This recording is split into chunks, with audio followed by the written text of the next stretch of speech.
Chapter 84. Horizon Alliance. Seeing as Shifeng was about to leave, the members from Ouroboros were stupefied. There was actually a man who would treat gentle Snow in such a way.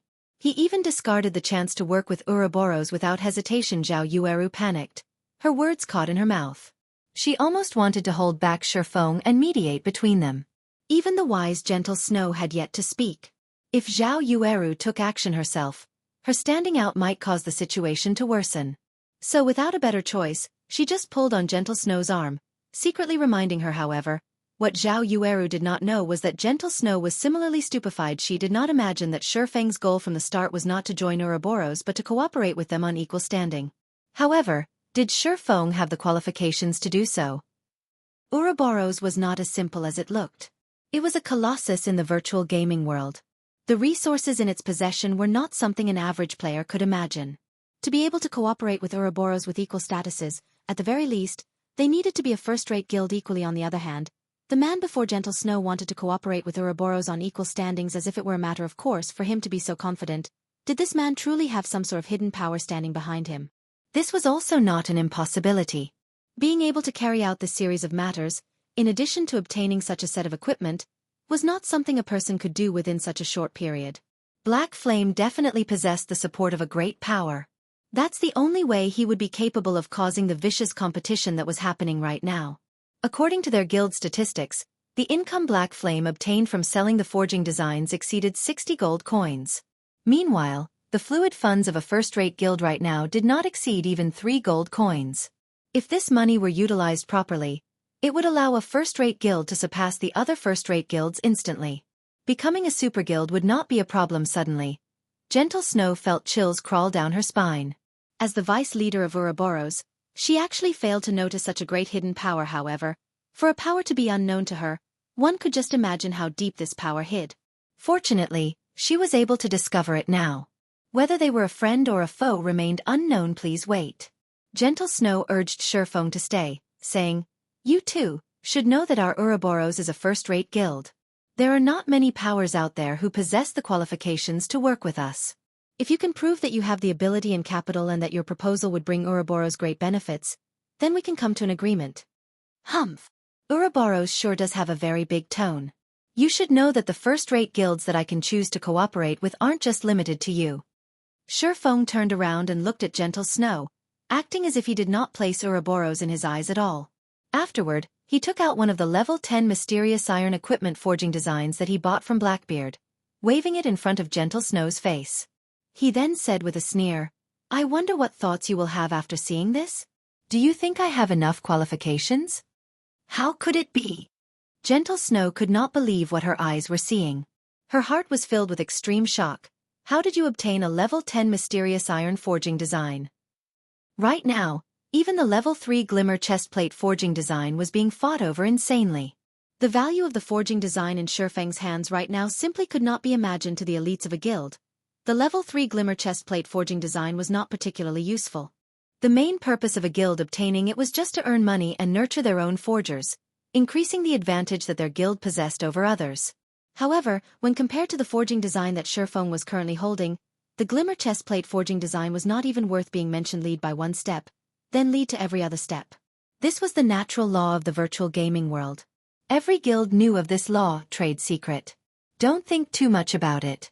Shifeng kept the forging design. If there aren't any other matters, then I'll be leaving.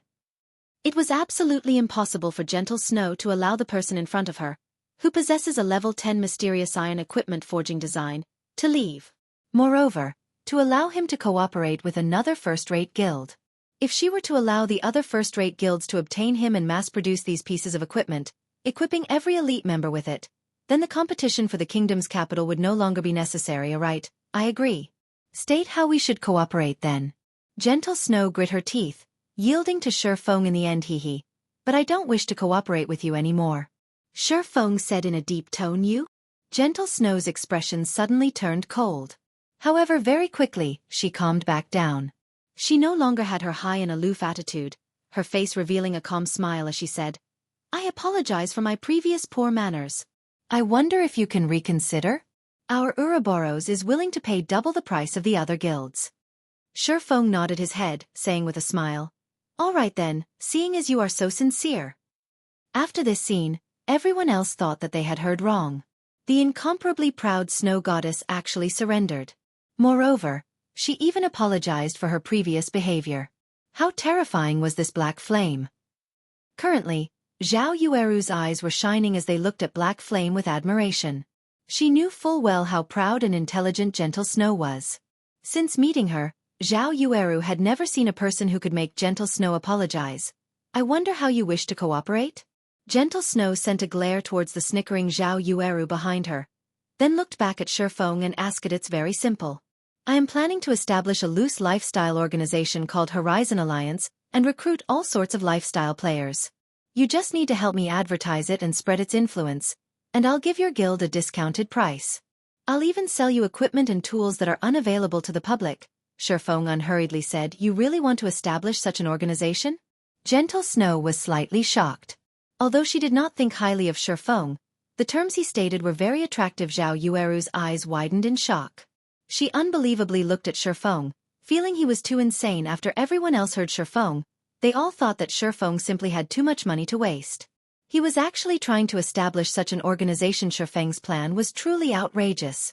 It was utterly impossible to unify all the lifestyle players. The financial resources, physical resources, and manpower required to carry out such a feat were simply too great. Every guild has been nurturing their own lifestyle players. Moreover, they only recruited the elites among them in order to avoid wasting resources. That meant that the leftover lifestyle players were just mob characters, and there wouldn't be a big effect if all of them gathered together. The resources needed to nurture these lifestyle players were even more needless. There was not a single guild out there who was willing to bear such a price. Of course, if it were to succeed, the profits would be truly unimaginable. You don't have to worry about this. When the time comes, I will naturally notify you to help me advertise the organization and spread its influence. In any case, you all don't have anything to lose. Of course, I will give you all some remuneration in advance. 10 glimmer chestplate forging designs should be enough for your guild to nurture quite a few forgers. If Feng were to advertise the organization himself, not to mention how much time it would waste, the effects would not be that great. He would need a lot of time to increase the organization's influence. However, it was a different story if Ouroboros were the ones advertising the organization. They could practically cover the entire Star Moon Kingdom, greatly shortening the process of gathering influence. Gentle Snow gave Feng's offer some thought. It was not much work for them to do the advertising. They could also obtain 10 glimmer chestplate forging designs now, allowing them to widen the gap between Ouroboros and the other guilds. They would also be able to nurture a large batch of lifestyle players, earning even more coins. As for the matter of establishing such a lifestyle alliance, nurturing lifestyle players in large batches meant it was a process of constantly spending money. It wouldn't be long before such a plan would collapse. Nurturing lifestyle players was an extremely tough task. If Feng did not possess the resource and financial support from a large guild, it would be very hard for him to obtain any achievements, following which, Gentle Snow signed a contract with Feng, stating that she was willing to help Feng spread his organization's influence throughout the entire Star Moon Kingdom. After doing so, Feng must repay her with 100 pieces of level 10 mysterious iron equipment. At the same time, Ouroboros will be able to purchase equipment and tools from Feng at the discounted price. Gentle Snow looked rather happy after receiving the 10 glimmer chestplate forging designs. She passed the forging designs to an assassin, letting him take the forging designs back to the guild. Then she looked toward Feng, inviting him. "I see that the number of humanoid monsters is quite high here. Although their levels are slightly higher, it is a good place to level up. Why don't you level up with us? It would be much faster than leveling up by yourself." Chapter 85. Birdman. Gentle Snow's invite caused both Zhao Yueru and Xiao Yuer to pay attention. Feng's strength must definitely be great. However, they have never specifically seen him in action, so they were extremely curious about his capabilities. They wanted to experience the strength of the rumored chief forger of Star Moon Kingdom. Right? Join our party, Big Brother Black Flame. Our party members are all very skilled, so our leveling efficiency will be a lot higher, Xiao Yuer said from the side. Zhao Yueru sent a glare toward Xiao Yuer. The girl actually made the statement before she could. Xiao Yuer hid behind Gentle Snow, cutely sticking her little tongue out at Zhao Yueru. Zhao Yueru stamped her feet in anger, causing her chest to bounce indefinitely. If it were not for Black Flame being present, She would have taught this little girl a lesson right this instant. Although the beauties were filled with interest in Shifeng's strength, the remaining 2 male players had their fighting spirits raised instead. Just what did Shifeng possess to earn the attention of the 3 beauties? Suddenly, a heart of competition grew within them. They looked at Shifeng with a provocative expression, not believing that they were any worse than Shifeng. Regarding these provocative glances, Shifeng paid no attention to them.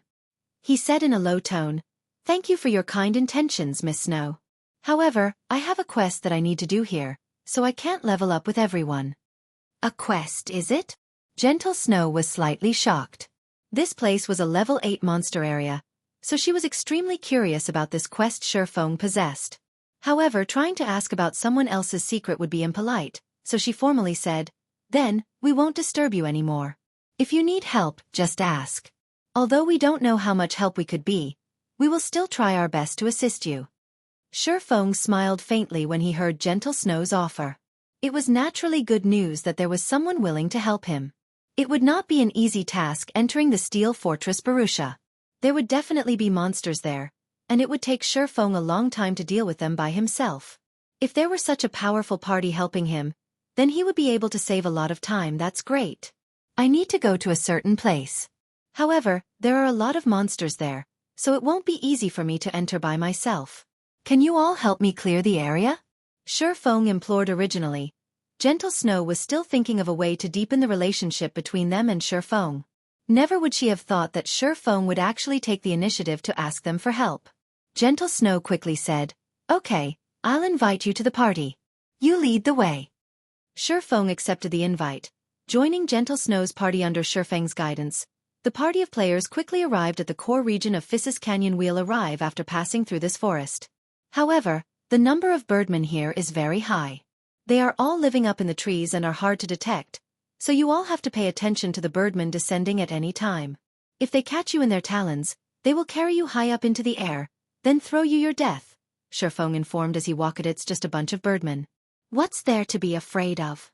Watch how we'll take care of these birdmen. The shield warrior of the party clapped his chest. Speaking in a disdainful tone, Shifeng spoke no more, only silently pushed aside the tree leaves that hindered his path. However, Gentle Snow was not careless.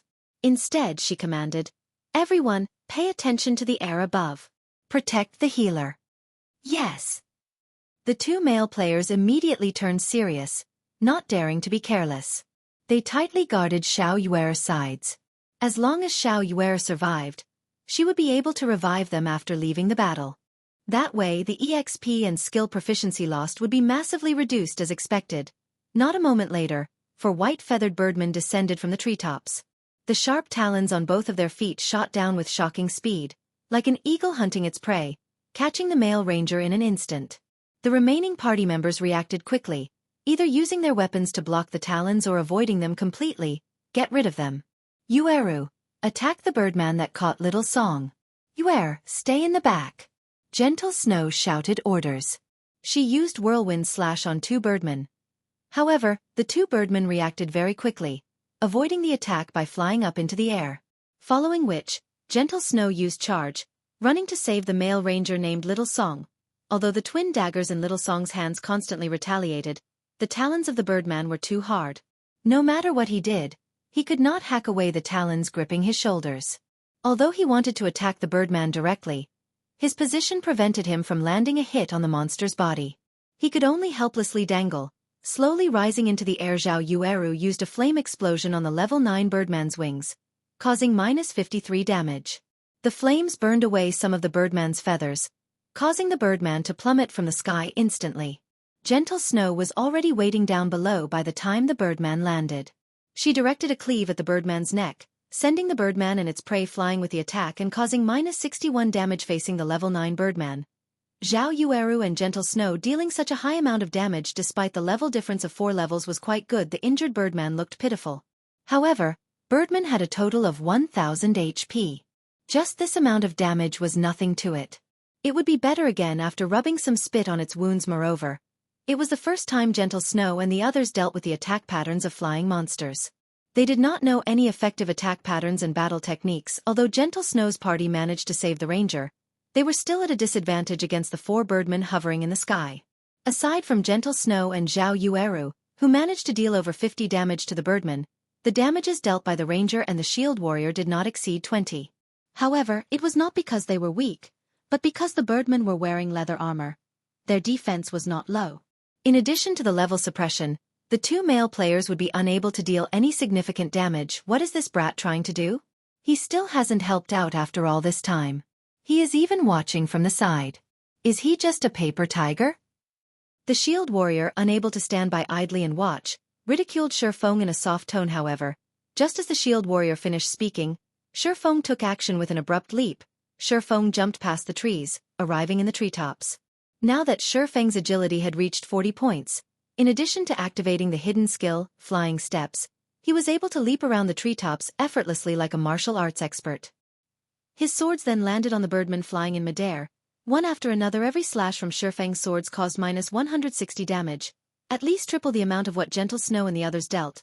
This caused the shield warrior and ranger to shut their mouths immediately. Xiaoyuer watched Shifeng leaping around the forest with a face filled with admiration, both her eyes glistening radiantly. Xiaoyuer, as well, was slightly captivated. Black Flame was definitely not like some person who had dog shit luck. Only Gentle Snow remained very calm. However, Shifeng's way of battle had truly given her some enlightenment. She felt that her previous ways of battling were inflexible, unable to accommodate different situations. However, she was not to blame for this. The previous virtual reality games that were available did not contain such a flexible battle styles.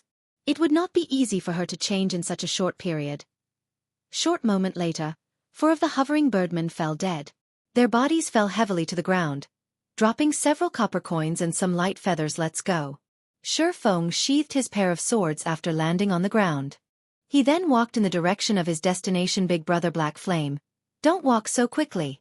Teach me how to battle as well, alright?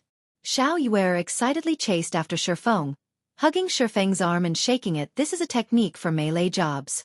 You don't need to learn it as a cleric. Shifeng did not think that Xiaoyuer would be so easygoing and unrestrained. She was completely different from the distinguished person she would be several years later. You little girl. Just a moment and you're already making trouble.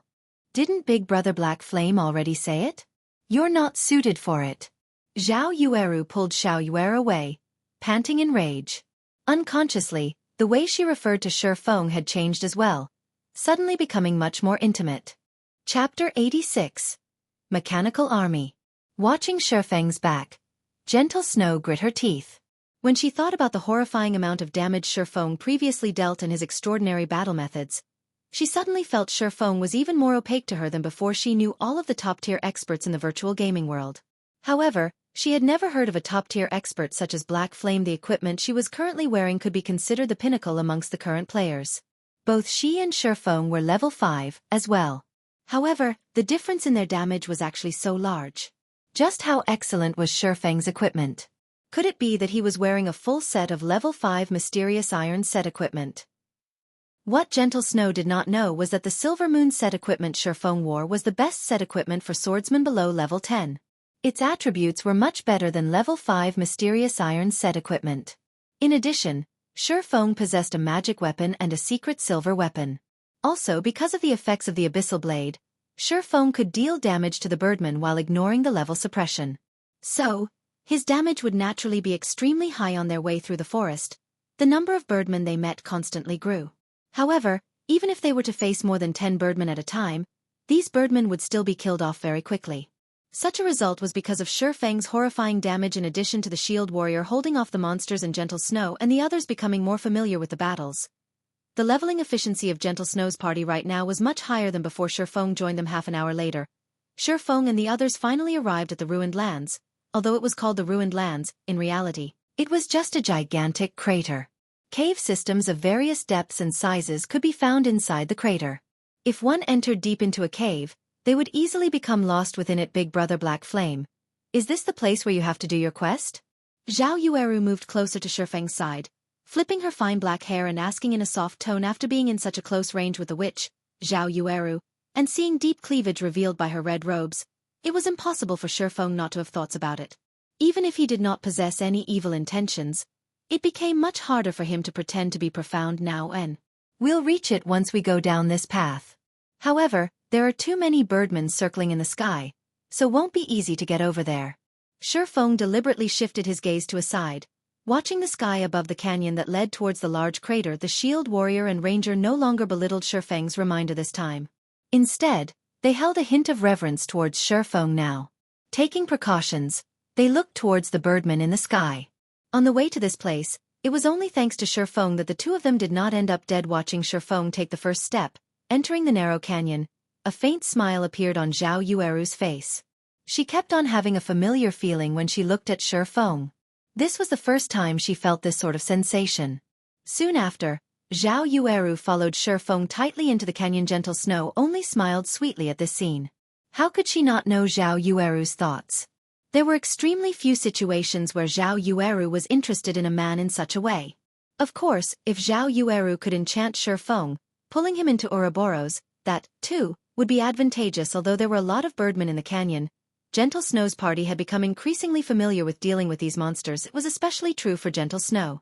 She was a genius. She had already learned Feng's battle methods after only seeing them a few times. She used the cliff walls to jump back and forth, and every time she brandished her blade, she would strike a Birdman from the air, sending it to the ground. Moreover, she was able to dodge and avoid the talons and fierce attacks of the Birdman in midair. Even without Feng's help, Gentle Snow's party could get rid of all Theseus Birdmen after continuously killing several hundred Birdmen. A flash of golden light appeared around Feng's body. He had finally reached level 6, catching up to those leveling madmen. In order to equip the Dark Pursuer's cape a little earlier, Feng placed all of his attribute points into agility. If he were to level up the Abyssal blade to level 5, he might even be able to equip the Dark Pursuer's cape at level 8. He's level 6 already? Gentle Snow looked over at Feng. She did not imagine that his leveling speed would be so swift. She had been killing monsters to level up without stop, yet, she was currently still 23% away from reaching level 6. Meanwhile, Feng clearly busied himself with a variety of things, yet, he could still reach level 6 before her. However, when she thought about how Feng could kill monsters of a higher level with such ease, it was no wonder he could level up so quickly. You want to go to that place? The number of monsters there is just too high. Amongst them, there are even quite a lot of level 9 elites and level 10 special elites. Are you sure you want to enter? After arriving at the deeper regions of the large crater, Gentle Snow suddenly discovered that the place was filled with wandering mechanical golems. She could not figure out just what kind of quest Feng had received that actually had such a high difficulty. Even if Feng were even more powerful than he was now, it was absolutely impossible for him to enter that place. The mechanical golems were around a person's height. Mechanical golem, common monster. Level 9. HP 1, 500/1, 500. The mechanical warriors were double the size of the mechanical golems, and their hands were holding a blade and shield. Mechanical warrior, elite monster. Level 9. HP 3, 000/3, 000. The mechanical knights were the most terrifying of them all. They rode mechanical horses, and they held long pikes. They were over 6 meters tall, just like a 2-storied building. Mechanical knight, special elite. Level 10. HP 7, 000/7, 000. In the deepest parts of this horde of mechanical monsters, there was a pair of tightly shut steel gates. However, the number of mechanical puppets and mechanical warriors was just too ridiculous. Just from a simple glance, Gentle Snow estimated over 800 of them. Moreover, in the deepest parts, there were over 100 mechanical knights tightly guarding the front of the steel gates. Clearing all of those mechanical knights without a 1,000-man elite army was only a pipe dream. The amount of these mechanical monsters simply caused one despair. Even being more than 100 yards away from these mechanical monsters frightened Zhao Yueru and the others. The mechanical army would be unparalleled if they were to rush over altogether. The army would be able to annihilate Zhao Yueru and the others instantly. Big Brother Black Flame, are you really going to go? You will definitely die. Even though Zhao Yueru was confident in her party's strength, just based on the standards of their level 5 party, clearing the surrounding mechanical golems and mechanical warriors was already a huge problem, not to mention the mechanical knights. A single mechanical knight might be enough to get rid of them all, let alone facing 100 of them. I must go there. However, we need to clear these golems and warriors, which are just hindrances first. Feng nodded his head. Then, let's slowly lure them over and kill them, clearing the way bit by bit. Gentle Snow had already promised Feng that they would spare no effort in helping him. Naturally, she would not shrink back now. Moreover, This place was quite good for leveling up. After killing so many birdmen on the way here, they gained quite a lot of common equipment and materials. If they were to clear all these mechanical warriors, their gains should be even greater. It was just that the strength of the mechanical warriors was still an unknown to them. Then, I'll lure them over one by one, Zhao Yueru volunteered. It was easiest for a ranged player to lure monsters. Moreover, based on her skills, even if the monsters were tightly packed together, she would still be able to lure only 2 to 3 of them over. Their party would also be able to dispose of the monsters easily. Hold on, Shifeng suddenly pulled Zhao Yueru back. Is there something wrong? Zhao Yueru asked. The others looked toward Shifeng, puzzled. Could it be that Shifeng did not believe in Zhao Yueru's skills? Shifeng was very clear with the difficulty of this place. However, Zhao Yueru and the others did not know that these mechanical monsters were all weapons of war made by the dwarven civilization. If Zhao Yueru were to go and lure the monsters without knowing this, it would only lead to a party wipe. The mechanical monsters are extremely troublesome to deal with. Their aggro range is extremely wide. There is no need to mention their defense and attack power. If you were to try and lure one, at least 10 more would follow. With the level suppression, we will definitely be unable to take on that many of them at once. I have another idea. Which one of you here has a movement speed of over 14 points? My movement speed is 17. Little Song has also reached 14 points. Gentle Snow answered even though she did not understand why Shifeng asked such a question. You and Little Song both use a speed scroll. In a moment, lure all of the surrounding mechanical monsters and gather them in a single location. Then, leave the rest to me. Shifeng took out 2 speed scrolls. With these items, based on the mechanical monster speed, the mechanical monsters would definitely be unable to catch up to the 2 of them after associating with Shifeng for some time. Gentle Snow knew that Shifeng was not one to spout nonsense. He definitely must have his own reasonings. Hence, she and Little Song both used the speed scrolls, the 2 of them starting to lure the monsters from both sides. Chapter 87. Flame Blade Dance. Gentle Snow and Little Song started luring monsters from 2 sides. Before they even came close to the 30-yard range, the monsters discovered the 2 of them. The monsters' eyes flashed a red glow, all of them turning their heads and staring at the intruders. Alert! Alert! Intruders detected. After the alarm rang out, all of the mechanical golems and mechanical warriors within a 40-yard radius were alerted. The surrounding mechanical monsters locked onto the 2 players, and within a moment, the 2 were being chased by hundreds of mechanical golems and mechanical warriors. Zhao Yueru was secretly shocked at seeing this. Fortunately, she did not rashly act and lure the monsters. Otherwise, they would definitely party wipe. Big Brother Black Flame, there won't be a problem luring the monsters in such a way, right? Zhao Yueru saw that Gentle Snow and Little Song were both being chased closely after by the mechanical army. If they had not run away in time, they might have already been dead by now. Relax. With the speed scroll in effect, these mechanical monsters won't be able to catch up to them, Shifeng said confidently. After some time, as expected, not a single one of the mechanical monsters caught up to the 2. Everything happened just as Shifeng predicted. After luring all the surrounding mechanical monsters, the 2 of them circled the large empty crater. While the mechanical golems and mechanical warriors chased them without stop, the 2 of them were very adept at luring monsters. Within a short moment, they had merged the 2 waves of mechanical monsters into a single wave inwardly. Zhao Yueru was speechless. She too had a speed scroll. However, this item was just too expensive.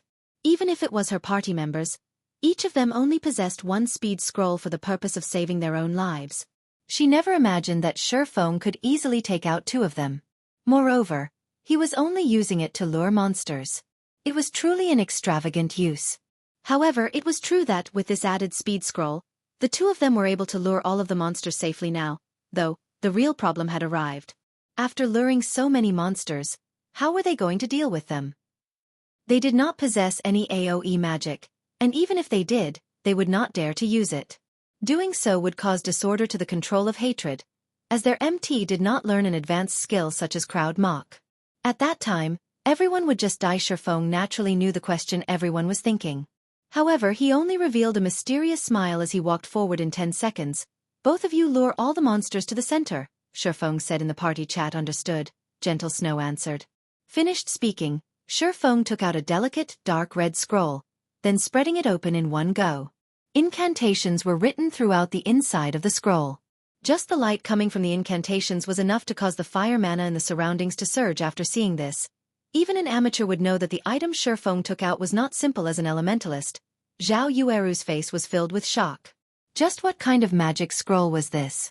The magic scrolls sold by the magic shops were definitely unable to create such a feat. Just the incantations alone were enough to cause the fire mana of the surrounding area to gather quickly. Becoming incomparably violent, such a gathering of fire mana was even stronger than the fire dragon's roar she used by several times. If Shifeng were to release it, who knew how strong it would be? At this moment, Shifeng activated the magic scroll and pulled out the abyssal blade suddenly. The fire mana collected above the magic scroll poured down like mercury, and streak after streak of flames over 10 meters in length penetrated the abyssal blade. Magnificent flames then burst out of the abyssal blade's form, suddenly transforming into a sword of flame. It faintly released the cry of a phoenix, resounding throughout the surroundings naturally. Everyone noticed such a vast and mighty power. Nobody thought Shifeng would actually still have such a hidden ace in the hole. In fact, Shifeng did not wish to use this Tier 2 magic scroll. He would have one less after every use. Moreover, Shifeng had only harvested 4 such items from all of Moonlight Forest. Now that he had used one, he only had 3 remaining at this time.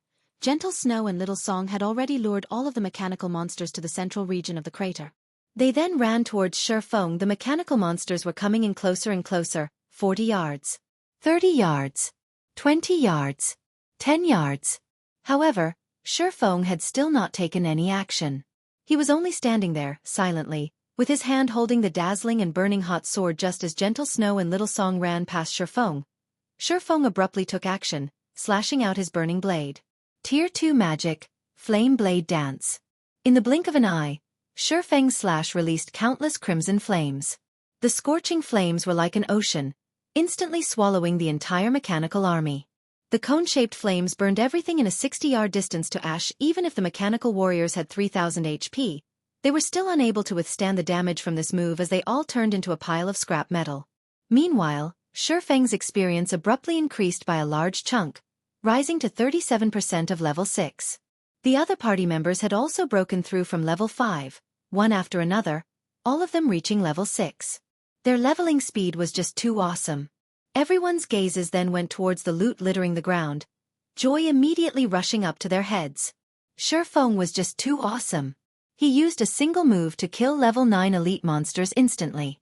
Although he depended on an external item to do so, being able to obtain such an item was still proof of his ability. If they were to go through this process again several more times, they would be able to reach level 10 at any minute. At this moment, Gentle Snow as well was rejoicing at her choice to aid Shifeng in his quest. Just the EXP they obtained alone profited them big time. Big Brother Black Flame, what kind of scroll did you use? It was actually so powerful. Zhao Yueru blinked her eyes at Shifeng, asking curiously. A Tier 2 magic scroll, Shifeng casually said. Big Brother Black Flame, where can I buy it? Zhao Yueru was captivated by this magic scroll after seeing its destructive capabilities.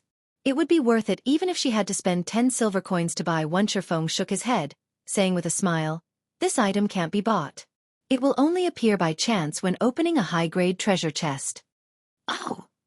Zhao Yueru was slightly disappointed. Shifeng might have spat out blood if he knew Zhao Yueru thought of buying the Tier 2 magic scroll for only 10 silver coins. Nobody would sell a Tier 2 magic scroll. That was because this item was just too valuable. If used at a crucial point, it was possible to create a comeback situation.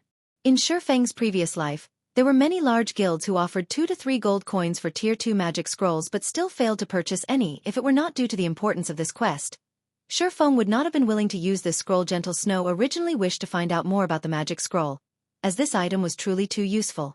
However, after hearing Shifeng's tone, it was clear that he was feeling heartache over having used the item.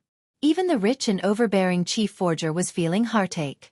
One could just imagine how rare this item was. However, when Gentle Snow heard that she could obtain such an item from a high-grade treasure chest, she thought to herself that she would let the players from her guild make a note of it, following which, everyone else started cleaning up the loot.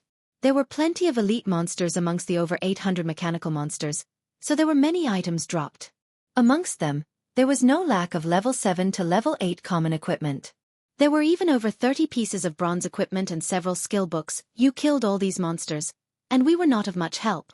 So we won't be taking any of the equipment or skill books.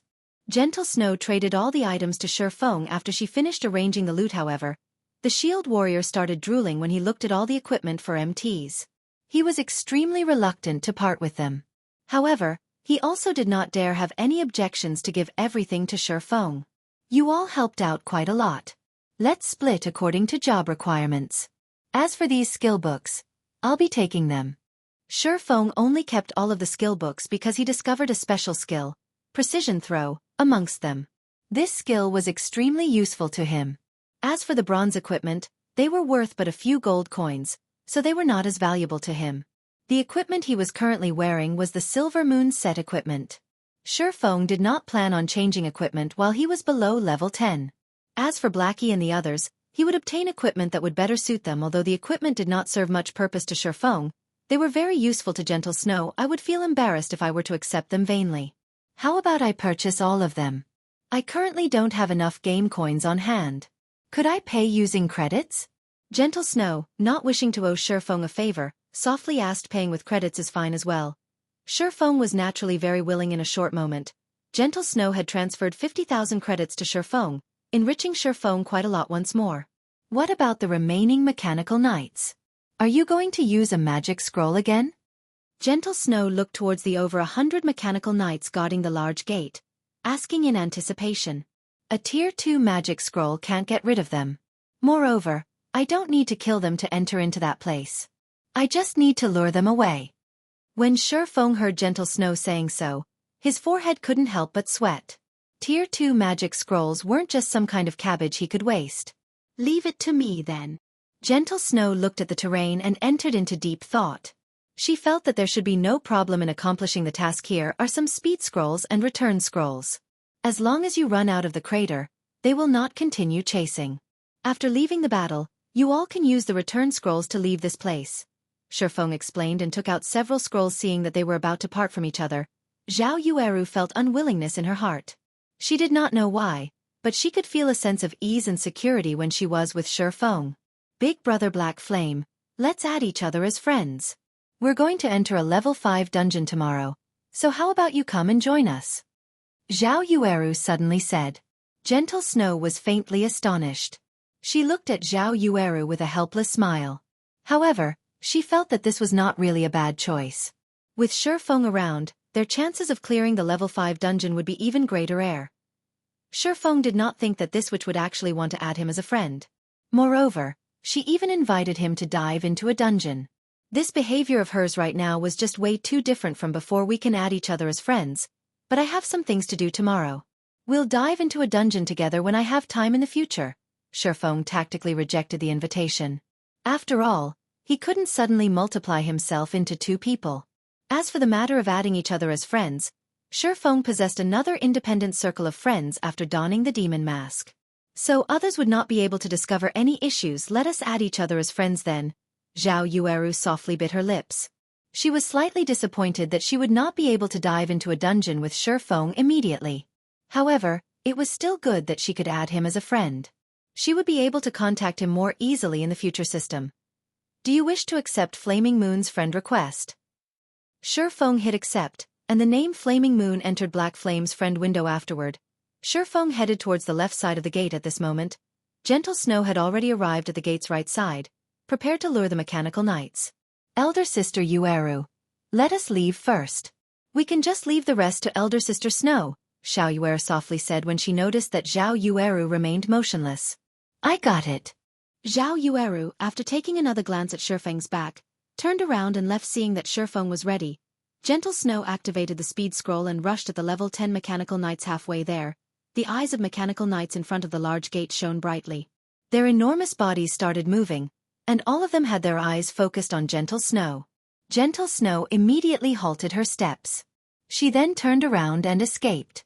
The mechanical knights bellowed in rage as they moved their large figures, chasing after Gentle Snow. Only when all of the mechanical knights left did Shifeng hastily run towards the large steel gates. Although Gentle Snow had lured the mechanical knights away, the amount of time they could be lured was limited.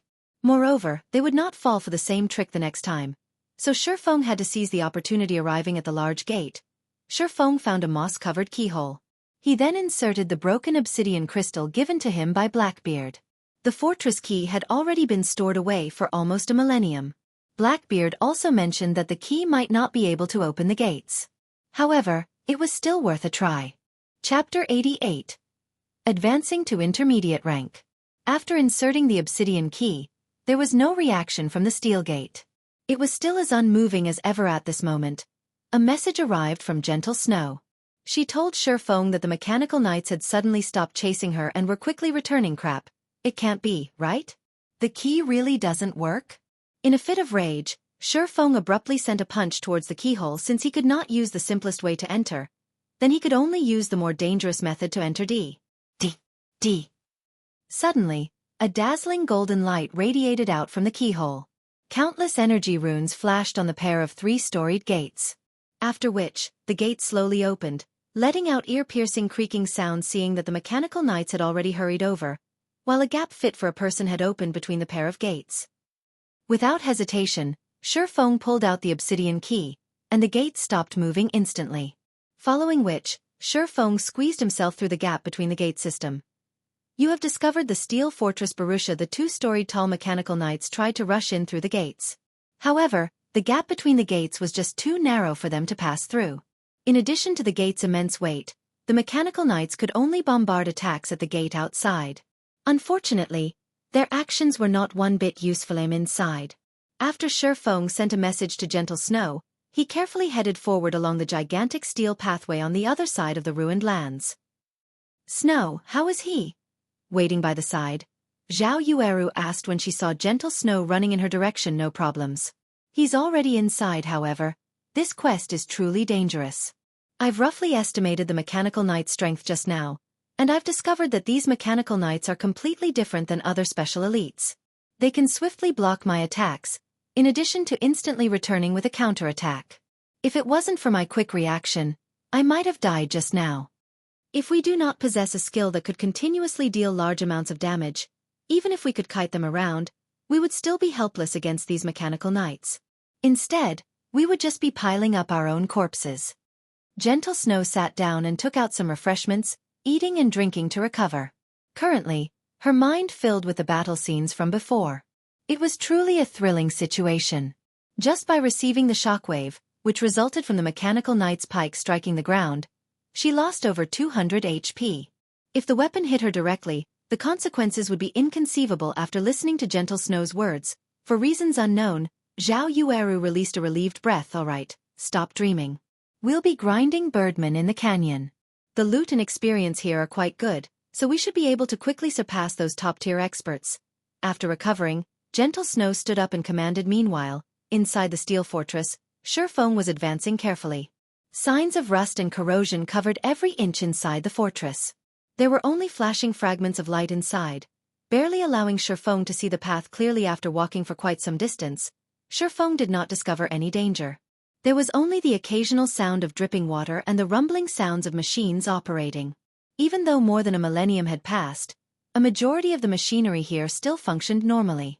One could clearly see just how advanced the techniques the dwarven civilization possessed were. After passing through the large hallway, Shifeng arrived at an area with a humongous smelting furnace. The surrounding steel walls around the furnace were linked together with steel stairs, and at the bottom of the furnace was an endlessly deep pool of water. However, Shifeng did not head along the stairs towards the next exit. Instead, he leaped and jumped towards the pool halfway down.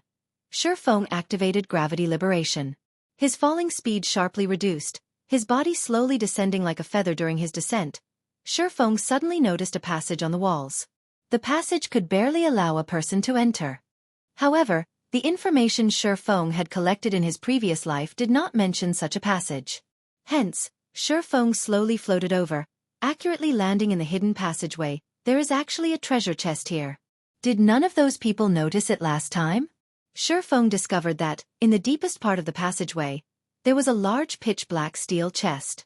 Many runes were carved onto the chest, and a glance was enough to tell it was not just a simple chest. After observing it in detail, Shifeng determined that the chest was a mysterious iron treasure chest.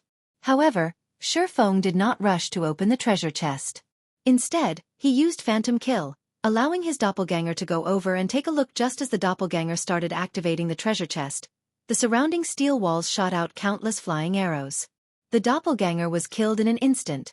giving Shifeng a scare. Fortunately, Shifeng had made it a habit to be cautious and prudent when in God's domain. Otherwise, he would have really died. Such types of traps were normally one-time uses. However, Shifeng did not rush. In any case, the chest wouldn't run away, so he might as well wait until Phantom Kill's cooldown finished, then use his doppelganger to open the treasure chest. This time, the doppelganger had managed to open the treasure chest safely. With no more dangers present, Shifeng walked over to the chest and took out its contents. Inside, there was a mysterious iron-ranked Blackstone shield. It was absolutely a top-tier level 10 shield. Blackstone shield, mysterious iron rank. Level 10. Equipment requirement. Strength 25. Defense plus 69. Defend rate 29%. Strength plus 7. Endurance plus 10. HP plus 200. After equipping, all damage received from the front will be reduced by 10%. There was also a mysterious iron mastery book. When used, players would randomly receive 10 to 50 free mastery points. This item was several times rarer than the Blackstone shield. That was because mastery points could last a player forever, while the Blackstone shield could not. Hopefully my luck won't be too bad. Shifeng slightly prayed before selecting to use the mastery book, following which, the system started displaying a pile of random numbers ranging from 10 to 50. As long as Shifeng yelled, "Stop," the final number to appear would be the number of mastery points he would obtain. It was something similar to Russian roulette in Shifeng's previous life. Many experts collected various kinds of mastery books to increase their weapon mastery. However, mastery books were just too rare, and even with money, one may not necessarily be able to buy it. Most players that obtained a mastery book would use it instead of selling it. After all, it was extremely hard to obtain a single free mastery point. Shifeng had once seen a person who was fortunate enough to obtain a fine gold mastery book. Many players looked at that person with immense envy, and some were even willing to spend 1,000,000 credits to buy the mastery book from that person. However, that person refused to sell and instead used the mastery book for himself. The range of free mastery points provided by the fine gold mastery book was between 30 to 200. Originally, everyone thought this fellow had very good luck. However, that person only obtained 31 free mastery points, in the end, becoming a laughingstock to everyone. The points he obtained was no better than a mysterious iron mastery book. Looking at the numbers constantly spinning, Shifeng's heart madly thumped, not knowing what number would come out. "Stop!" Shifeng shouted. The wheel of numbers abruptly halted, and Shifeng peered open his eyes and took a look. 32 points, a relatively good number. Shifeng had just effortlessly obtained 32 free mastery points, which was the equivalent of the free mastery points he would obtain by leveling up to level 20. Shifeng opened his one-handed sword mastery window. Currently, his one-handed sword mastery was still at 20 points, placing him at the level of basic swordsman and increasing his base damage by 10% if including the 8 free mastery points he obtained for leveling up to level 5, and the 5 points he had remaining from before. He now had a total of 45 free mastery points. Shifeng immediately added 30 mastery points to his one-handed sword mastery. Instantly, his one-handed sword mastery rose to the level of an intermediate swordsman, increasing his base damage by 15%. As for becoming an advanced swordsman, he was still 50 points away from doing so. Although it was just a 5% increase in base damage, it should not be taken lightly. This base damage would be magnified many times after factoring in the bonuses from skills. Often, the gap present between a top-tier expert and a normal expert was due to the difference in base damages. At this stage of the game, there might only be a fragment of experts who have reached basic mastery. Shifeng had already reached intermediate mastery, leading them by a lot. Just as Shifeng was about to continue advancing deeper into the steel fortress, the fortress alarm rang out. Chapter 89. Barrutia's core area. Alert! Alert! There is an intruder in Area F. Activating self-defense system. Before Shifeng could celebrate his gains, a bucket of cold water dumped over his head by this loud voice. He did not think that there would be such a trap. After opening the treasure chest just after arriving at the passage's exit, Shifeng discovered that the passages leading to the other areas of the steel fortress were all sealed off, preventing him from entering. Meanwhile, the water level of the pool below started rising, and according to its speed, it would not be long before the passage flooded. Without hesitation, Shifeng took out a bottle of underwater breathing potion, drinking it. The potion allowed players to breathe underwater for 20 minutes. Following which, Shifeng immediately leaped into the pool, diving towards the deepest region. After swimming down for over 10 minutes, Shifeng finally saw a dark passage. However, the water currents from there flowed rapidly, and it would not be easy for Feng to approach the passage.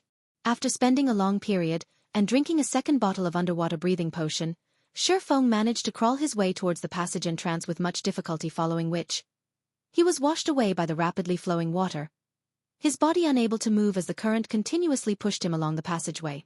After flowing along the water currents for several minutes, Feng was thrown out of the passage and landed in another large pool near a wall of the large pool. Some stairs spiraled upward. As long as he went up these stairs, he would arrive at the core of the fortress. Feng swam towards the stairway. He then looked at the time. It was almost 8 o'clock in the morning now, and since locating the Titan's heart was not accomplishable in a short amount of time, Feng immediately called out the system interface and chose to log out upon waking up early in the morning. The first thing Feng did was train his body. This action had long since deeply ingrained in his bones. However, he could clearly feel that his body was different from yesterday. His body no longer felt stiff, and instead, it felt extremely refreshed. The positive effects of the C-rank nutrient fluids he drank were evident. The fluid was slowly altering his body's condition. Strike the iron while it's hot. Feng then started working out, doing sit-ups, push-ups and other muscle-strengthening actions. After working out for over an hour, Feng still did not feel tired. On the contrary, his body felt comfortably warm, as if there were an inexhaustible amount of energy within him. However, he did not continue training his body. Instead, he went downstairs to have a meal. Desperately working out was not necessarily a good thing.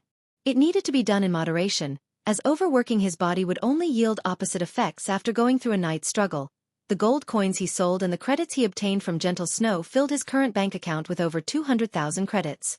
A night of his efforts was worth 2 months of salary of an executive from a big company. This was the power of God's domain that had turned around the virtual economy. After a year, becoming rich overnight in God's domain was not a strange affair whatsoever. Unfortunately, not many enterprises had discovered this fact yet. By the time they did discover it, they would have lagged far behind those companies that invested in God's domain in the beginning. After eating, Feng made a trip to the bank. He specifically retrieved 30,000 credits, intending to buy the virtual reality helmets he rented. Otherwise, if he were to leave it and forget about it, he would eventually be forced out of the game. At that time, he would have to wait until the next working day before handling the necessary procedures, and only after could he continue playing. Currently, the game was in a sprinting stage. If Feng were to fall behind by a day, it would be extremely difficult for him to catch back up. It was also a good chance for Feng to invite Blackie out for a stroll. If Blackie always hid inside his dormitory, his body was bound to have problems. There were very few people on the streets of the university early in the morning. There were only some sports societies doing their morning exercises, warming up for their workout later on. Watching these university students that radiated youth, Feng felt an unreal feeling. It was as if the 10 years he spent battling in God's domain were just an illusion that would vanish with just a touch. Walking along the roadside, Feng admired the university campus as he headed towards Blackie's dormitory. He was experiencing the sceneries on the campus that he paid no attention to in his previous life. As he was about to enter into Blackie's dormitory, Feng heard sounds of laughter coming from within. Blackie, weren't you extremely confident in getting into Shadow Workshop before? I've been waiting for you for several days now, so why haven't I seen you there yet? Woo-ee, haven't I already said it before? I joined another workshop, so I didn't participate in Shadow's test. Blackie, don't try to trick me. Where in the entire Jianghu University is there another workshop? What is it called? How many members does it have? Who established it? Can you tell me that? If they treat players well, I might even decide to join. Being asked in such a way, Blackie suddenly realized that Feng did not actually tell him the name of their workshop. As for the number of members, taking everything into account, there were exactly 6 people. Not to mention having a workshop to play God's domain, they possessed absolutely nothing right now and were even riddled with debt. Blackie, stop being obstinate. I know that you didn't pass Shadow's test. If it really is no good, then let Brother Wu plead for you. In any case, Brother Wu is currently an official member. Who knows? You might be able to become an outer member of Shadow. At the very least, you could continue playing God's domain, and earning 2,000 credits a month should not be a problem. Don't forget, the trial period for the virtual gaming helmet is only 10 days. After this period, you will not be able to continue playing the game. Blackie's fellow dorm mate sneered. It can't be, right? What kind of workshop can't even afford an official virtual gaming helmet? Isn't that just too pitiful?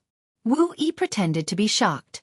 He then clapped Blackie's shoulders, saying with a sigh, "Even the outer members of Shadow are given an official helmet. Official members even receive an advanced helmet that's worth 20,000 credits. Your workshop is just ripping you off. Who started the thing? I'll demand justice for you. Why don't you mingle with me from now on? I can guarantee that you'll obtain an official helmet. By the time I become a core member of Shadow, I guarantee that you'll be able to live in luxury. You should know that young Master Lan has already invested 5 million credits in Shadow. I heard that he has invested another 2 million now.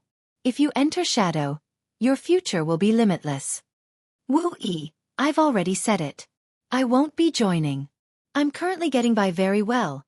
Blackie quickly rejected Blackie. "You should know that there aren't many such chances. Shadow Workshop is the best workshop in Jianghu University. If it weren't for the fact that you're already level 5 and we're classmates, I wouldn't even be looking for you." Wu Yi patiently persuaded. "You keep saying that you've joined some other workshop, but you have to tell me at least the name, right? Must you keep lying to a classmate in such a way?" "What? Don't tell me that this workshop doesn't even have a name. Even if it doesn't have a name, you must know which person established it, right? Nowadays, even nobodies dare to make workshops, so you mustn't be tricked. Shadow Workshop has an upright business sponsoring it, and there is also a contract to ensure that you won't starve to death at the very least." Wu Yi was all praises about Shadow. It was as if one would become an elite in society just for entering Shadow Workshop. Becoming the envy of others, however, Blackie had long since seen through Shadow. He did not have even the slightest favorable opinion towards Shadow. He only blamed himself for having a big mouth, showing off to others that he had already risen to level 5.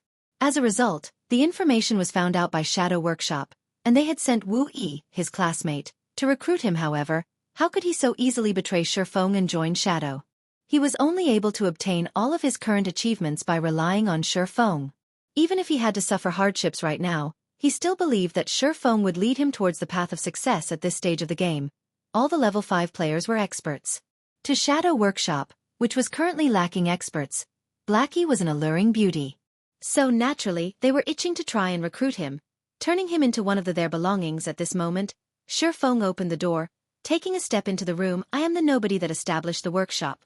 I wonder what kind of opinion you have." Shifeng looked towards the robust Wu Yi, speaking coldly. Chapter 90. Starting from Zero. As Shifeng entered and spoke. "Who are you?" Wu Yi was slightly startled, his eyes evaluating Shifeng. Shifeng wore a cheap-looking white-blue sporting wear. Although his imposing manner gave Wu Yi chills down his back, after seeing that Shifeng was not even wearing a quantum watch on his wrist, a hint of disdain entered Wu Yi's eyes. In this day and age, even the slightly wealthier students all possessed quantum watches. Wu Yi determined that Shifeng was not one of the wealthy children and that he was in a similar situation as Blackie brother Feng. "Why are you here?" Blackie's expression was slightly panicked. He was worried Shifeng would misunderstand and think he was trying to job hop. "Brother Feng, I really didn't seek out Shadow. I've also rejected them, but Wu Yi won't stop annoying me about it." When Blackie's classmates saw him panicking and explaining, they were all puzzled at the identity of this new arrival. Blackie had already risen to level 5 in God's domain, so he was definitely an expert. Many workshops would fight over for him, treating him as an important guest. Even Shadow sent someone over to recruit Blackie. If the upper echelons of Shadow met Blackie, they might also act very cordially and treat him with respect. However, Blackie had respectfully addressed the stranger in front of them as Brother Feng, confusing them. Could the person in front of them be some famous person in their school? However, no matter how they racked their brains, they could not think of such a person present in their university. "I know." Shifeng sent Blackie an expression that told him to be at ease. Shifeng then looked towards the man named Wu Yi and laughingly said, "I'm called Shifeng, and I am the nobody who established the workshop you just mentioned. Didn't you wish to know the name of my workshop? I can tell it to you. The workshop's name is Zero Wing. It means that everything has to start out from zero and to spread your wings and soar. If you don't have any other matters, please return and tell your boss not to try poaching the members of other workshops. He is better off taking care of his own lands, lest they fall apart without him even knowing what happened." Hearing Shifeng saying so, Wu Yu couldn't help but reveal a sneer as he laughed as expected. "Even a nobody knows how to start a workshop. Why don't you take a look at yourself? Do you think you can start a workshop just by announcing it?" Wu Yi narrowed his eyes, mocking. Do you know how large our shadow workshop is? Do you know how many members our shadow workshop has? Do you know who is backing our shadow workshop? Do you know how much our workshop has invested? Do you still think that we need to poach members from worthless workshops like yours? Just based on the fact that you guys are still using the trial helmet to play the game shows how dirt poor you are. Did you think that, just by being full of zeal, you could establish yourselves in God's domain and earn money? All the workshops that have tried to establish themselves in God's domain have at least invested several millions of credits. Meanwhile, you have no money, no members, no facilities, and not even the most basic of assurance. So, what right do you have to compare to us, Shadow? If you kneel down and beg me right now, I might even put in a few good words to Brother Lon. If you pay up some 10 or 20,000 credits, you might be able to join the workshop. How about it? Think about it. This is a rare chance for you. Wu Yi smiled savagely. He then shifted his gaze to Blackie, coldly saying, Shadow is already giving you a lot of respect by sending me here to recruit you. As long as you join, you'll immediately receive the treatment of being a core member, and your monthly salary will be at least 5,000 credits. It is hundreds of times better than staying in a workshop that is barely surviving. When Blackie's several dorm mates heard of this treatment, all of them had expressions of shock on their faces. They did not think that playing God's domain would be so rewarding. Compared to those city white-collar workers, Blackie's salary was much higher. Suddenly, the gazes they used to look at Blackie changed. They no longer looked down on him. Rather, their gazes now filled with envy and admiration. They were only several months away from graduating from the university. Right now, they were still having headaches over finding jobs. Meanwhile, Blackie had someone personally coming to his door to recruit him. And the other party had even offered a minimum monthly salary of 5,000. As the saying went, comparisons are odious. If they had known about this earlier, they would have properly played games and gave God's domain a try.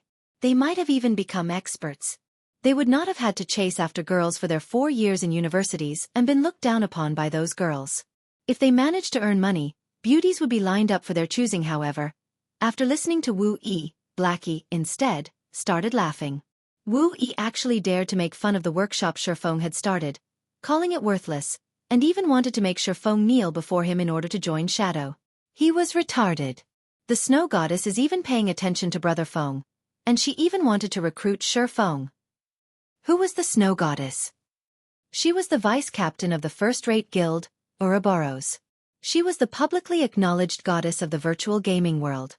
Compared to Ouroboros, Shadow Workshop was not even worth a dime. Seeing Wu Yi's mood sour, Blackie sneered at him and said, Wu Yi, even if you exaggerate it to no end, my decision will remain unchanged.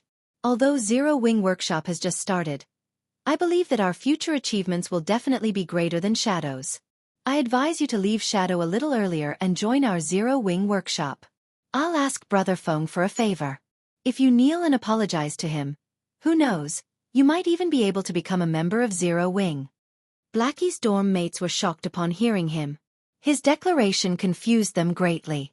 In the end, which workshop was truly the awesome one? Could it be that, nowadays, choosing the workshop that couldn't even afford an official gaming helmet was the right choice? You are simply unreasonable. Wu Yi was almost speechless with anger. Blackie actually used his own words to make fun of him. If it weren't for Brother Zhang instructing him that he definitely must invite Blackie, he would have long since left. It was against his expectations that Blackie would have a brain defect, throwing away a good future and insisting on mingling in a gutter-like place. Blackie, I am only reminding you because I value talent. Our Shadow is currently trying to annex the 45th ranked workshop in Jianghu City, Hungry Wolves Workshop. When Shadow succeeds in doing so, we will rank at the top of all of Jianghu City. If you were to miss this chance now, there would be no more chances for you in the future. Wu Yi shot a glance at Shifeng, coldly saying, Meanwhile, your workshop can't even afford the official gaming helmet. How do you plan to play God's domain in the future? It would be better if you joined Shadow. A great future is awaiting you here. Faced with such a brazen way of poaching people, even if Shifeng's temper were much cooler, he would still get slightly angry since they were fated to battle each other. Then battle it was. Who said that our workshop couldn't afford the official gaming helmet?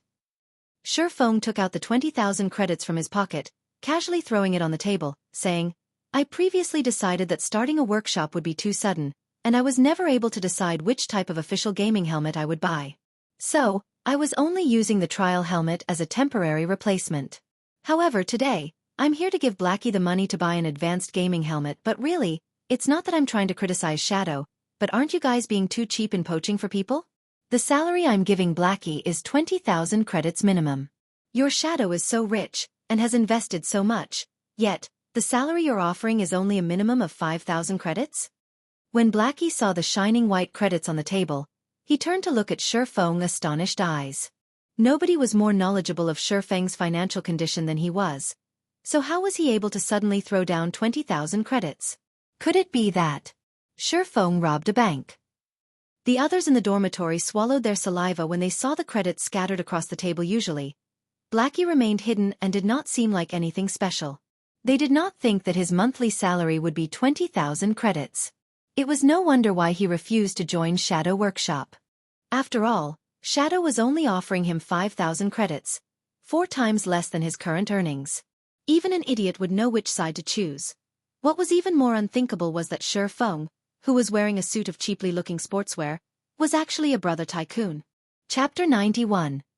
Going through thick and thin together. Looking at the credits on the table, Wu Yi's complexion alternated between green and red. His face was gloomy to the degree of being able to squeeze water out. How was this possible? Ignoring the credibility of the monthly salary of 20,000 credits, just being able to toss down 20,000 credits casually was not normal. Wu Yi had seen many wealthy tycoons before, and his eyesight had never failed him before. The clothing that Shifeng was currently wearing was not even worth 300 credits. So how could Shifeng possibly have that much money? Moreover, when he took it out, it was just so simple. He even casually threw it onto the table. This series of actions were not habits of an average person, and they were impossible fake. Only those tycoons that paid no heed to credits would carry the action out in such a relaxed and comfortable manner. What Wu Yi did not know was that Shifeng was once the guild leader of Shadow. Throwing money away like dirt was just a small matter to him. He even spent tens of millions of credits to poach a few master-level lifestyle players. During those times, he had thrown stack after stack of credits onto the table, causing those lifestyle players to worship him immediately. Throwing out just 20,000 credits was not even a warm-up for him. Humph. Just this amount of money is nothing. As long as you have the strength to join the upper echelons of Shadow, a monthly salary of 50,000 to 60,000 credits is just a small matter. Moreover, we have the support of young Master Lan, so our funds are extremely abundant. Furthermore, the celebrities of our school have also joined Shadow. The 1st, 3rd, 6th, and 9th ranked students in the university's most recent fighting competition have all joined Shadow.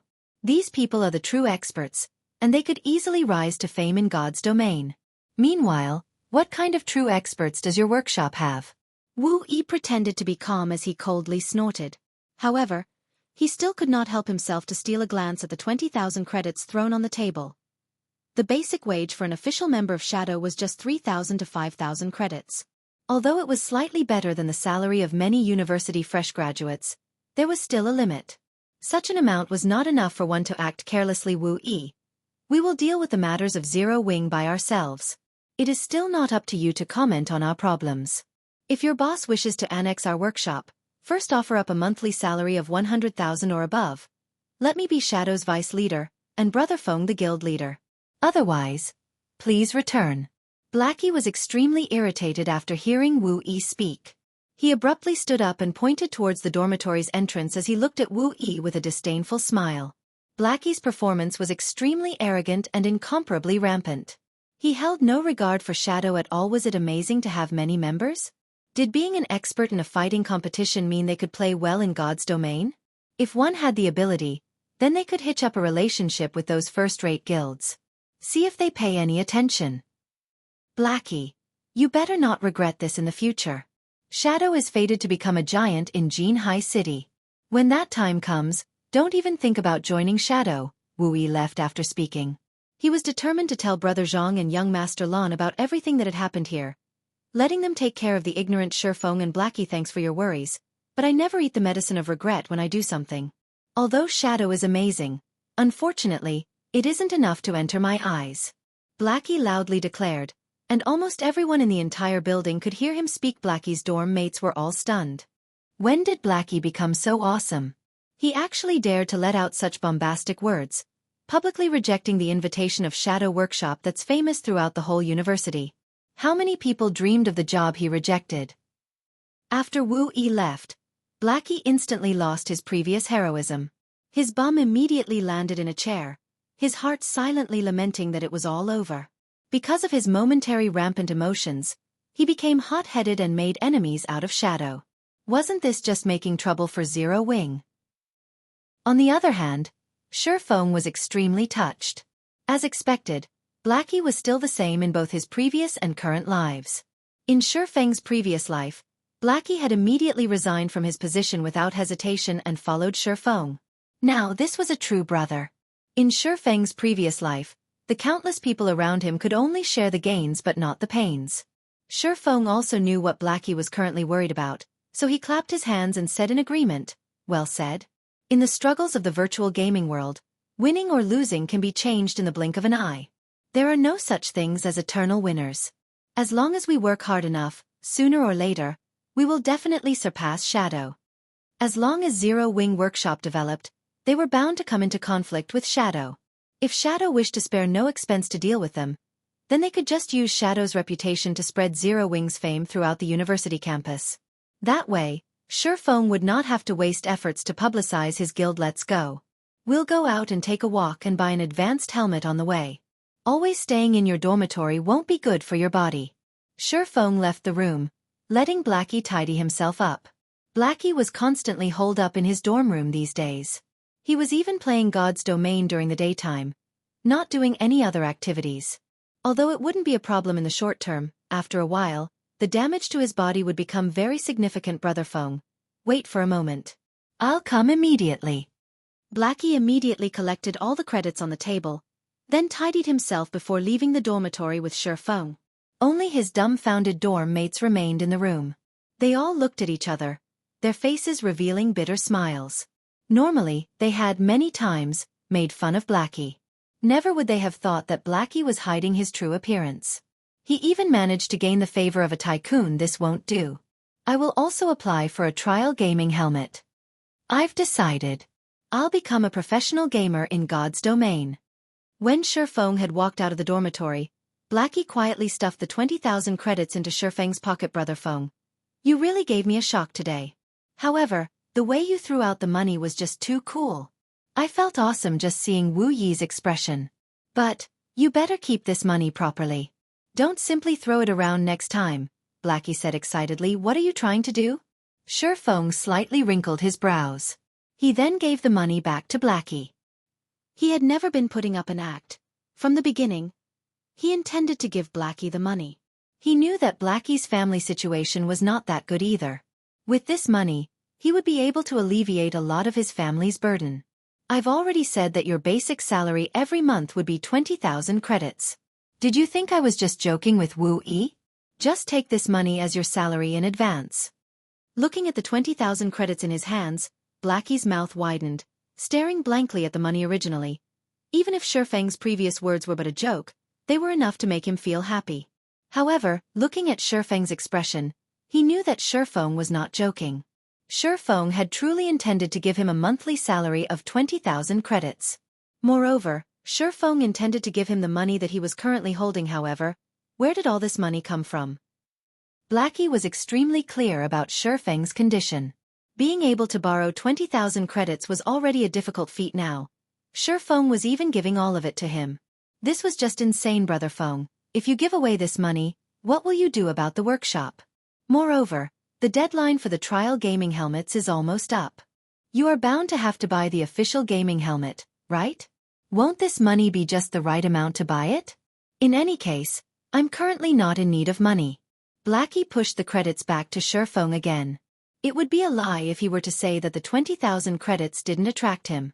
However, he couldn't just ignore his brother's situation just because of some money. Shifeng could naturally discern Blackie's worries.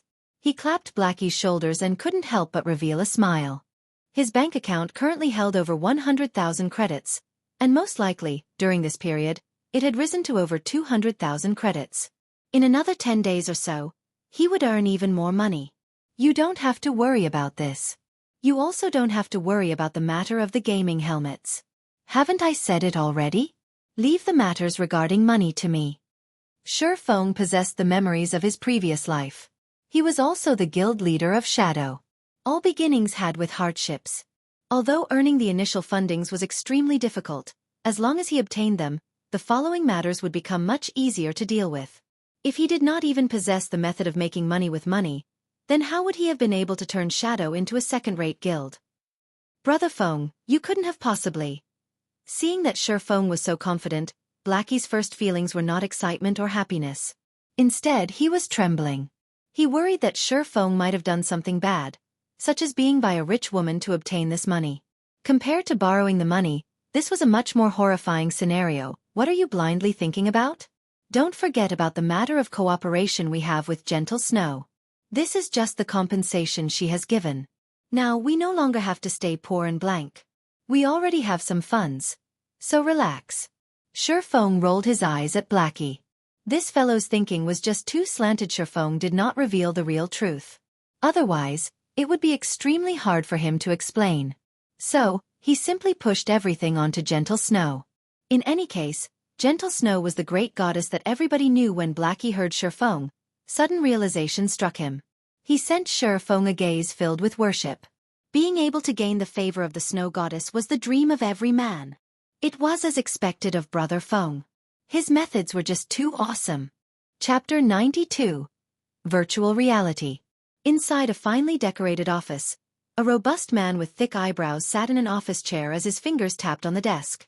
In his other hand, he was flipping through a thick stack of resumes. Dang. Dang. Dang. Enter, the man with the thick eyebrows said in a deep tone. Brother Zhang, I've done the thing that you asked of me. Wu Yi gently opened the door and carefully entered. He then stood, panicked, in front of the desk. Although it was not his first time meeting Shadow's person in power, Zhang Luowei, he still felt an intense pressure every time they met. He was always scared and on edge whenever he spoke with this person in Shadow Workshop. Aside from Lan Hailong, Zhang Luowei's authority was the highest. Moreover, Zhang Luowei was the champion of Jianghu University's fighting competition. He was also one of the hot contenders for becoming the champion of Jianghu City's fighting competition. Even Lan Hailong was respectful before this person, as one of the main reasons why Shadow became so popular within the university was due to Zhang Luowei's personal fame. Sit. Tell me about it. Zhang Luowei placed the resumes to a side, his finger pointing towards the leathered sofa in front of his desk. Although Zhang Luowei looked like an amiable person, Wu Yi knew that, below that appearance, there was an abyss-like horror. Zhang Luowei's personality was both vicious and merciless. Otherwise, he wouldn't have been able to suppress fighting experts like Zhou Yuhu and others. After some thought, Wu Yi slightly organized his words before saying, Brother Zhang, the others have already agreed. It is only that Blackie that is a stone inside a latrine pit, both smelly and hard. He wouldn't agree, no matter what, and he had joined a newly established workshop called Zero Wing. He even said that it was beneath him to join a trash workshop like Shadow. Not willing to join, is it? He's even joined Zero Wing Workshop? Zhang Luowei displayed contemplation as he smiled. However, inside his eyes, a cold glint flashed. What is the origin of this Zero Wing Workshop? Why haven't I heard of it before? Brother Zhang, Zero Wing Workshop was established by a Year 4 student named Shi Feng. I heard that this workshop has nothing at all. They are also buying their gaming facilities only today. However, that person is quite rich. He offered Blackie a basic monthly salary of 20,000 credits. He even wanted me to bring back word to Brother Zhang, telling you to stop trying to poach members of other workshops and take care of your own land. Wu Yi was very angry while he spoke. When I heard this, even I couldn't bear to stomach it. They are just a greenhorn workshop, yet they dare to challenge Shadow. Brother Zhang, how about I take some men to extinguish their overwhelming attitude? Shi Feng, is it? I seem to have heard this name before. Zhang Luowei wrinkled his brows slightly, trying to figure out where he heard this name. However, after thinking for some time, he still could not recall. He shook his head saying, Don't bother with them. In a few days, the school will be holding the annual fellowship party. This is a great chance for Shadow to have a meteoric rise, so we don't have the time to waste on these little workshops.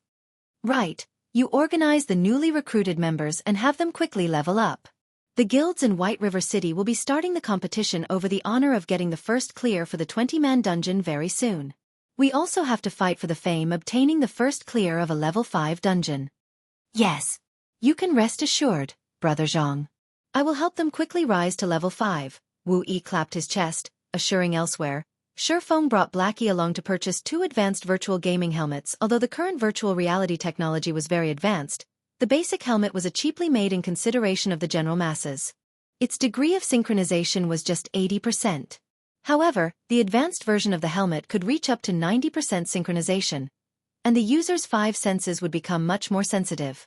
Although the difference did not seem too great, during a battle between equal strengths, this small difference would be the determining factor of victory or defeat. The battles in God's domain were always life or death battles. Moreover, the penalty of a single death was a great amount of EXP and skill proficiency. Hence, most large-scale workshops would allocate an advanced virtual gaming helmet to all their official members previously. Shifeng did not have the money to purchase even a basic gaming helmet. Now that he had the money, however, he naturally would not fall behind in this aspect. After purchasing the advanced gaming helmets, Shifeng found a good restaurant and ordered some high-class nutrition meals. He ate with Blackie as they talked about the future development of their workshop. Such a situation made Blackie feel like he was in a dream. God's domain had only been running for slightly more than 3 days. Not only had Shifeng solved the problem of the gaming helmets, but Shifeng also brought him to a high-class restaurant for a meal and discussion of the matters of developing their workshop. The more unbelievable thing was that Shifeng unhesitatingly gave him a salary of 20,000 credits. Just how many university students' dream was it to have a monthly salary of 20,000 credits? On the other hand, he hadn't even helped Shifeng out much, yet he was able to obtain such a salary. Although Blackie did not voice it, inwardly, he was extremely moved. He felt extremely apologetic to Shifeng, so he silently swore that he would work hard to be of help to Shifeng. Shifeng and Blackie conversed for a long time. They properly discussed the matters regarding the future development of their workshop. They also prepared to officially recruit Lonely Snow and the others, establishing a real workshop. The remaining matters were to find a location to set up their workshop, purchasing facilities for the workshop, and the workshop's administration. Brother Feng, leave these to me since I'm usually doing nothing during the day. It is already hard on you just to level up and earn money. Anyway, I am an economy and management major, so it is a great chance for me to display my specialty. I guarantee that you will be satisfied, Blackie assured. He couldn't help but want to start his work immediately. Good, then I'll leave it to you, Shifeng smiled. He felt extremely relieved with Blackie managing things. After the two parted, Shifeng sent a message to his parents. He then sent them 3,000 credits, telling them not to send him living expenses any longer. He told them that he had already found a good job, and that he was able to support himself financially. Shifeng was still not ready to tell his parents about everything. If he were to tell them that he had earned over 200,000 credits in just a few days, they would most likely not accept it. So he might as well take it slow, gradually increasing the money he sent them. That way, his old folks would be able to gradually accept it. Thinking it reasonable and fair, at 7 o'clock in the evening, after having his meal, Shifeng drank a bottle of C-rank nutrient fluid. He put on the newly bought advanced virtual gaming helmet, starting his conquest in God's domain. Upon entering God's domain this time, the sensation Shifeng felt when he stood beside the large pool was completely different. The cool breeze blowing, the sounds, water flowing into the pool, the scratches and rust that were clearly visible on the steel walls, the faint smell of machine oil. Even the feeling of manipulating his own body had become much more relaxed. Shifeng flexed his body on the stairway. He then pulled out his swords, slashing out streak after streak of beautiful sword images. The sword images kept flickering in and out of existence, giving an unpredictable feeling. The feeling I had while playing God's domain in the previous life is finally back. Shifeng stopped waving his swords, extremely pleased with his current condition in his previous life. Shifeng was used to using the virtual reality cabin. The virtual reality cabin's synchronizing rate could reach up to 97%. In God's domain, if the system interface, status indicators and other such things weren't present, players would be practically unable to differentiate between the real world and the virtual world. After getting used to his body, Shifeng felt that he should start searching for the Titan's heart. Chapter 93. Dark Clown. The spiral staircase led directly to the core control area on the highest floor. After climbing an unknown number of steps, Shifeng arrived at a winding corridor that led towards the core area. Ancient magical runes were carved into the walls on both sides of the corridor, and even though almost a millennium had passed, this corridor was still gleaming with light. Only some parts of the corridor had decayed, damaging the magical circuits etched in it and plunging those particular areas into darkness. Fortunately, Not many parts of the corridor were badly decayed, so Shifeng was still able to clearly see the entirety of the long, narrow, and maze-like corridor. Just after Shifeng set foot into the corridor, the alarm once again rang out. Alert! Alert! The intruder has already invaded Area A of the fortress, the magic corridor. Activating guardian statues on duty. Shifeng then heard loud booming noises coming from the corridor, as if some gigantic machine had started moving. Shifeng no longer dared advance slowly. He immediately used a speed scroll, dashing through the magic corridor at flying speed. After taking several turns in the magic corridor, Shifeng discovered a machine that had a flashing red light. Although this machine was just the size of a football, it was constantly producing alarms, as if it were a tool meant for guiding the guardian statue's sentinel guard, common monster. Level 10. HP 200/200. Shifeng immediately understood how he was so easily discovered. This sentinel guard was just like a radar. It could detect enemies within a range of 500 yards, and after discovering them, it would set off an alarm. The distance between the entrance of the corridor and this location was roughly around 500 yards, so the sentinel guard was able to immediately discover Shifeng. As long as Shifeng could get rid of it, then he would be able to rid himself of the alarms of this area. However, this thing had very sensitive reactions. It would not let any enemies get within 30 yards. Also, if it were attacked even once, it would try to retreat with all its might. Simultaneously, it would increase its speed of calling for its allies, and it would absolutely not give the enemy a second chance to attack. It was extremely hard to deal with. I guess I've no choice left. I can only give it a try. Shifeng unsheathed both of his swords. He could already hear the angry roars of the guardian statues coming from behind him. Based on his strength, fighting in this narrow area would only lead to his own death. His only chance of throwing off those guardian statues was to get rid of the sentinel guard when Shifeng was nearing the 30-yard range, just as the sentinel guard was about to break into a run. Shifeng's eyes locked onto the sentinel guard, the muscles in both of his arms bulged, and with the strength of his entire body, he cast out both swords. Both swords flew towards the sentinel guard. Precision throw. The throwing distance of the skill was just at 30 yards, and it caused 150% of his weapon's damage. The sentinel guard was extremely vigilant.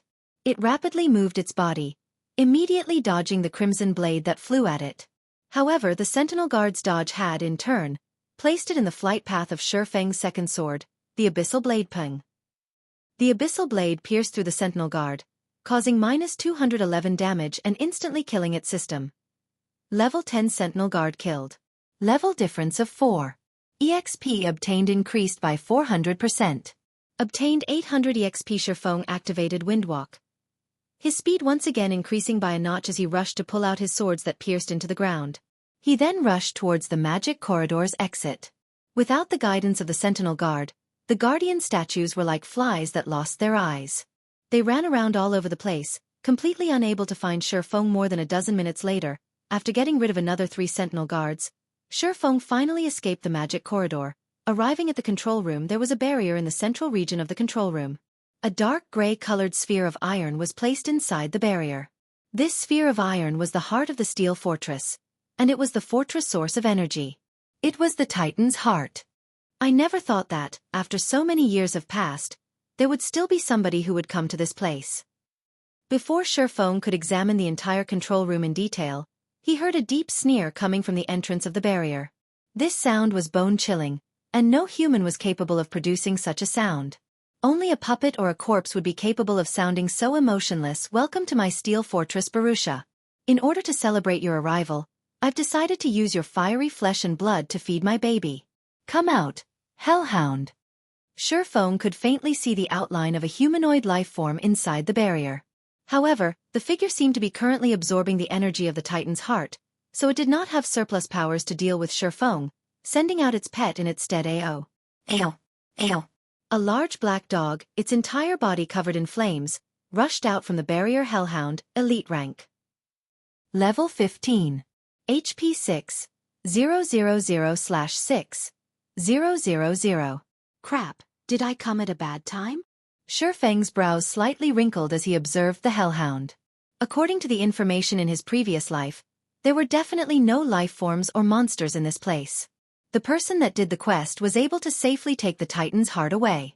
So why was it that, when it was his turn to do the quest, a mysterious character appeared here, trying to steal the Titan's heart's energy? However, Feng also thought of another possibility. This mysterious character stole all the energy of the Titan's heart first.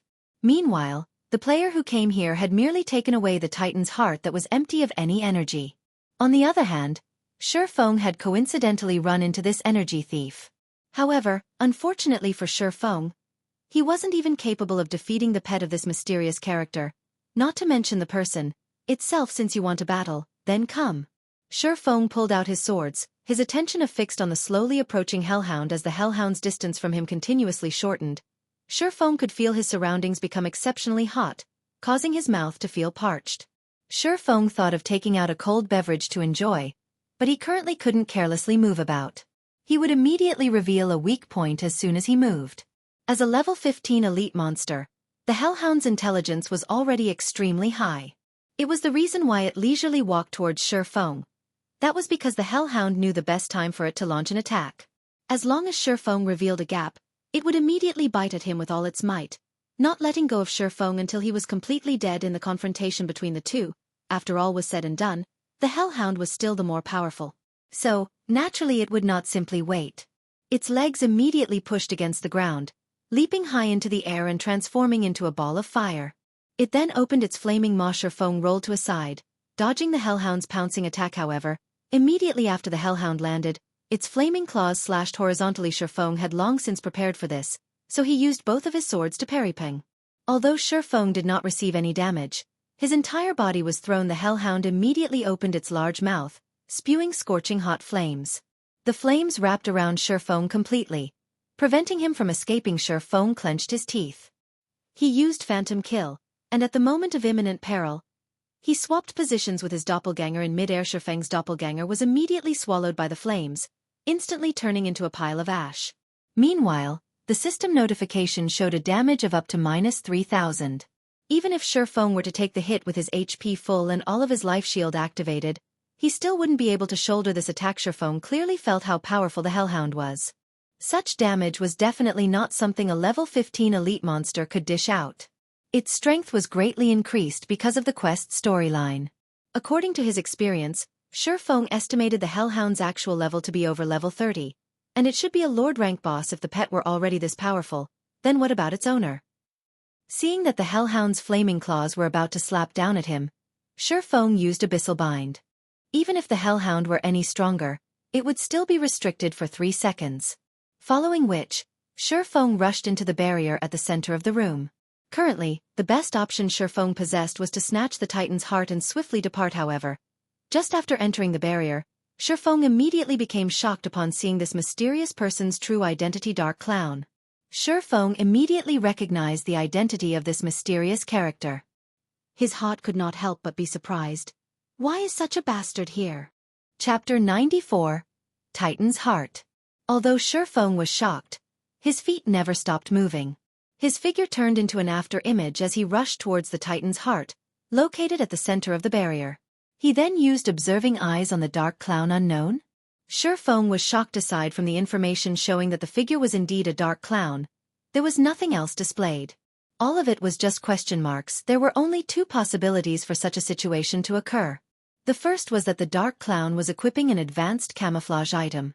The other was that its strength was simply too overwhelming, preventing the basic observing eyes from identifying it. Was very clearly the latter situation taking place in this case. According to Feng's memories, Dark Clowns were a group of mysterious lifeforms. They always wore clown clothing with many bells as decorations. They looked human, but were not human. However, neither were they living spirits. Each one of them was extremely powerful.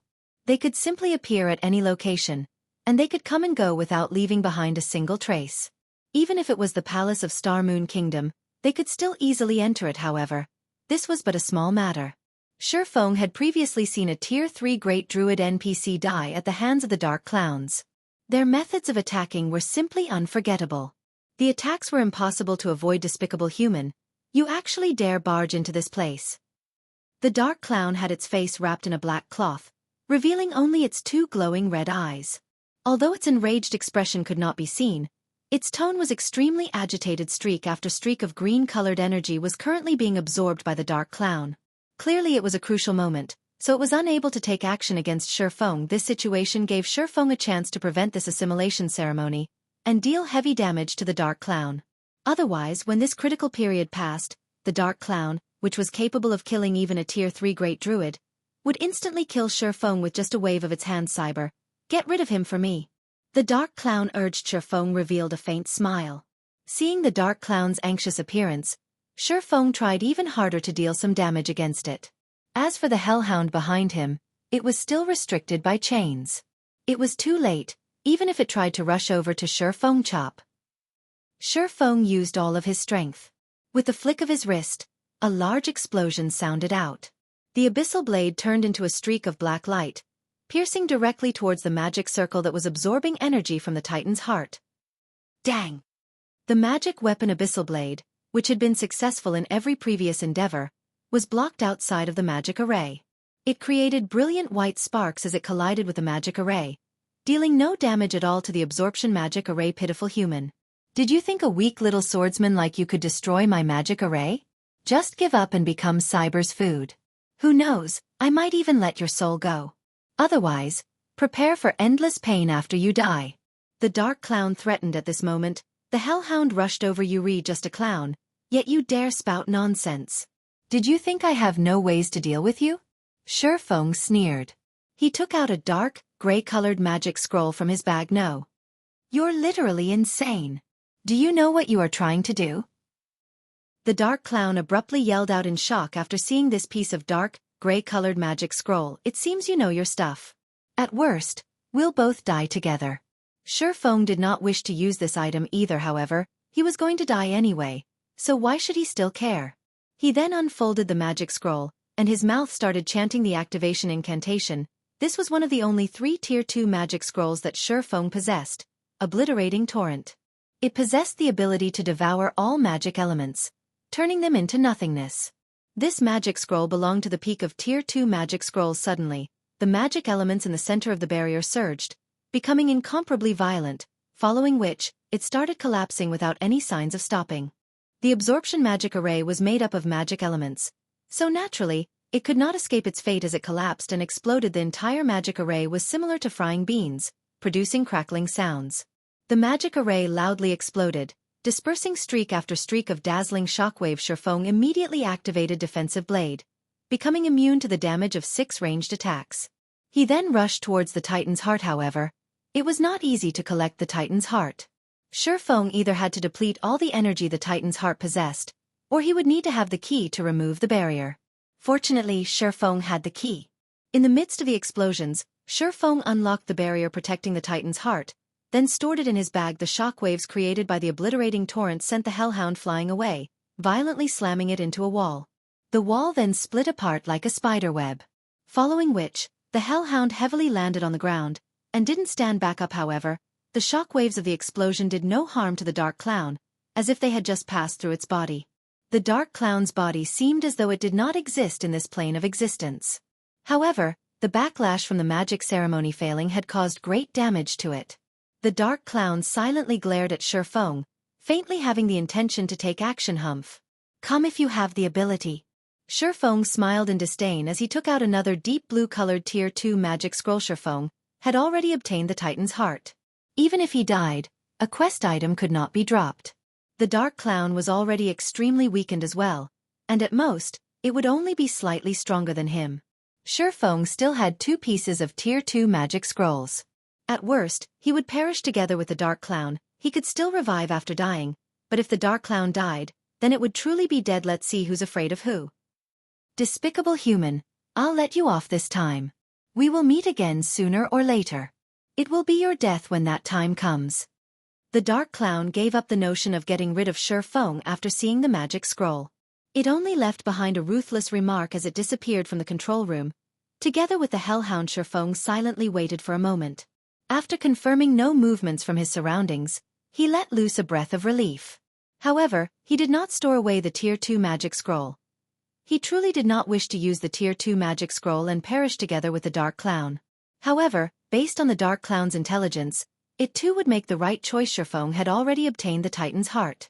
He took out a return scroll and started chanting. 30 seconds later, Shifeng turned into a white glow, disappearing from the control room as well. After Shifeng disappeared, the Dark Clown appeared once more. The red glow let out from its eyes became even more brilliant now. It clearly did not expect Shi Feng to be so cautious. From beginning to end, Shi Feng had never put away the Tier 2 magic scroll.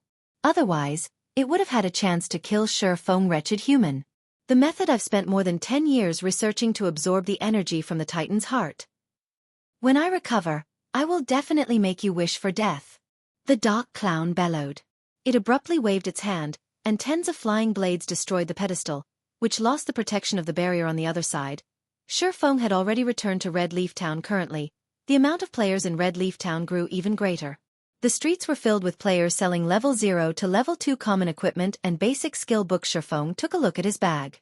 It had been some time since gold coins stopped entering his account. He thus decided to go sell some items before going to hand in his quest. The previous forging designs were already sold out. Shi Feng took out another 20 pieces of glimmer chestplate forging designs and placed them at the auction house to be sold in batches at this time. A communication request came from Gentle Snow. 3 hours from now, meet up in front of Dark Moon Graveyard's entrance. Get your team prepared for it and bring the necessary potions. Our Ouroboros must definitely snatch the first clear of this dungeon this time, so we'll be looking forward to your performance. Gentle Snow's tone was very indifferent, as if she was giving out a command. It was completely different from their meeting just now. Will do. I'll definitely arrive 3 hours from now. However, Shi Feng did not particularly mind it, as that was the snow goddess's regular attitude. He estimated the time, thinking that he should be able to make it. Neither of them traded unnecessary words, immediately disconnecting the call after that. Shi Feng purchased card sets and hard stones at the auction house. He also bought some materials required to make bronze equipment and mysterious iron equipment. After storing the materials inside the bank, Shi Feng went on to buy some magic scrolls and necessary potions. He then ran towards the white sand ruins to turn in his quest. Chapter 95. Abyssal Devour. Blackie, how are things at your place at the moment? What level are you guys at right now? Shi Feng asked. Leveling up in this hidden area is just too awesome. There is still no one coming over here to steal monsters, and everyone is at level 5 right now. Moreover, we obtained a lot of wolf meat and wolf skin, and our bags have long since been filled to the brim. Right now, we're preparing to return to town and clear out our bags a bit, Blackie excitedly said. In this short period of time, they had obtained 4 pieces of level 5 bronze equipment from grinding on forest wolf dens. Amongst them, there was a level 5 bronze staff that allowed Blackie's damage to increase by a lot. Full already? You guys sure are efficient. Shi Feng was slightly shocked. A stack of wolf meat had 100 pieces in it. Previously, Blackie and the others had purchased plenty of big bags. Shi Feng never thought that they would be filled so quickly. How many wolf meat was this? If all of them were to be given to Violet Cloud to be made into advanced cookings, then it would become a huge profit. That's right. You guys pass all of your wolf meat to a female cleric called Violet Cloud. Just give out my name when you meet her. Afterward, you guys rest up a little and buy some HP and MP recovery potions. Then wait for me at the trade area. Brother Feng, are we going to go dungeon diving with the snow goddess? Blackie excitedly asked, after recalling some things then, so properly rest up. You'll have to tense up your nerves after entering the dungeon. Shi Feng nodded his head, disconnecting the call. On the other hand, Blackie had nearly jumped up in excitement. Originally, he had thought Shi Feng would not be bringing them along to the dungeon.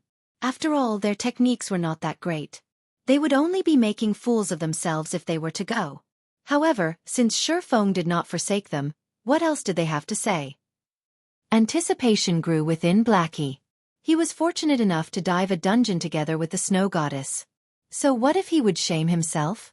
It would still be an honor when mentioned to others.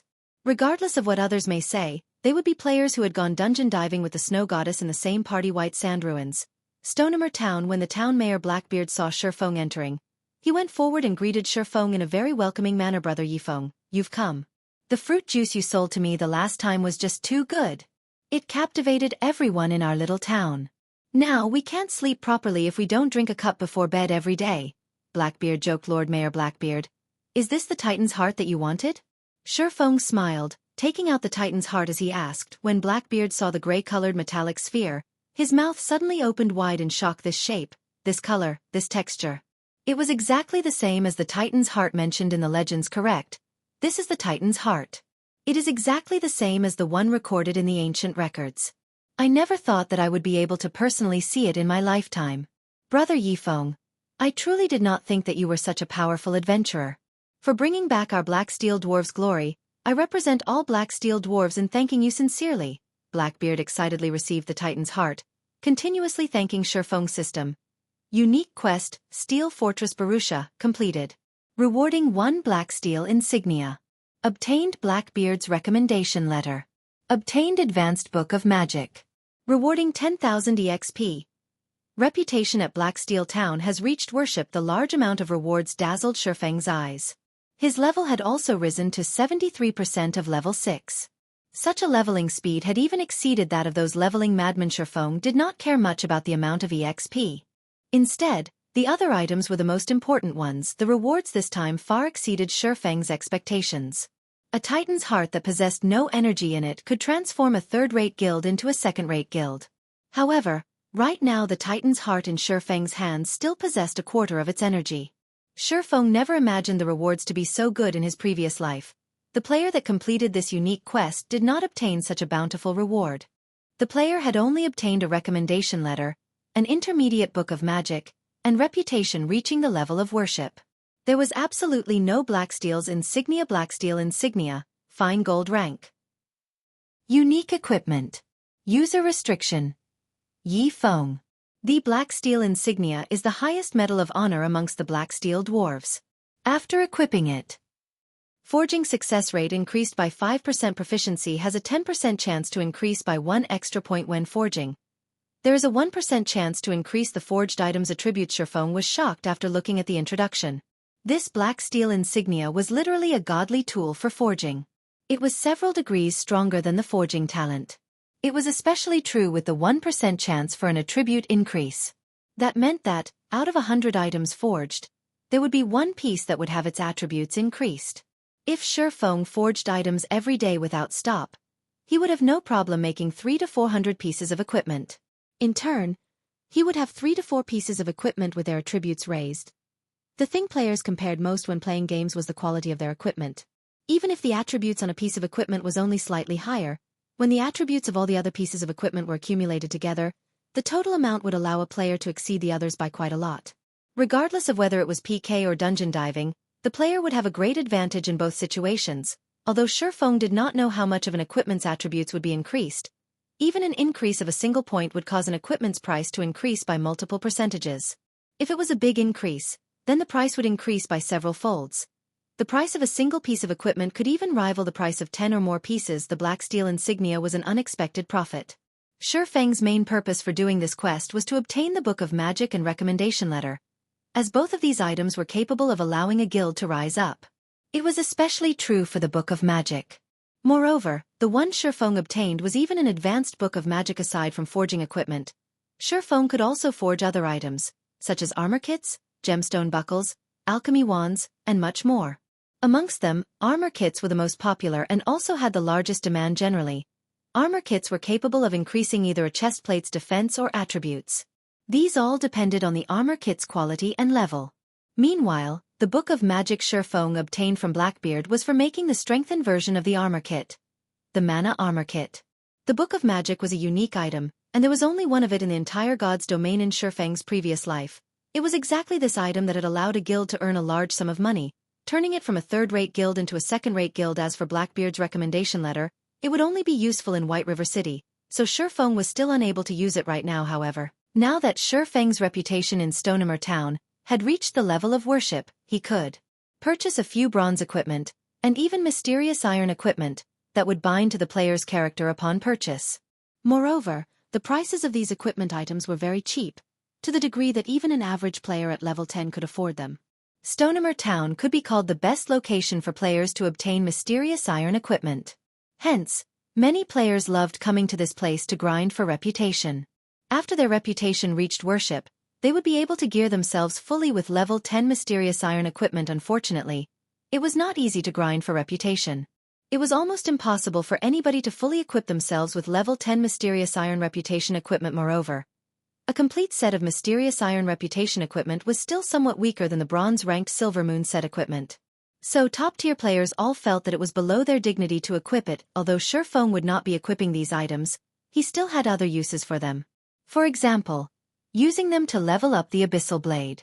The Abyssal Blade needed to devour weapons in order to level up. According to his understanding, the better the quality of the weapon devoured, the higher the increase in attributes of the Abyssal Blade. The Abyssal Blade was like a cultivating weapon. Hence the reason it was so much more powerful than those epic-ranked weapons. They were even capable of rivaling legendary weapons if Shurfeng nurtured it properly. The Abyssal Blade's attributes could definitely surpass a legendary weapon. Sadly, too many items were required to carry out such a feat. Even if it was the guild leader of a second-rate guild, they would not be able to support such a heavy cost. There was also the risk of facing a huge backlash. It was why many players both loved and hated magic weapons in consideration for the Abyssal Blade's attributes. Instead of feeding it the original 1 piece of level 5 mysterious iron weapon, and 10 pieces of level 5 bronze weapon, Shurfeng decided to buy 11 pieces of level 5 mysterious iron weapon from the weapon shop. It was unknown how much of an increase in attributes such an action would yield, following which, Shurfeng called out the leveling interface for the Abyssal Blade. He then fed all these weapons to the Abyssal Blade. Chapter 96. Magic Weapon Transformation. After choosing the weapons to devour and clicking level up for the Abyssal Blade, the Abyssal Blade suddenly let out a dragon's roar. Countless black flames started emerging from the blade of the sword. The black flames then transformed into a dragon's head, immediately biting at the weapons that had been chosen. The dragon devoured the weapons, bite by bite in the blink of an eye. The black flame devoured all 11 mysterious iron weapons, and all of their essences flowed into the Abyssal Blade. The Abyssal Blade no longer looked like a fire poker, and it now gave off a faint cold feeling of sharpness. The blade's color and luster had also become more rustic, similar to a blade covered in dust for many years. When Shurfeng held the Abyssal Blade once again, the weapon felt slightly heavier than before. He felt a refreshing feeling when his hand wrapped around the sword's hilt. Shurfeng then waved the sword a few times. Hua! Hua! The air was like paper, creating tearing sounds as he sliced it apart. The boss of the weapon shop was also a forging expert. When he saw this, his mouth opened wide in shock. He even nearly pulled out his goatee. The ordinary-looking weapon was actually so sharp that it could easily surpass a fine gold weapon. If it were utilized properly, it might even be able to break apart a bronze weapon with a single slash. Good sword. Shurfeng waved the Abyssal Blade a few more times. After leveling up the sword, Shurfeng felt that it had become much more suitable for him. He then checked the Abyssal Blade's attributes. Abyssal Blade, magic weapon, one-handed sword. Attack power 39. All attributes plus 14. Attack speed plus 5. Ignore monsters level by 5 levels. Attacks have a 15% chance to cause 2 times damage, 10% chance to induce Doom Curse, reducing all stats by 40%, lasting 30 seconds if wielder belongs to any swordsman job, all skill levels plus 2. Increase free ability points received by 2 points for every increase in level equipment level 5. Can be leveled up. Devour 10 level 10 bronze equipment and 1 level 10 mysterious iron equipment to level up to level 10. Can be evolved, unknown. Additional skill 1. Phantom Kill. Instantly creates a doppelganger. You can control this doppelganger. Doppelganger will have 50% of original body's attributes and all skills. At the same time, doppelganger and the original body can be swapped. Duration of 35 seconds cooldown. 5 minutes. Additional skill 2. Abyssal Bind. Binds enemies and prevent movement, reducing defense by 100%. Duration of 3 seconds cooldown. 1 minute. Additional skill 3. 9 Dragon's Slash. Instantly create 9 phantoms of the Abyssal Blade for the wielder to use. Each phantom sword is capable of dealing up to 30% damage. Duration of 24 seconds cooldown. 5 minutes. The Abyssal Blade was personally created by Master Smith Alice's using the Black Dragon King's fangs as material. It is one of 36 famed swords, and it is ranked 31st. However, this sword has been cursed by the Black Dragon King. Aside from being able to provide the wielder with immense strength, there will be a backlash every period. However, after being remodeled by Jack using a star crystal, the strength of the backlash has been greatly reduced. If the wielder is unable to suppress the backlash, the wielder will receive the curse of the Black Dragon King, permanently reducing all attributes by 50%. Unable to be dropped, unable to be traded. The Abyssal Blade's attributes increased by quite a lot. Just its attack power alone could rival a level 5 mysterious iron two-handed weapon. With the basic attributes included, it would far exceed even a level 5 secret silver two-handed weapon. It was a one-handed weapon that had the destructive power of a two-handed weapon. Moreover, a one-handed sword was much lighter, and its speed was much faster. That meant the Abyssal blade possessed both the destructive power of a two-handed weapon and at the same time, the lightness and speed of a one-handed weapon. This was the terrifying part of magic weapons, and only master smiths were capable of forging such weapons with such a result. Shifeng was looking forward to the Abyssal blade's rise to level 10 originally. Shifeng intended to sell off the level 10 fine gold greatsword he had obtained from the Sun Temple.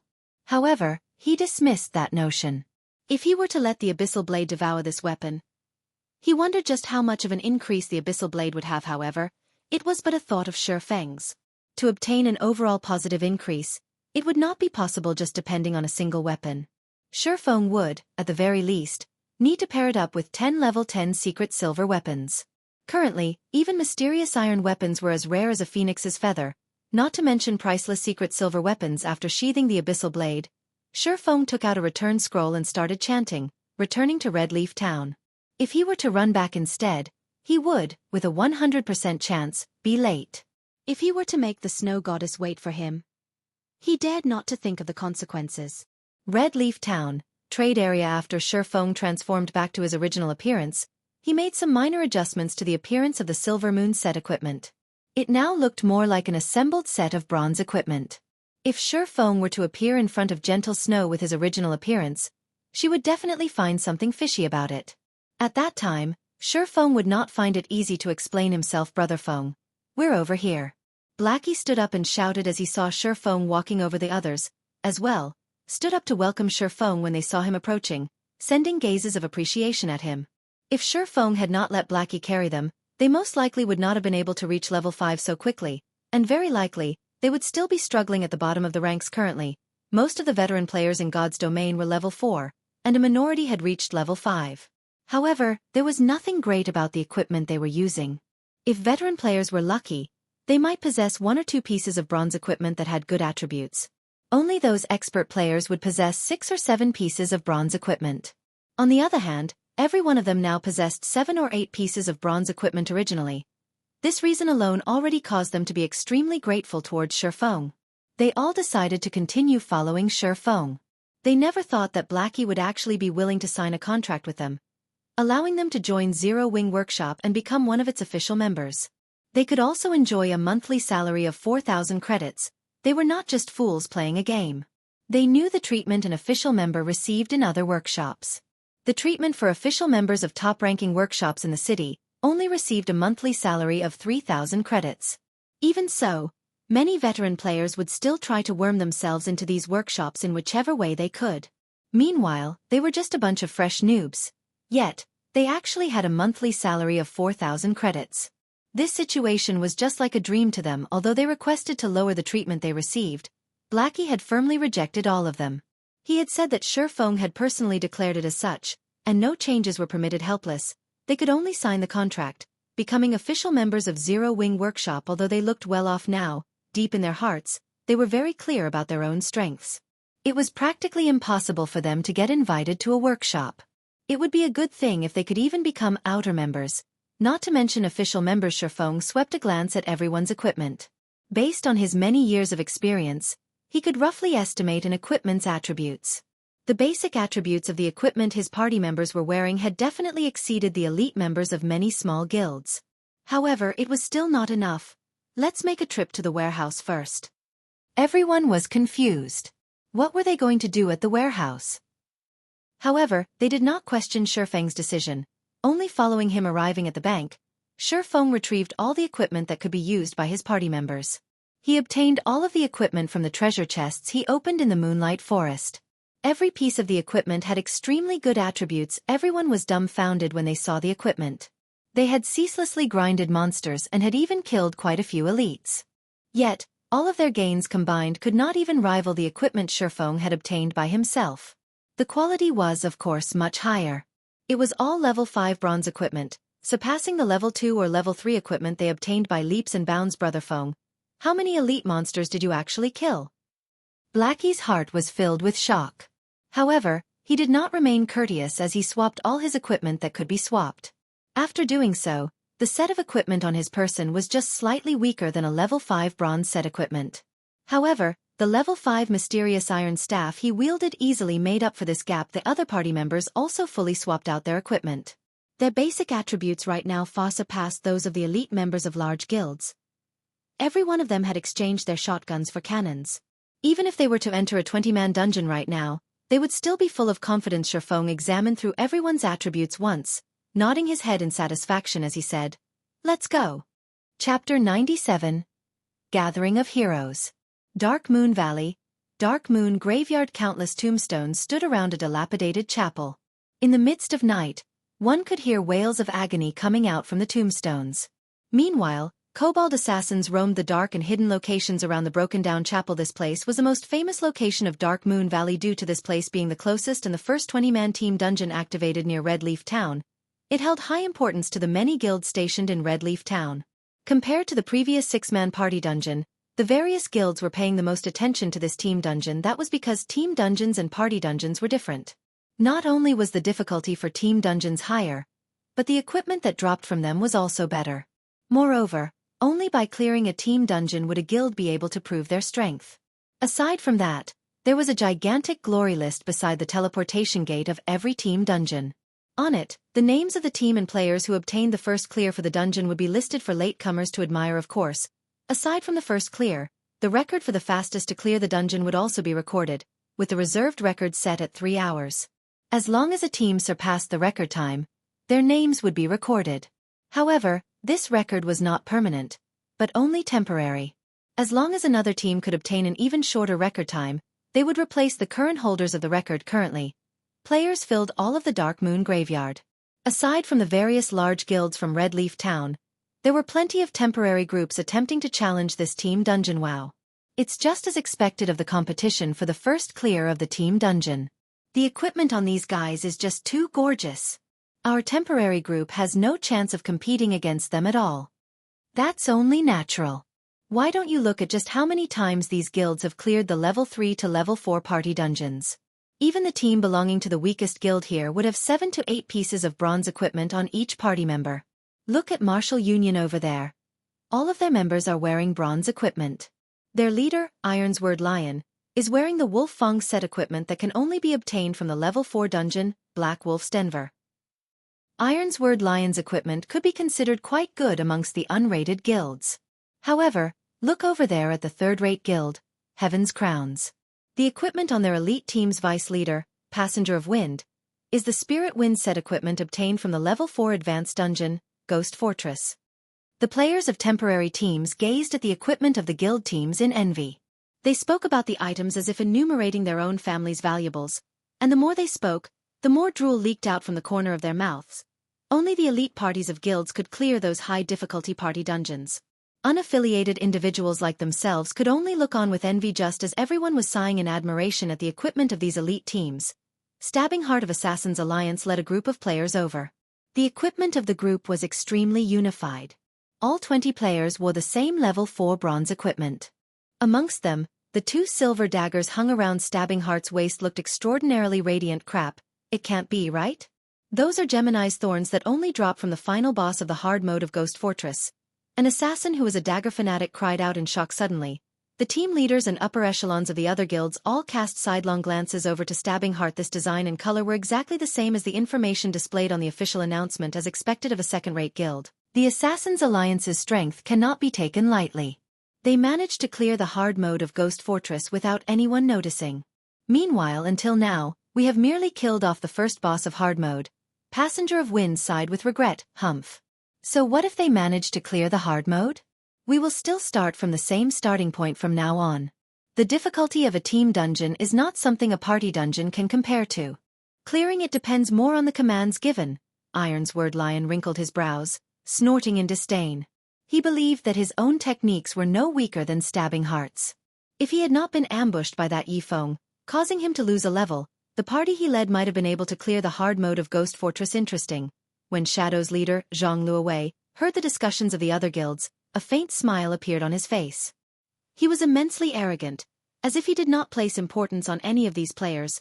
The various guilds present were unwilling to comply with each other. After all, God's domain had only recently begun. Nobody would know what the future would bring. The Assassins' Alliance was only this powerful due to their strong initial foundation. However, the first clear for the Dark Moon Graveyard could not be obtained just by relying on a strong foundation. At best, the Assassins' Alliance would only have a minor advantage over the other guilds. The first clear of this team dungeon this time around was considered a shuffling of power in Red Leaf Town. Whoever obtained the first clear would increase their prestige in Red Leaf Town, improving their guild's development. It would have a great effect on attracting new players to join their guilds. Everyone looked at the time. There was still over 20 minutes before the opening of Dark Moon Graveyard. They all stood by a side, patiently waiting. Sister Snow, this place is really lively. Xiao Yuer giggled, pulling on Gentle Snow's delicate arm as she took a look at her surroundings. Gentle Snow nodded. She looked around with an indifferent face, her expression as cold as ice. She did not pay any attention to the guilds present. Instead, she was looking for a certain someone. Although Gentle Snow and her group kept a low profile when they arrived at the Dark Moon Graveyard, everyone's sights still unconsciously turned towards the group. Including the upper echelons of the various guilds, they still possessed the chance to compete in the case of second-rate guilds. However, it was but a fleeting dream for them to compete against a first-rate guild. The main reason being the gap between a first-rate guild and a second-rate guild was just too wide. Not only was there a difference in the number of players in the guild, but there was also the difference of the quality of players and fundings. Just by standing in this place, Gentle Snow caused a great pressure to loom over the upper echelons of the many guilds present. As for the cause for this pressure, aside from the disparity between their guilds, the disparity between personal strength was also one of the causes. As long as one played virtual reality games, they would certainly know of the Snow Goddess. However, this name was not praise for Gentle Snow's stunning complexion, but for her frightening strength as expected of the Snow Goddess. The equipment on her body is likely the most top-notch equipment available to players at this stage of the game. Stabbing Heart inwardly admired the silver-red battle armor that Gentle Snow wore. This was the Flame Light set equipment that could only be obtained from the level 5 advanced dungeon, Lava Cavern. The Assassins' Alliance was never able to clear this dungeon. Moreover, this Flame Light set was a mysterious iron set equipment that would only drop from the hard mode of the dungeon. The set equipment was much better than any other equipment, not to mention the crimson-colored Flame Spirit Greatsword in Gentle Snow's hands. That was a level 5 secret silver two-handed sword. The weapon itself could easily overwhelm his pair of mysterious iron-ranked Gemini's thorns. The pressure this set of equipment gave off to the other experts present was enormous. In addition to Zhao Yueru and Xiao Yuer's mysterious iron equipment, Gentle Snow's group practically flattened everyone else at the Dark Moon Graveyard. How were these experts supposed to compete against Gentle Snow's group now? Why isn't he here yet? After taking a look around, a faint layer of frost appeared on Gentle Snow's face as she was unable to discover Shifeng's figure anywhere. Ha ha ha. Snow, that guy must have known that he would just humiliate himself, so he didn't dare show up. Why don't we just call a few more members over? Zhao Yueru stuck out her impressive twin peaks, laughing delightfully. Gentle Snow gave Zhao Yueru's words some thought. The first clear for the Dark Moon Graveyard was extremely important. If Shifeng really was not coming, then she should be making some preparations ahead of time. Just as Gentle Snow was prepared to contact her subordinates, Shifeng and his party ran over. Sorry, I've made you all wait. Shifeng scratched his head, apologizing. Although he hurried over, the distance was just too far. Moreover, they had met a level 5 extremely rare elite on the way here, so they had wasted some time. Chapter 98. Whetstone Recipe. After not meeting for just more than a day, Shifeng discovered that Gentle Snow and the others of her group had changed their equipment. All of them were wearing gorgeous equipment. The level 5 Flame Light set equipment all of them were wearing was the best team equipment currently available. With this equipment, as long as the team leader commanded properly, they would definitely conquer the normal mode of Dark Moon Valley after familiarizing themselves with the dungeon regarding the Dark Moon Graveyard. Even if Shifeng now possessed a full suit of Silver Moon set equipment, he still had quite a lot of requirements. For instance, the advanced Whetstone recipe. This was the strengthened version of the Whetstone. The recipe for this item could only be obtained from team dungeons. Moreover, only bosses of the dungeon would have a chance of dropping it. You still remembered to come. That's enough. Since you're already here, leave your party, and we'll reform the group.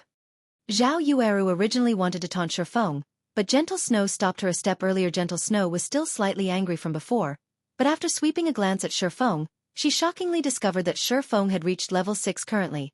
The level 6 players in all of Red Leaf Town were top-tier players previously. When she met Shifeng, his level was nothing special. It was just below average. Now that he was able to catch up to such a degree, one could see that Shifeng's leveling speed was extremely fast. As for Blackie and the others standing behind Shifeng, all of them were level 5. They were also fully geared with bronze equipment, and such a standard was relatively good amongst temporary Team Shifeng's party then disbanded. All of them joining Gentle Snow's team. All of the surrounding guilds and players saw Shifeng join Gentle Snow's team. Judging from the equipment of Shifeng's party, it was obvious that Shifeng and the others were not members of Ouroboros. However, it was extremely odd that they were still able to join Gentle Snow's team and enter the dungeon together. The equipment worn by Shifeng's party did not seem very high-leveled. They wore only scattered pieces of bronze equipment, not that different from the equipment of a temporary team. This was the important struggle for the first clear of a team dungeon. Was Gentle Snow so confident in being able to easily obtain it that she'd invite a group of people like this? Only Stabbing Heart knew of Shifeng's strength. Now that both powerhouses had joined, the competition for the first clear of the Dark Moon Graveyard had just become much harder. Brother Zhang, that's the brat that set up our men, Flaming Tiger hatefully commented when he saw Shifeng. So, it is him? Zhang Luowei raised his brows. He could not help but pay more attention to Shifeng. He then said in a deep tone, since he has some connection with the Snow Goddess, try not to stir up trouble with them in the future. I don't wish for us to go against a first-rate guild right now. Being able to wipe out Flaming Tiger's group, and having a connection with the Snow Goddess, this person was not that simple. He still needed to do some investigations of this person. If this person had just joined the Snow Goddess by chance, he would definitely make this person pay for his actions. Yes, I understand, Brother Zhang. Flaming Tiger glared at Shifeng, only gritting his teeth as he answered. However, it was a different situation on the side of Martial Union. Every member of Martial Union could not help but wish they could get rid of Shifeng right that instant. It was especially true for Ironsword Lion previously. He put out the word that he would kill Shifeng back to level 0. Now that he saw Shifeng had already reached level 6, one level higher than Ironsword Lion himself, he felt extremely humiliated. What is that group of assassins doing? They actually allowed him to wash away his red name, and even rise to level 6. Just the fact that Shifeng was standing in this place, unscathed, caused the light on Ironsword Lion's face to fade. His face turned crimson from anger, saying, immediately contact the party of assassins. What exactly is going on here? Boss, what's up? One of the assassins standing guard in front of the hotel asked what's up. Ironsword Lion nearly suffocated from anger when he heard those words. He bellowed, I told you all to pay attention to Yifeng, yet, what have you all been doing?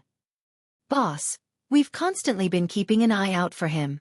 However, Yifeng has not set foot outside the hotel. I'm guessing that he must be afraid, the assassin said. Puzzled. You've constantly been keeping an eye out for him? Then you tell me. Who is this person that I am looking at? Ironsword Lion sent a screenshot, asking coldly. Impossible. We've really been constantly keeping an eye out for Yifeng, and he never came out. The assassin, immediately dumbfounded, looked at the screenshot. You're a bunch of rubbish that can't even keep watch over a single person. Get out of Martial Union immediately. I don't wish to see you any longer. Rage completely flooded Ironsword Lion's mind. Shortly after, he turned to glare at Shifeng, saying to his subordinate, call some men over, as many as you can. After they're done with the dungeon, I want him dead immediately. Boss Ironsword, this wouldn't be a good move, right? No matter how you put it, he still has some connection with the Snow Goddess. If we create a bad relationship with Ouroboros, it would be detrimental to the development of our guild, a druid said out in the streets. We live by depending on our reputation. Now that someone has stomped our reputation to the ground, who cares about anything else? Ironsword Lion said in disdain. So what if she's the Snow Goddess? She still hasn't met this daddy right here. I don't believe that a stupid skank like her could do much to me. If she knows how to be tactful, I can still give her some face.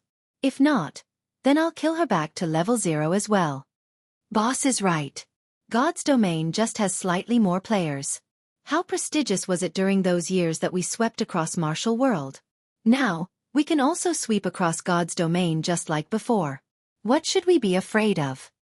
The players that had constantly followed Ironsword Lion all voiced out their agreements, all of them releasing the aura of a mad dog from their bodies. In their opinion, one had to be fierce when playing virtual reality games. Compared to Wuxia games, God's domain merely had more players. Moreover, They had to take into consideration so many problems every single day.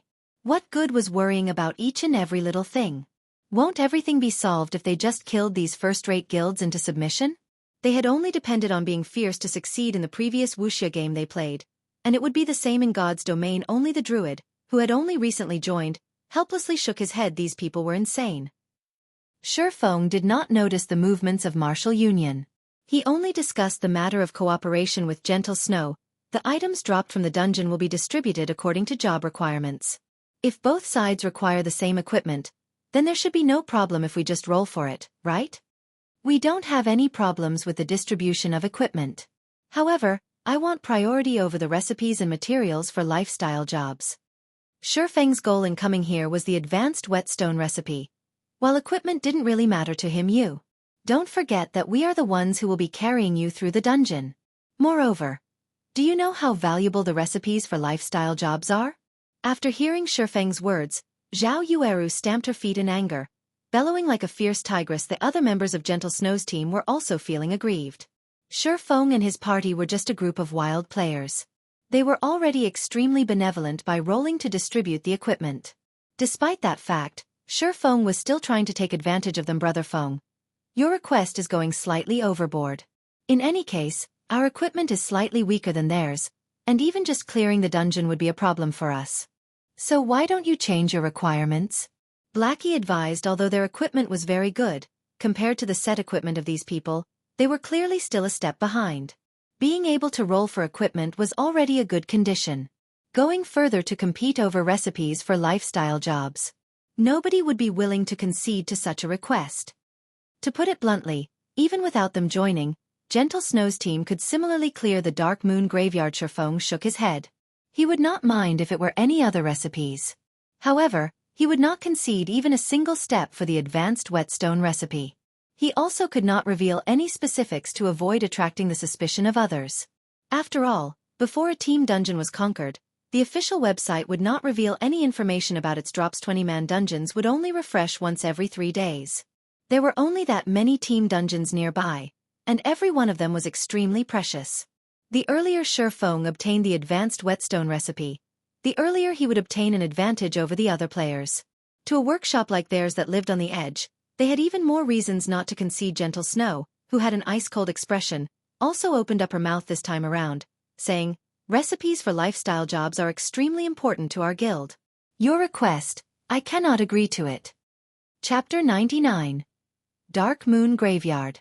Gentle Snow's single sentence determined the final verdict, not allowing anybody to refuse. After having worked with Black Flame, Gentle Snow discovered the importance of lifestyle jobs. Although their influence towards God's domain was small right now, who could guarantee that it would remain so in the future?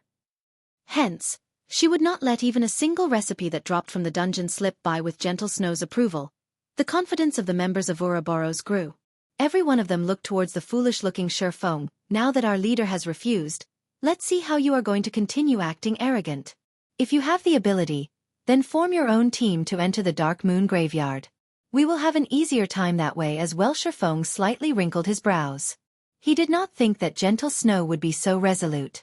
He wondered what had happened to Gentle Snow to trigger a nerve in her. She was completely different from when they first met. At that time, there was still room for discussion. However, Shifeng did not have a clue that the person who triggered Gentle Snow was exactly himself. "How about this, then? We'll hold a party auction for the lifestyle recipes that drop," Shifeng said. Without having any better options, he could only take a step back and make some compromises. Hearing Shifeng, Zhao Yueru covered her delicate mouth as she revealed a shallow smile. "Yifeng, stop dreaming. Team dungeons only reset once every 3 days. The recipes obtained from inside are extremely important to a guild's development. How could we auction them amongst the party? If you insist on doing so, then we will just call in a few more of our elite members. That way, those enter the Dark Moon Graveyard will all be our members, and we won't need to share anything with you." Zhao Yueru's tone turned chilling. Zhao Yueru had already made her words extremely clear. If you are going to stay, then forget about the recipes. Otherwise, pack up and leave. We won't be obstructing you on your way. Meanwhile, Gentle Snow showed no signs of hindering Zhao Yueru. Her actions meant that she, too, agreed with Zhao Yueru's viewpoint. "Miss Zhao, please don't get angry. Brother Feng doesn't know how important the recipes are to you all. I apologize.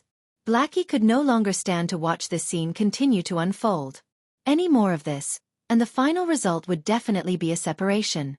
They managed to obtain the favor of the snow goddess after much difficulty. Hence, they could not simply just let go of this chance to further advance their workshop. Blackie continuously hinted Shifeng not to act rashly and to properly grab a hold of this chance. Shifeng could feel Gentle Snow's resolute behavior. Such an attitude gave him a headache. However, it would not be easy for him to find another team to enter the Dark Moon Graveyard with. It was a team dungeon, after all. A certain standard of equipment, trust, and cooperation was required to successfully clear it. Moreover, players that were abruptly recruited might not necessarily be reliable. They might even bring adverse effects to the team. Alright then, let's go with your arrangements. It was clearly not wise for him to enter a deadlock with Gentle Snow right now. Shifeng had no choice but to just give up this chance. His only choice was to look for new, reliable members after he finished the dungeon. He would then bring them to dive into other team dungeons. Seeing Shifeng agree, Blackie let loose a breath of relief. On the other hand, Zhao Yueru was slightly pouting. She inwardly felt unfortunate that she was not able to chase Shifeng away. Gentle Snow did not pay attention to Zhao Yueru's irritation. The time for the dungeon's opening already arrived. The other guild teams were all entering the dungeon, one after another. Hence, Gentle Snow said in the team chat, "Let's go in then." Before entering the dungeon, Gentle Snow had set the dungeon's difficulty at normal. That way, after entering the teleportation gate, everyone would be sent to the normal mode of the Dark Moon Graveyard. Team dungeons were similar to party dungeons, in which they had 3 different difficulties: normal, hard, and hell. However, guilds that were not familiar with the dungeon would usually start off by obtaining and understanding information from the normal mode of the dungeon. They would then use the information obtained to prepare for hard mode and hell mode. Right now, every guild was competing for the first clear of the Dark Moon Graveyard. They wanted to use this chance to increase their influence towards the players in Red Leaf Town. So naturally, they would not start off by challenging a higher difficulty. The team entered the teleportation gate, one after another. They all turned into a streak of white light as they entered the Dark Moon Graveyard. Team dungeons were unlike party dungeons. The map inside a team dungeon was extremely large. They were practically the same size as a small town, with some being the same size as a city with a population in the millions. The Dark Moon Graveyard was the first team dungeon available near Red Leaf Town, so the map of the dungeon was relatively small. Unlike the team dungeons in other virtual reality games, the main goal when entering any team dungeons in God's domain was to find the exit. As long as players could find the exit and leave the dungeon, then they would have cleared the dungeon.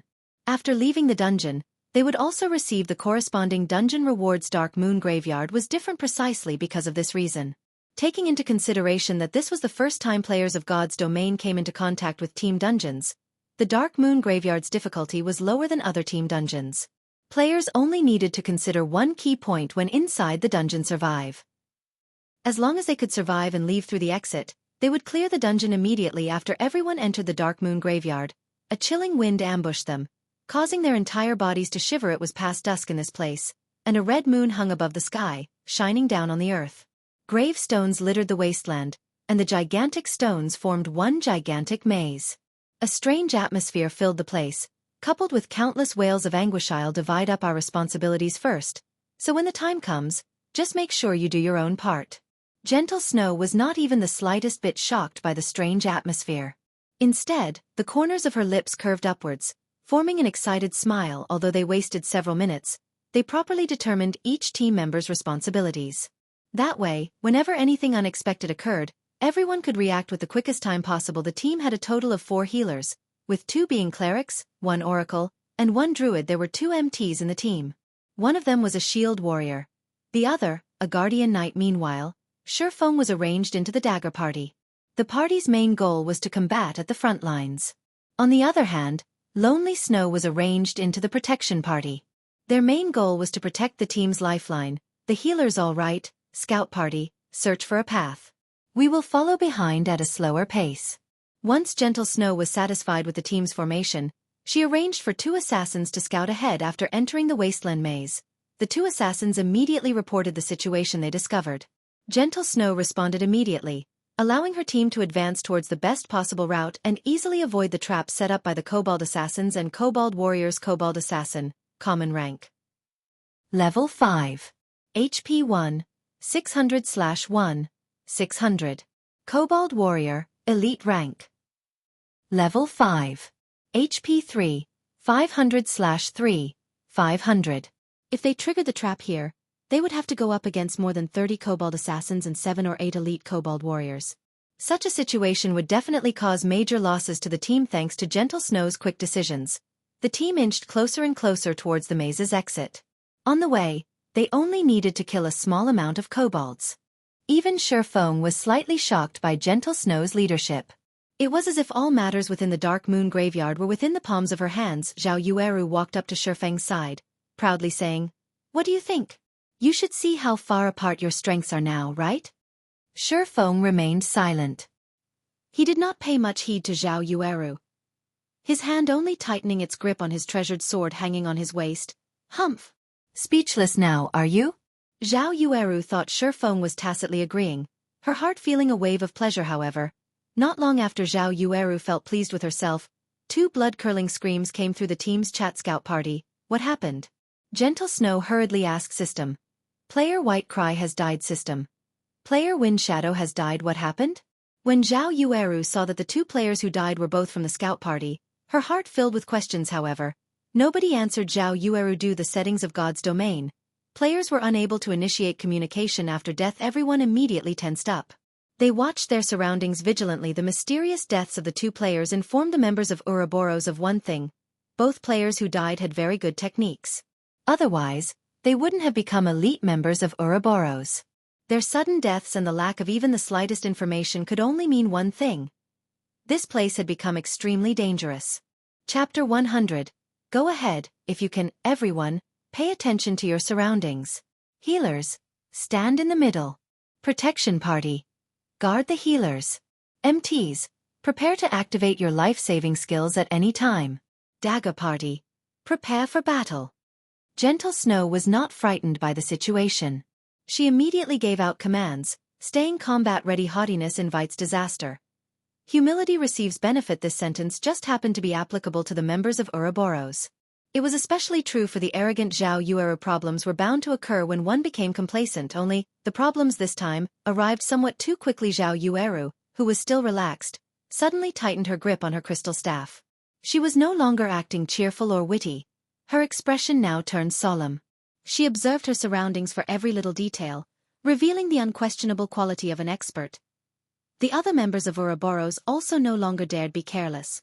Although they were confident in their equipment, even possessing the confidence to overcome the Dark Moon Graveyard, this confidence still gradually faded after the 2 players were instantly killed. They could not help but become cautious and timid. As for Shurfeng's party, they were even more nervous. Inside their hearts, they were still considering themselves to be a bunch of noobs. Meanwhile, the elite members of Ouroboros before them were experts. Their techniques surpassed them by leaps and bounds however. Such experts that wore top-tier set equipment still died an unfathomable death. This Dark Moon Graveyard was just too horrifying. Seeing everyone in such a panic, Shurfeng remained incomparably calm. As for what actually happened, nobody had a better understanding of it than him, or rather, he long since predicted such a situation. Since Dark Moon Graveyard had a lower difficulty, depending on equipment and some experts, it was easy enough that it could be relaxingly cleared. However, in Shurfeng's previous life, an unknown number of guilds fell to the dungeon over and over, to the degree of cursing someone's mother. Based on the strength of Gentle Snow's team, they would still be able to clear the dungeon, even after being team-wiped over a dozen times. Only, the price to pay for such an action was very high. Something's coming. MTs, pay attention, Shurfeng warned. He squinted his eyes, looking towards the fog that floated nearer. Everyone abruptly tensed. Looking over. What's that? The shield warrior discovered a blurry figure inside the mist. The figure was hidden inside the murky fog, preventing anybody from getting a clear look at it. The team only knew that the thing was gradually wobbling closer, step after step, crawling as slow as a snail. As the distance between the 2 sides shortened, the wails of anguish became louder, causing all those present to have goosebumps, just when the figure was about to leave the fog. MTs, activate your life-saving skills. Shurfeng yelled. However, the shield warrior paid no attention to Shurfeng's words. He had always looked down upon Shurfeng in his heart. The last time they met, Shurfeng was just a noob who got lucky. Shurfeng was only able to attract their leader's attention because he familiarized himself with God's domain ahead of time. Although Shifeng was currently reached level 6, he had definitely depended on his familiarity with the quests and monsters in order to level up so quickly. He did not truly possess strength even if Shifeng's skills were good. The number of experts Ouroboros had recruited over the years from other virtual reality games exceeded 5,000. They were not lacking people such as Shifeng at all. In other words, within Ouroboros, there were plenty of players that were much better than Shifeng. Although the shield warrior did not pay attention to Shifeng's words, the guardian knight, Kola, had always trusted in Shifeng. He had, at the first instance, activated protection blessing on himself. Just as the figure within the fog was about to reveal itself, 2 black rays of light shot out from the fog, reaching the MTs on the front lines in the blink of an eye. These 2 rays of light were as swift as bullets. The bulky MTs had no way of dodging them at that moment. Gentle Snow only shouted, "MTs, use your life-saving skills." Unfortunately, Gentle Snow was still 1 step behind. One of the black rays immediately pierced the shield warrior's body, a damage of -1,600 appearing above his head. He was killed instantly. The shield warrior's eyes affixed to his chest where the black ray penetrated, unwillingly passing on. Meanwhile, after activating protection blessing, the damage Kola received reduced by 50%. In addition to the secret silver-ranked sky armor that he received from Shifeng, Kola only received slightly more than -500 damage, losing slightly more than half of his HP. Everyone was dumbfounded after seeing this. A level 5 MT wearing bronze set equipment died. Just like that. Meanwhile, more figures started appearing out of the fog. When Gentle Snow recalled the terrifying black rays from before, she immediately commanded, "Healers, heal. Everyone retreat. Guardian Knight, cover everyone else's retreat. Anybody with a defense skill, pay attention and protect the Guardian Knight." Hearing Gentle Snow's commands, Kola hesitated slightly. He turned to look at Shifeng, intending to wait for Shifeng's command. "Retreat then. Pay attention to your positioning and maintain a straight line with the people behind." Shifeng nodded his head after receiving Shifeng's orders. Kola immediately took action. Seeing such a scene, Gentle Snow felt slightly upset in her heart. However, she did not voice it. On the other hand, Zhao Yueru was not as willing. "A noob like you, instead of listening to Snow's commands, you actually listened to that lucky dog shit's words?" Was he trying to imply that the Snow Goddess' strength and commands weren't as reliable as Shifeng's? However, just as Zhao Yueru was about to open her mouth, she immediately snapped it closed. That was because, while Kola was retreating, he was actually able to simultaneously use his shield to block the black rays that fired towards the other players. He was even able to dodge the attacks of the black rays while, at the same time, retreating in an orderly manner. Such a feat was absolutely impossible for a fresh noob to accomplish. His skills were even better than their own shield warriors by a thread. With 4 healers healing him, Kola was able to maintain his HP above the safety line. During the occasional desperate moments, Shifeng would use parry to help Kola block the black rays, allowing Kola to retain his life. Such scenes caused the members of Ouroboros, who had been previously dissatisfied with Shifeng, to have a change of heart. They questioned whether they were able to carry out such actions. Moreover, Shifeng rescued Kola multiple times now, proving that it was not just a coincidence, but skill. As long as Kola did not die, the remaining team members would remain safe. It could be said that Shifeng was holding on to the lives of the entire team. It would seem that I have still been underestimating him. Gentle Snow started viewing Shifeng in a different light. Although she, too, helped Kola block some attacks, her actions were not as natural and pleasant as Shifeng's. He was capable of blocking the attacks while not hindering Kola's movements. After everyone retreated some distance, they were finally able to clearly see the figures within the fog. They had gigantic bodies with the height of 2 people. Their arms were both equipped with black, metallic claws. When they attacked, their claws were like swords shooting forth and sheathing quickly after, all within a blink of an eye. Kobold Zombie, Special Elite. Level 6. HP 5,000/5,000. Just a single Kobold Zombie was headache to them. However, there were a total of 6 Kobold Zombies that appeared from the fog. Such numbers practically demanded their lives. To make matters worse, a group of Kobold warriors also appeared in their path of retreat. Everyone finally understood the difficulty of a team dungeon. Its difficulty was practically over 10 times that of a party dungeon. Weary finished. Zhao Yueru felt despair in her heart when she saw the number of elites and special elites. How are we supposed to fight this many elites and special elites? Moreover, they have both ranged and melee to cooperate with each other. The other team members similarly agreed with Zhao Yueru's opinion. Is there no way for us to pass through? Gentle Snow creased her brows. She was unwilling to just leave the dungeon like this. At that moment, Shifeng opened his mouth, saying, "If we utilize the terrain properly and cooperate well with each other, it is not entirely impossible." The members of Ouroboros felt displeasure in their hearts when they heard Shifeng. He was wholly mocking the inability of Gentle Snow's commands. Easier said than done. Who would know how to deal with this many elites and special elites? Go ahead if you can, Zhao Yueru sneered, looking at Shifeng with disdain. Chapter 101. Entering Hell once more. Ridiculed by Zhao Yueru in such a way, the expressions on Shifeng's party members turned dark.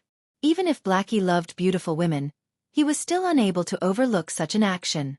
How could a great beauty like her have such a poisonous mouth? Although Blackie wanted to refute her, his words were unable to leave his mouth. The Dark Moon Graveyard was just too hard. Even if they believed in Shifeng's strengths and techniques, when faced with so many elites and special elites, who could guarantee that they'd be able to pass through? What? Nothing to say? Zhao Yueru asked coldly when Shifeng had remained silent as if he were in deep thought. The members of Ouroboros were also looking at Shifeng with disdain. They were already feeling despair towards the Dark Moon Graveyard. And even Gentle Snow felt helpless. So what could a beta tester, with only some slightly good techniques, do? You're just a beta tester. Who doesn't know how to talk big? If you have the ability, then you take command and kill all of those monsters. If you don't, stop spouting bullshit. Humph. Just a bunch of independent players foolishly making second guesses after we can't get through. The members of Ouroboros all had their own arrogance. They all supported Zhao Yueru, one after another. They hurled all sorts of ridicule towards Shifeng, venting the despair in their hearts. What did guys you say? If it weren't for Brother Feng, would you still be alive right now? Shifeng's party members could no longer stand by idly and watch. Every one of them revealed expressions of anger, intentions of starting a fight surfacing. If it weren't for Shifeng's warning, both of the team's MTs would have died. Without the MTs to act as meat shields, the players behind would have definitely died, and it would be lucky if even a few survived. Just as both sides were about to start a dispute, a deep muffled voice came from the team, disrupting everyone's argument. Every one of the team members was dumbstruck, thinking they had misheard after observing the surrounding area and those monsters. I've thought of a way to get through the fog. I wonder if Miss Snow would be willing to let me take command? Shifeng faintly smiled as he looked at Gentle Snow. Regarding the ridicules of Zhao Yueru and the others, Shifeng did not mind them in the slightest. That was because everything was going according to his plan. From the moment Zhao Yueru started mocking him, his goals had already been achieved. If Zhao Yueru and the others did not react the way they did, how would he be able to seize the opportunity to take the initiative? If you can lead everyone across the fog, it won't be a problem to pass leadership to you. Gentle Snow's iceberg-like expression faintly changed. Being able to get through the fog was a good thing. She was also not a petty person. It was just that, for some reason, when she looked at Shifeng's smile, she had a faint feeling of disharmony, as if all of this was within Shifeng's grasp. Snow, I was only joking. How could you give this bastard leadership over the team? Zhao Yueru panicked. Ouroboros' first vice leader was actually being commanded by an outsider. Wouldn't that make them the laughingstock of the other first-rate guilds? They would call out Ouroboros for their inability. If you have any other methods to pass through, I won't really mind, Shifeng shrugged, spreading his hands to signify that he did not care. Zhao Yueru wanted to dissuade Gentle Snow. She had only been speaking out of anger before. If Shifeng had really become the team's leader, then wouldn't an upheaval occur within the team? Who would be willing to submit to an independent player? Even if Shifeng's techniques were quite good, there were still heaps of such personnel within the guild. Okay, now is not the time to care about reputation.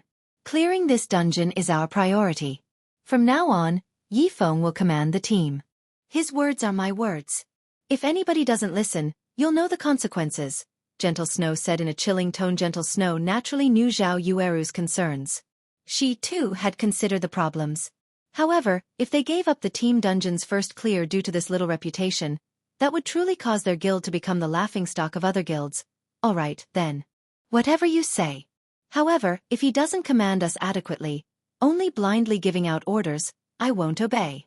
Zhao Yueru shot a glance at Shifeng in anger. She did not believe that Shifeng could properly command the team, not to mention lead them through the fogged area. After all, Shifeng was just an independent player. It was impossible for him to have any experience in commanding a team. In a moment, she would watch and make fun of Shifeng making a fool of himself. Seeing that Gentle Snow had already nodded her head in agreement, Shifeng unhurriedly said, "Since we're done with the matter of leadership, let's talk about the matter of distribution. All of the equipment will be given out according to job requirements, while the other items will be auctioned within the team. Any problems?" Yifeng. Don't go overboard. Zhao Yueru glared at Shifeng like a wrathful tigress. "Miss Zhao, I'm not trying to swindle even a single item. We're just fairly competing inside the dungeon, so is there a need to talk about going overboard?" Shifeng calmly smiled. Previously, Shifeng agreed to Gentle Snow's arrangements because he did not possess the power to back himself up. He knew the strategy to conquer the Dark Moon Graveyard. However, he couldn't reveal that fact earlier. After all, Team Dungeons had not activated during the beta test of God's Domain. Hence, if Shifeng were to reveal knowledge that not even beta testers of God's Domain had, Gentle Snow and the others would definitely become suspicious now. Everyone was aware of the Dark Moon Graveyard's information. Moreover, Shifeng, himself, had followed them into the dungeon. As long as Shifeng performed thinking up a strategy, naturally, no one would question him. Even the astute Gentle Snow would not suspect. Shifeng had long since known how to conquer the Dark Moon Graveyard. Zhao Yueru became speechless from anger. She felt Shifeng was just a scoundrel intoxicated by success. On the other hand, Gentle Snow did not hesitate as she revealed a faint smile, calmly saying, "All right. As long as we can get through, I'll agree to your conditions." Snow. Zhao Yueru did not dare believe her own ears. Gentle Snow agreed just like that. Recipes for lifestyle jobs. The ones dropped from Team Dungeons were even more priceless. How could they just let others take advantage of them? Enough. It's all just a waste of breath if we can't get through the dungeon. If we manage to get through and an item drops, we'll just buy it as is. Do you think an independent player like Yifeng is wealthier than us? Gentle Snow softly explained. Hearing this, Zhao Yueru came to a realization. If they were competing regarding capabilities, even 100 Yifengs would not be a match for them.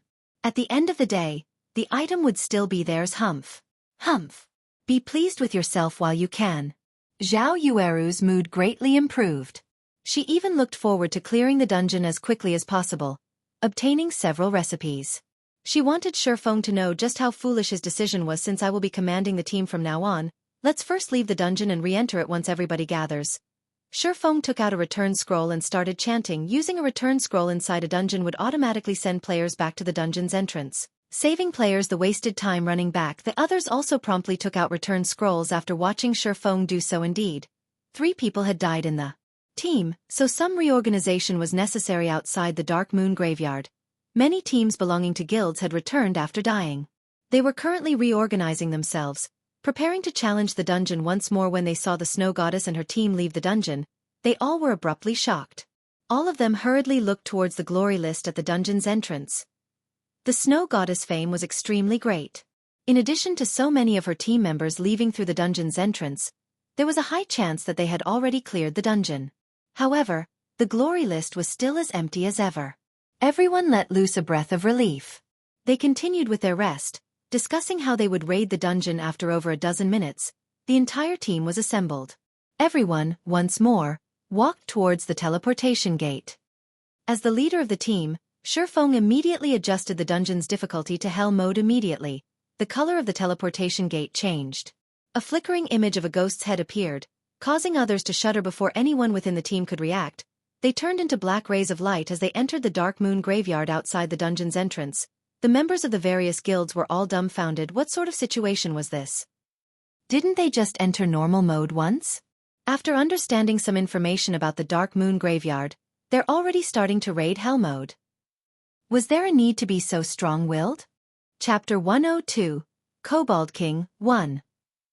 The sky was dark, and the bright moon illuminated all of the Dark Moon Graveyard. Compared to the normal mode of the Dark Moon Graveyard, a great expanse of dense fog shrouded the wasteland.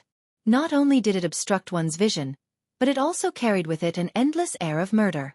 It was like a battlefield. A heavy and oppressive feeling permeated the wasteland, causing one's body to grow sluggish. This is the hell mode of the Dark Moon Graveyard? Gentle Snow surveyed her surroundings. Revealing an indifferent smile, she discovered that the fog here was almost alive, and she felt as if she were being watched. Moreover, there were crimson-red spots glowing, floating about the fog, most likely the blood-red eyes of the kobolds. Just the number of monsters here far exceeded that of the normal mode. Moreover, there was also the dense fog hindering one's vision, greatly increasing the difficulty of battle. Yifeng, what are you trying to do here? Why did you bring us to hell? Zhao Yueru looked toward Shifeng, interrogating him after experiencing the terror of normal mode. Even an idiot knew how horrifying hell mode would be. This was not a place for people at all. Right now they could not even clear normal mode, so coming to hell mode was just plain suicide. Gentle Snow was also curious as to why Shifeng had done such a thing. Judging from Shifeng's behavior, he was definitely not a brainless person. Even Shifeng's own party members were extremely curious. They had clearly agreed on entering the normal mode, yet, why had they entered hell mode? I'm the team leader now. My words are final. Since I've chosen hell mode, I obviously have my own reasons. You may leave if you have any opinions about it, I won't be stopping you, Shifeng said with a smile. What comes around, goes around. Previously, he had only humbly submitted to Zhao Yueru because he could not reveal his hand. Now that they were in his territory, naturally, he would no longer act with modesty. You bully. Zhao Yueru's almond eyes widened into circles as she glared at Shifeng, her twin peaks bouncing indefinitely. She stomped the rock beneath her feet, unable to find any words. She gritted her teeth, immediately turning her head away and no longer looking at Shifeng. This scoundrel actually went so far as to use her previous words to spite her, possessing not even a hint of a gentleman. When all of this was over, she would properly put Shifeng in his place. Originally, Blackie intended to mediate between the two. However, when he saw Zhao Yueru's sudden silence, not speaking even a word, he secretly raised his thumb at Shifeng as expected of Brother Feng. He even dared meet a great beauty head-on. If he were standing in Shifeng's position, he would not have been able to do such a thing. Yifeng, do you really have the confidence to clear hell mode? You should know that, although the difficulty is only different by 2 levels on the surface, in reality it is 10 or more times harder. The requirement of equipment, cooperation, and leadership also increases by several levels. I don't want my team members to die a meaningless death, Gentle Snow softly asked. Although the death penalty inside team dungeons was much lower than the death penalty in party dungeons, it was still a 5% experience loss. Moreover, hell mode was different than the other difficulties. The loss of experience in hell mode after a single death was 10%. Without a success rate of 70% or above, most players were unwilling to dive into the hell mode of a dungeon. There should be no problems. However, we still have to try before we can know the results. Shifeng did not reveal his full opinion. Based on the team's current composition and equipment, Shifeng was extremely confident of clearing the hell mode of the Dark Moon Graveyard. Otherwise, he wouldn't have chosen hell mode in the first place. In Shifeng's previous life, only after going through countless team wipes and experience accumulation, he figured out several methods of passing through the hell mode of the Dark Moon Graveyard. If he let Gentle Snow to fumble about slowly, who knew how long he would have to wait or how many team wipes they'd have to go through before they successfully passed through? Watching Shifeng's calm behavior, after giving it some thought, Gentle Snow decided to support Shifeng's decision. It was a good chance for her to observe the extent of Shifeng's capabilities. If he performed well, it would be beneficial to invite him to join the god-slaying army. Gentle Snow nodded. At this time, even if the others were still unwilling, they had no choice but to listen to Shifeng's commands. However, it was not because they believed in Shifeng. Rather, they believed in Gentle Snow's decision, after which Shifeng started assigning responsibilities. Overall, his arrangements were mostly similar to Gentle Snow's. The difference was that he placed 3 elementalists in the dagger party and disbanded the scout party to place their members in the protection party instead. Protecting the healers after entering the fog, both MTs are to activate your life-saving skills and rush after me without stopping. However, pay attention to dodge attacks. Everyone in the back must also follow, and remember, no matter what happens, never stop moving your feet. Healers only need to use instant cast skills to heal the 2 MTs. Everyone else should use your own recovery potions, Shifeng explained. If all of you understand, then everyone should use a speed scroll now. Everyone grew suspicious after hearing Shifeng. What was he trying to do? Turn them into kamikazes? He even wanted them to use speed scrolls. Was he complaining that they wouldn't die quick enough? Moreover, they could only earn so much money from a trip into the dungeon. There were 20 players in the entire team, which meant they would be expending 20 speed scrolls. Just how much money was that? Alright, everyone just use your speed scrolls, Noticing the unwillingness in everyone's eyes, Gentle Snow could only helplessly support the command. Everyone was helpless. Speed scrolls were very expensive, and each of them had only prepared 2. However, before they even started killing monsters, they were already required to use one of them. This was just too extravagant, however. Such a decision did not alarm Shifeng's party members. Speed scrolls had long since become a necessity for them to grind elite monsters, so they each had 6 or 7 on their person. After everyone used a speed scroll, they followed Shifeng towards the entrance of the maze area. Follow closely. I won't concern myself if you fall behind, Shifeng reminded in the team chat. Having Shifeng tell them in such a way, everyone became nervous. If they fell behind, needless to say, only death waited for them. Run. After seeing everybody ready, Shifeng activated his title, Might of 1,000, greatly increasing everyone's attributes. As a result, their running speed also increased. Before shock took hold of anyone over their increased attributes, Shifeng started running. Every one of them tightly chased after him, disappearing into the fog within. The fog massively limited everyone's vision. They could only barely make out an area of 5 yards. After running for some time, Shifeng suddenly said, MTs, use your life-saving skills. Healers, heal. Hearing Shifeng's commands, the 2 MTs started activating their life-saving skills. The healers also started using their healing skills on the 2 MTs, following which, black rays appeared, fired out from the fog. The black rays struck the 2 MTs, dealing a horrifying amount of damage. Fortunately, the healers constantly replenished their HPs to make up for the damage they received. In addition, the 2 MTs had high movement speeds, reducing the chances of the black rays striking them. With the 2 MTs taking the full brunt of the damage, the other team members behind had nothing to worry about. In such a way, everyone ran after Shifeng for a full 10 minutes, making twists and turns every so often. In between, they all used another speed scroll. If the healers were lacking mana, they would drink mana recovery potions. Such a situation worried the members of Ouroboros greatly. How was this still a dungeon raid? They were just throwing money away. Moreover, everyone clearly felt the countless monsters closely chasing after them. The monsters constantly bellowed, and as long as they halted their steps, those monsters would definitely kill them. Fortunately, this place was just like a maze. There were plenty of paths available for them. Moreover, the paths were relatively narrow, resulting in a situation where the monsters hindered each other's advance. As a result, it would not be easy for the monsters to catch up to the team. Turn left ahead and enter the small path. After everyone has entered, both MTs block the entrance of the path and use your life-saving skills. Healers, spam your heals on them. Blackie, prepare to use Hellflame. When the MTs are unable to hold on, the 3 elementalists should use Frozen Nova to block the monsters. If the MTs die, all melees are to stand forward and block the way, but none of you are allowed to attack. Shifeng immediately shouted in the team's chat as he looked towards the small path a short distance away, following which, everyone quickly poured into the narrow pathway. Both the MTs just happened to block the entire entrance of this path successfully. When both MTs were in position, they received powerful attacks, one after another, constantly pushing them backward. Damage appeared above their heads endlessly. Just as the 2 of them were about to be sent flying from the barrage of attacks, Shifeng placed both his hands on their backs, bracing against them. The 2 MTs felt like they leaned against a wall, their bodies unable to retreat any further. Blackie, hurry up. Elementalists, prepare your Frozen Novas. Shifeng hurriedly commanded. I'm ready. Blackie chanted the final incantation. MTs, retreat. Elementalists, cast Frozen Nova. Shifeng yelled, following which, a Frozen Nova spread out to encompass all the monsters, freezing them and stopping their movements.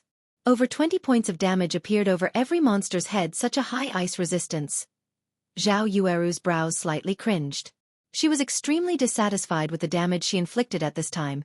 Pillars of green-colored flames shot up amidst the monsters, causing damages of over -300 to every monster. The pillars of flame lasted for 5 seconds, and during this period, the monster's HP incessantly fell. This scene dumbfounded everyone. Even Blackie, himself, was stunned. Wasn't this damage a little too high? After all, these monsters were all elites and special elites. Being able to cause damages of over -100 was fortunate, however. What Blackie did not know was that the kobolds in the Dark Moon Graveyard lived in this cold and dark environment for many years now. They loved the cold but were afraid of fire. Hence, the damage from fire-attributed magic would be multiplied by several folds. It was especially true for the Kobold zombies. As they feared fire the most after Hellflame ended, the two MTs stepped forward once more to block the monsters. Due to the road being narrow, only 2 or 3 monsters could attack at a single time. If it was the large-sized Kobold zombies, just one of them was enough to fill the entire path. Moreover, the Kobold zombies were unable to display their might in such a narrow space.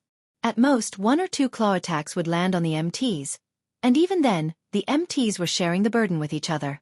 As a result, the Kobold zombies became utterly harmless after more than 10 minutes passed.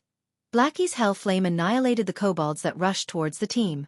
Everyone's experience greatly increased as a result, and there was even a pile of dropped items. The members of Ouroboros were astonished. Although Blackie's magic surprised them, Shifeng's strategy thoroughly stunned them. He was actually able to think up such a strategy and discover such a location. His mind and perception were truly great. Members of Ouroboros had always revered the strong. As a result, every one of them now felt embarrassed over their previous slandering of Shifeng. Even Zhao Yueru was rendered speechless after witnessing Shifeng's leadership. However, she still felt hatred for Shifeng inside her heart. She silently lamented over the stupidity of these monsters. As expected, he does possess real skill. It is no wonder he rose to level 6 so quickly. Gentle Snow started her re-evaluation of Shifeng's strength. She did not imagine that he would be capable to this degree. Not only did he possess a title that could raise the entire team's attributes, but he also had such a frightening perception. Shifeng's performance far exceeded her expectations. If her team had such personnel in the future, they would have a much easier time conquering dungeons. A total of 28 pieces of equipment dropped. Among them, there are 9 pieces of mysterious iron rank, while the rest are bronze equipment. We'll distribute them according to jobs. Shifeng arranged the loot and distributed the equipment. He distributed them accordingly, and players who had similar jobs would roll for the equipment, with a higher number obtaining the equipment. Hearing Shifeng report their gains, everyone sucked in a deep breath. They were unable to utter a single word due to their excitement. Currently, mysterious iron equipment was considered top-tier equipment. Previously, they had killed so many monsters in the normal mode of Dark Moon Graveyard, yet, only a few pieces of bronze equipment dropped. Right now, however, they only killed a large wave of monsters, but already obtained so much mysterious iron equipment and bronze equipment. This drop rate was just too frightening. Chapter 103, Kobold King, 2. Discovering that the hell mode of a dungeon dropped so much valuable equipment, even Gentle Snow was stunned. If they could clear the hell mode of the Dark Moon Graveyard, it was unknown just how much top-tier equipment they could obtain. With top-tier equipment, they would have a much easier time conquering the other team dungeons. Thinking up to this point, Gentle Snow became much more interested towards conquering the hell mode of the Dark Moon Graveyard. It was just that she did not know whether Shifeng was capable of accomplishing this magnificent feat. After Shifeng distributed the equipment, many of the team members immediately swapped out their old equipment for the new. It was especially true for the extremely lucky Blackie. Blackie was the only Cursemancer on the entire team. Among the 9 pieces of mysterious iron equipment, there were 2 pieces of the Death Word set equipment meant for Cursemancers. The Death Word set equipment was at the apex of all level 5 set equipment for Cursemancers. Just the effect of having 2 set pieces increased Blackie's Dark Arrow by 1 level. In addition, Blackie's Dark Arrow was already level 4 at level 5. The Dark Arrow's damage increased by a large leap. Meanwhile, Kola managed to win a mysterious iron shield by rolling. After equipping the shield, his defense surpassed the shield warrior from Ouroboros, Ghost Chop, by quite a lot. Although many items dropped, Shifeng incessantly shook his head at these items. None of these items attracted his attention. Why don't you want this piece of bronze equipment for swordsman? Gentle Snow asked, astonished. With just a glance at Shifeng's equipment, anybody could tell it was just individual bronze equipment assembled together. According to logic, their attributes should be much weaker than the equipment dropped from the hell mode of the Dark Moon Graveyard. However, Shifeng remained indifferent towards the equipment dropped. The attributes of this equipment isn't as good as what I'm currently using. Just give it to your guild swordsman. Shifeng carelessly gave the equipment to Gentle Snow. Naturally, he would not mention that he already possessed a set of Silver Moon set equipment, which was the best set equipment for swordsmen under level 10. After hearing Shifeng, the other swordsman in the team repeatedly expressed his gratitude towards him. Even if Shifeng were to take away the equipment for swordsmen, nobody on the team would complain. On the contrary, they would feel it was only natural that he would do so. No matter what anybody said, it was all due to Shifeng's efforts that they were able to obtain so much equipment.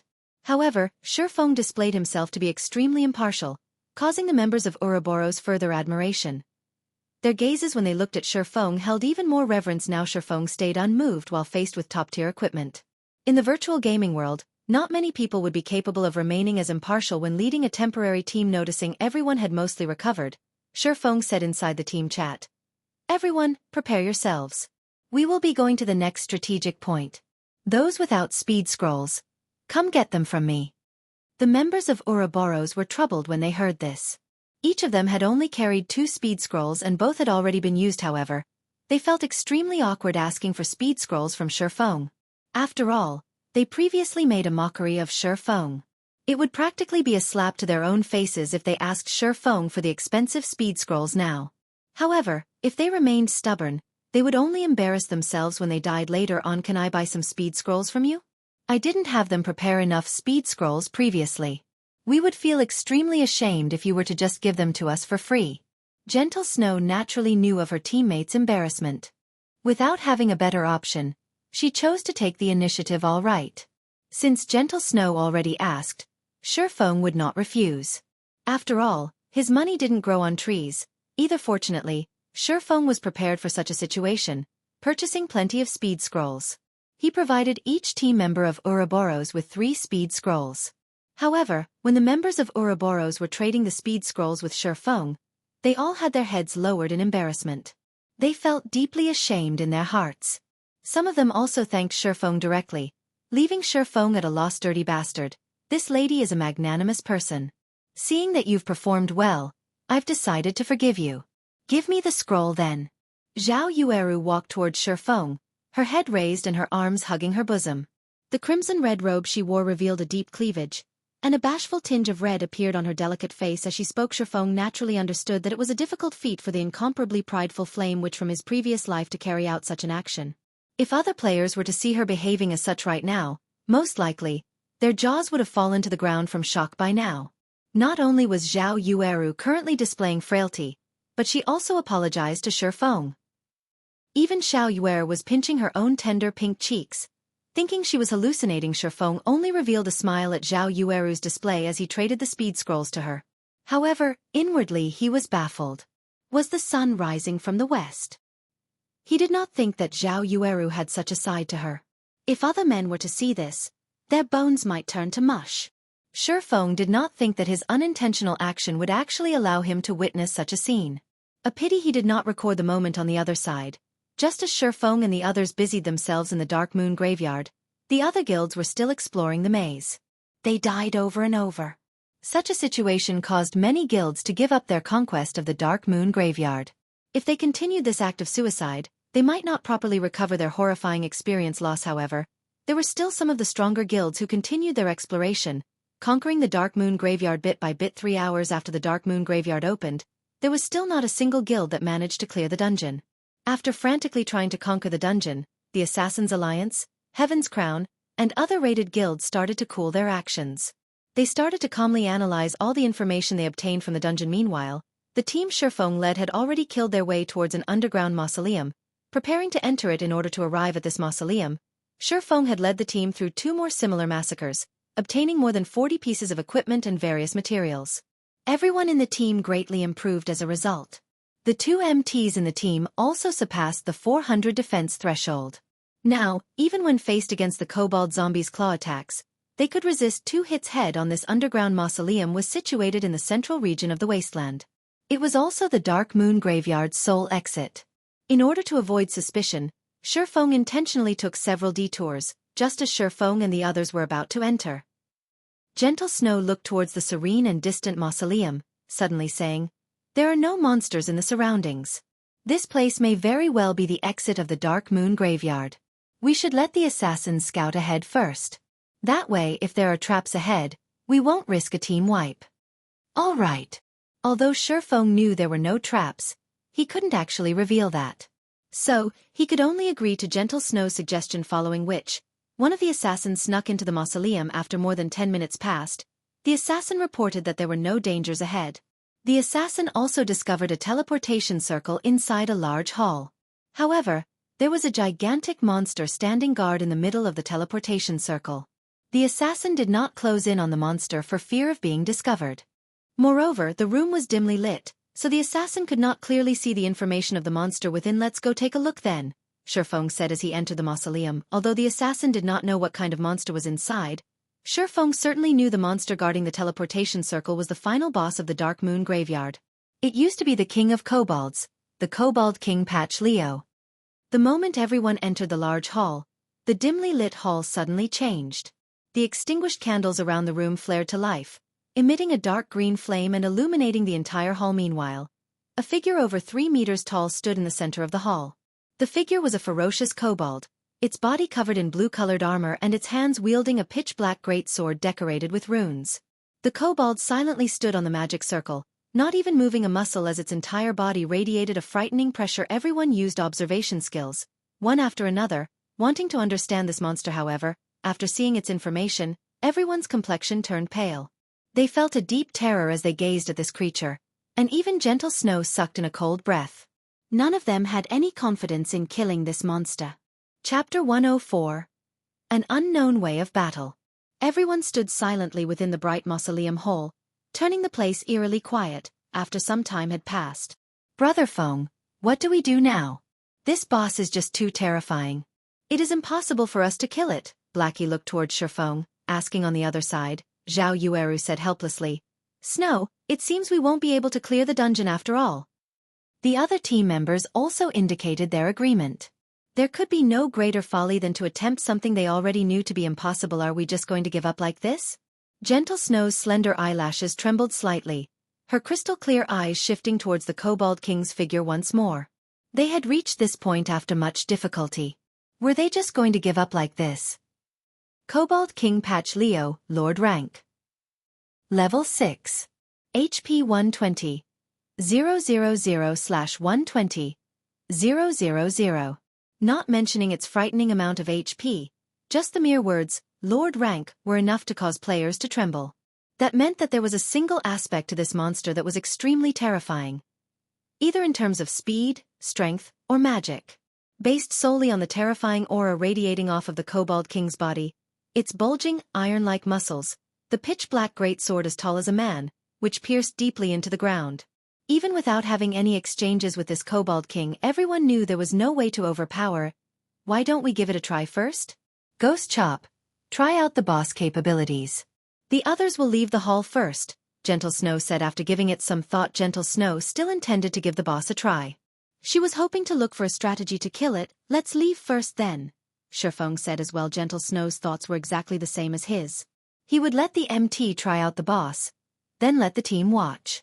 That way, he would have an appropriate excuse when he revealed his strategy. Following this, the Shield Warrior, Ghost Chop, activated his video recording, charging towards the Kobold King alone. Meanwhile, the thick and heavy stone doors leading into the hall started closing just as Ghost Chop was midway through his charge. The Kobold King abruptly opened its eyes. Ketchak! The Kobold King casually pulled out the pitch-black sword from the ground. Its robust legs abruptly exploded with power as it similarly charged at Ghost Chop like a fierce gale. The Kobold King swept towards Ghost Chop. Ghost Chop's body was frightened stiff. He rapidly reacted by raising his shield, blocking it in front of his chest. In the blink of an eye, a black ray, which carried with it an explosive sound, struck on the shield hong.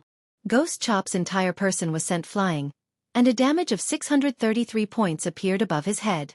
His entire arm felt numb from the attack.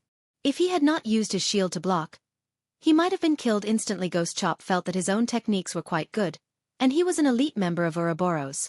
Moreover, his task right now wasn't even to kill off the boss. If he could not even force the boss to reveal its hidden cards, then he would be an absolute disgrace. Ghost Chop abruptly stood up. He poured a bottle of basic regeneration potion down his throat, his HP recovering to more than half of its total. Just as he was considering attempting another bout with the boss, he suddenly discovered that the boss was already standing behind him, its great sword raised up high. Abruptly, the Kobold King slashed the great sword at Ghost Chop's shield wall. Ghost Chop no longer had the option to dodge the attack. He could only use his life-saving skill to take the attack at full force. When used, shield wall would reduce the damage the user received by half for a duration of 12 seconds. The black runic greatsword struck down once more. Although Ghost Chop had used his shield to block the attack again, he was instantly forced into a kneeling position by the resulting pressure.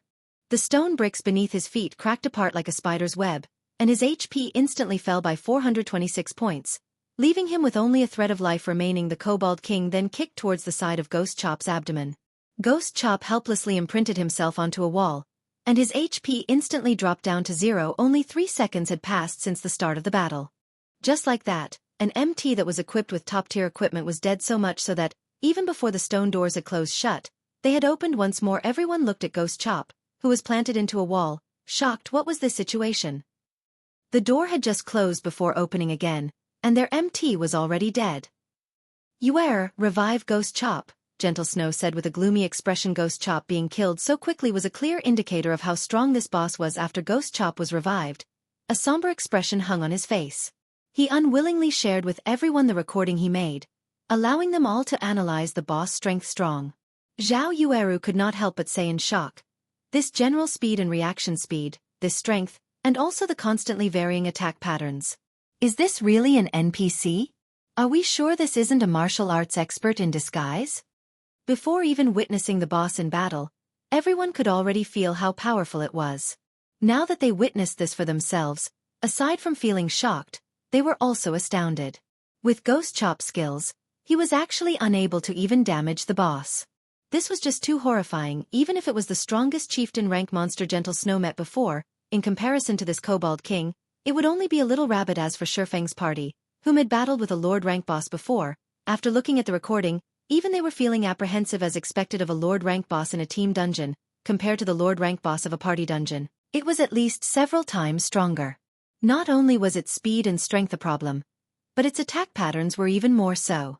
There were just too many variations. It was as if they were fighting in a close-quartered combat against an expert. Moreover, the physical attributes of this expert were better than theirs by several fold. Just how were they supposed to continue battling against this boss? Even if their brother Feng was very powerful, he might not be able to last long against this boss. After all, this boss had a HP of 120,000 and their HP did not even reach 1,000. Let's withdraw. After considering for a good while and thinking up of all sorts of simulations, Gentle Snow still came to the conclusion that they would be team wiped. She was not prepared to waste time here, and rather prepared to raid the normal mode of the Dark Moon Graveyard. The boss in the normal mode should be a chieftain rank boss, which should be much weaker.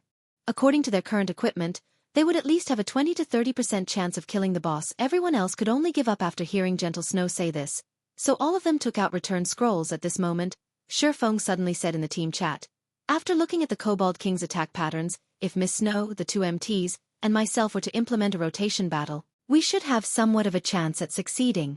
I wonder if Miss Snow still wishes to raid this boss? Although Shifeng's voice was soft, it was as if a light in the darkness appeared, brightening everyone's spirits. Brother Feng, are we really going to fight it?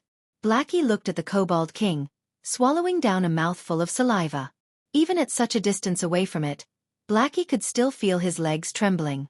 If he were to close in on it a little more, he might already be on the ground, kneeling. In fact, it wasn't just Blackie who was impacted by the Kobold King's imposing aura. The other team members did not fare any better than Blackie. They instinctively acknowledged that they could not beat it, wanting to run away from it. You have a plan? Shock flashed past Zhao Yueru's eyes as she looked at Shifeng, asking. This was a lord inside a team dungeon. Its HP was several times higher than the lords in the wild. Its attack power and attack patterns, as well, were despairingly powerful. Zhao Yueru did not think that Shifeng would have a method to raid it. Shifeng shrugged his shoulders, looking at the Kobold King as he said, my confidence at succeeding isn't high. However, we can still give it a try. Isn't it just a 10% experience loss? Killing all the way here, the experience we obtained has far exceeded just 10%. Even if we died, we have already obtained a lot of equipment. Don't tell me that you guys are so willing to just give up? Gentle Snow was slightly shocked. She did not think that Shifeng could bring her so many surprises. Even if they could not raid the boss this time, she would definitely pull Shifeng into Ouroboros. What are the chances for success? Gentle Snow asked, her iceberg-like expression finally revealing a warm smile. 20%. Shifeng had already made the most conservative estimation. In reality, he had estimated their success rate to be at 50%. However, he was worried that if he were to say it out loud it would be bad. He might attract suspicion. What? You said 20%. Zhao Yueru rolled her eyes at Shifeng. With such a low success rate, who would dare take the challenge? All right, let's hear your plan then. We will be supporting you fully, Gentle Snow interrupted Zhao Yueru, saying softly Gentle Snow herself had estimated their chances at getting rid of the Lord rank boss at 0%. As for a chieftain rank boss, she had estimated the success rate to be at 20 to 30% chance. Judging from Shifeng's previous behavior, he did not seem like a person that exaggerated things. Since Shifeng had a similar certainty for success, wouldn't killing the Lord rank boss be much better? Moreover, she was extremely interested in the four-man rotation battle Shifeng had mentioned. She did not know what kind of method of battle this was to actually let them have such a high chance of success against the Lord rank Kobold King. Chapter 105. Ashblade 1. Although the members of Ouroboros admired Shifeng, they still felt that it was impossible for them to raid this boss. What would happen if they were wiped out? However, Gentle Snow had already nodded her head in agreement. That meant she was also willing to take on this risk. Even if everyone were to lose 10% of their experience and some skill proficiency, losing to the other guilds in terms of levels by a little, she would shoulder all the responsibility. Although 10% of experience seemed like a small amount when a player had reached level 6, raising their experience by 10% would require at least 2 to 3 hours worth of effort. If the team was wiped out as a result of Gentle Snow's decision, the losses the team suffered would not be small. It was obvious just how much trust she placed in Shifeng. The members of Ouroboros looked at each other, feeling that they were all too timid after playing virtual reality games for so long. They had all turned toward stability. They thought that, in order to raise their standings in the guild, the less deaths they had, the better. Yet, unknowingly, they had forgotten one of the most important points when playing a virtual reality game. The thrill of adventure. That was the reason why most people played virtual reality games. They had already gained a bountiful harvest from the dungeon. Just like what Shifeng had said, it wouldn't really matter. Even if they died, leader, we'll do as you say then. Whatever you want me to do, I guarantee that I'll do it. The shield warrior, Ghost Chop, looked toward Shifeng, clapping his chest as he said, so leader, say it. Right, say it. The members of Ouroboros all looked towards Shifeng. They had thought it through already. If they were going to make a loss, so be it. However, on the off chance that they did succeed, endless glory would await them. Since everyone has agreed, I'll tell you my strategy. After we start the raid, only me, Miss Snow, and the two MTs will battle with the Kobold King. The other melee jobs are to all stay at a distance. Berserkers, listen to my command to use charge.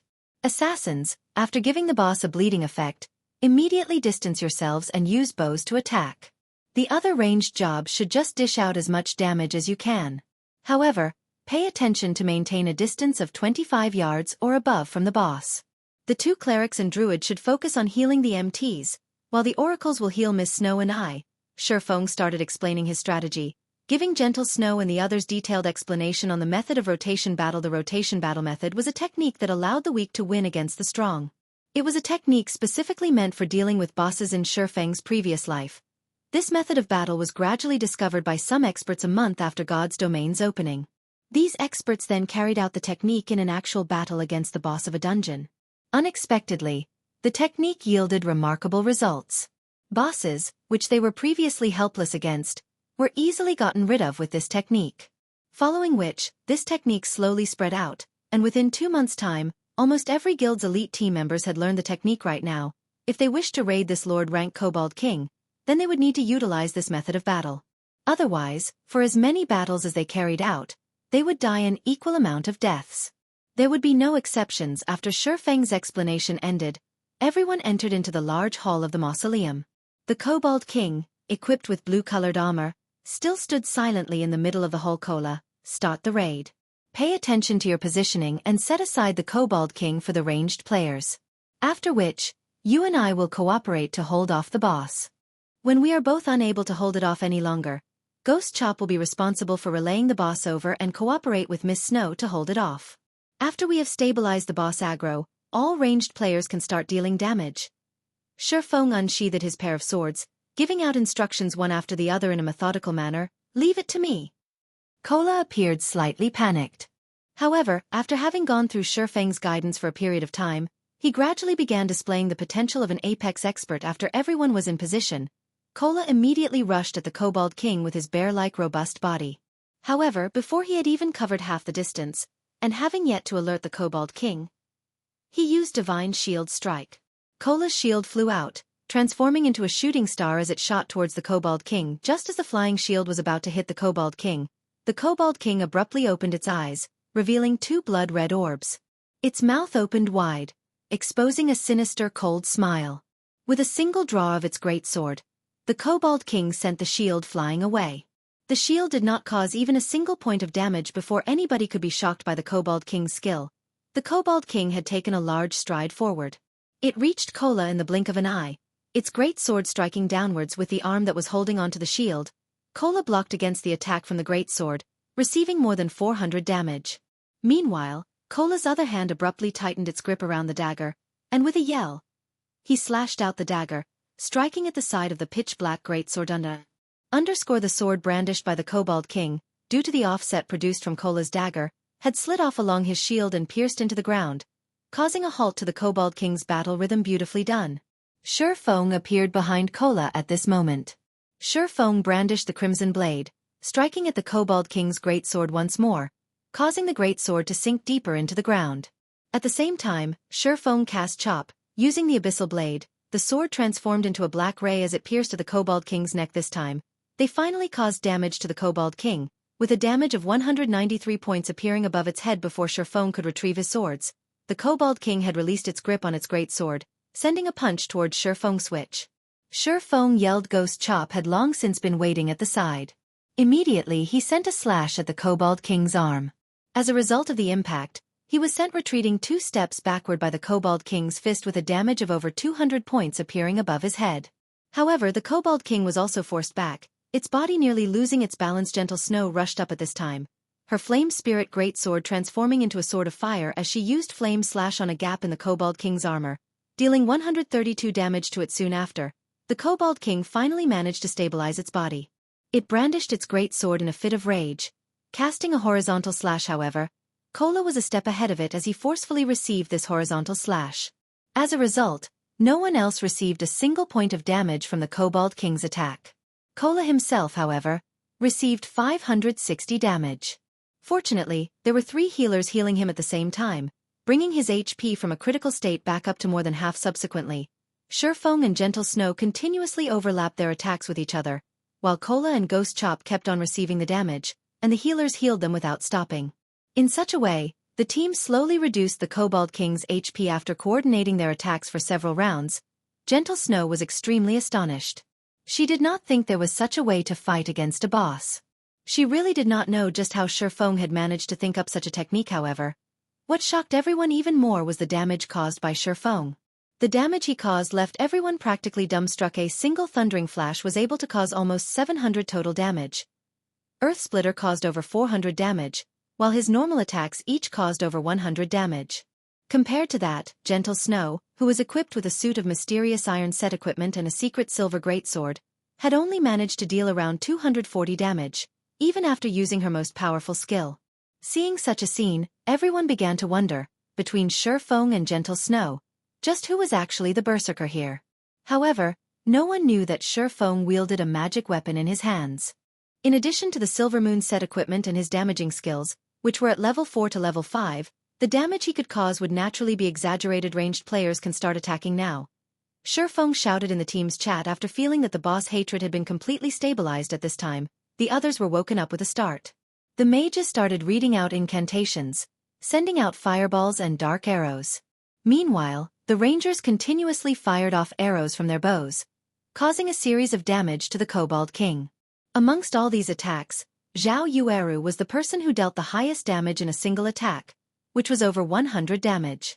Following her, Blackie could also deal over 80 damage with each of his dark arrows, while the others only dealt 40 to 50 damage under Shifeng's instructions and the constant combination attacks. The Kobold King became helpless. The Kobold King was forced to retreat, step after step, until its HP continuously decreased without pausing. From start to finish, it was constantly forced into a passive state, unable to display its true potential after being continuously attacked for over 10 minutes. The Kobold King's HP had been reduced down to 30%. Reaching the boundary of entering a berserk state, the Kobold King's body started increasing its size, and its muscles inflated. After it goes berserk, we won't be able to hold on for long. Ranged players, stop all your attacks, and MTs prepare to activate your life-saving skills to escape. Remember to pull the boss aggro before running. Everyone else should distance yourselves from the boss. The other warriors, wait for my command to use charge. Mages who have restriction skills should all get ready. Seeing that the Kobold King was starting to go berserk, Shifeng loudly reminded. Immediately, he too distanced himself from the Kobold King. A Lord rank boss berserk was no small matter. If it was not properly dealt with, then the result would be a team wipe now. Their chances of successfully killing the Kobold King depended on whether the two MTs were able to survive. Chapter 106. Ashblade 2. Ayo! Ayo! Ayo! The Kobold King let out an angry roar. Multiple shockwaves rolled out and struck the team, causing 60 to 70 damage to everyone with each consecutive wave. Moreover, the mages in the team were constantly forced to retreat backward by each shockwave, having no choice but to lean against a wall. Lowly ants. You dare taint this sacred ground with your presence. Receive the punishment of death.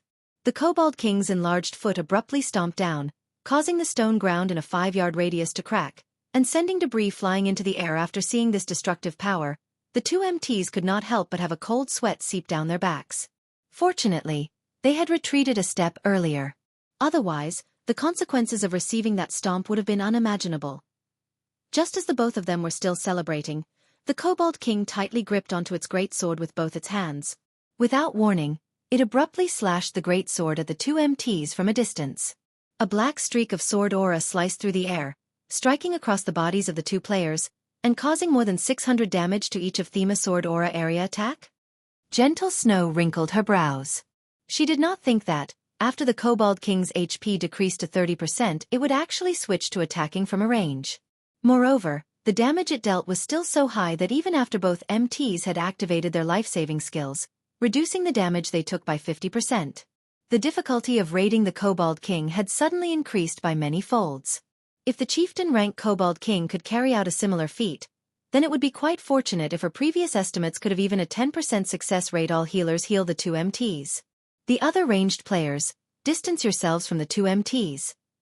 MTs, pay attention to your positioning. Absolutely do not let yourselves come into range of the boss. The other warriors, prepare to use charge to restrict the boss. Shifeng immediately commanded. Before Shifeng could finish his words, the Kobold King took action. It stepped out from the debris and abruptly rushed towards the Guardian Knight, Kola, who first held its aggro. The Kobold King reached Kola in an instant. The Kobold King swung down its raised sword, the sword bringing along a fierce gale as it descended. Meanwhile, Kola, who had suffered over 600 damage from the previous attack, did not possess even half of his total HP. If he received this attack right now, he would die with 100% certainty. Following the descent of the great sword, a loud boom resounded, and a fierce gale enveloped the entire hall. Why am I still alive? Kola peeped open his eyes and discovered that his surroundings had not turned pitch black. Instead, he saw a familiar back standing in front of him. He immediately shouted in surprise, "Brother Feng! Run quickly!" Although Shifeng had parried the attack with both his swords, the Kobold King was already prepared to swing out its sword a second time. Unable to use parry any longer, Shifeng was left with no choice but to use out one of his life-saving skills. Defensive Blade. Kola dared not stay any longer, hurriedly running away. Meanwhile, the healing spells from the 4 healers only now landed upon Kola's body, recovering him back to his full HP after running away for about 2 yards. Kola turned his head to the sound of stone bricks exploding in his ears and saw clouds of dust rising into the air, following which, Shifeng ran out from the dust cloud, not daring to stay even half a second longer.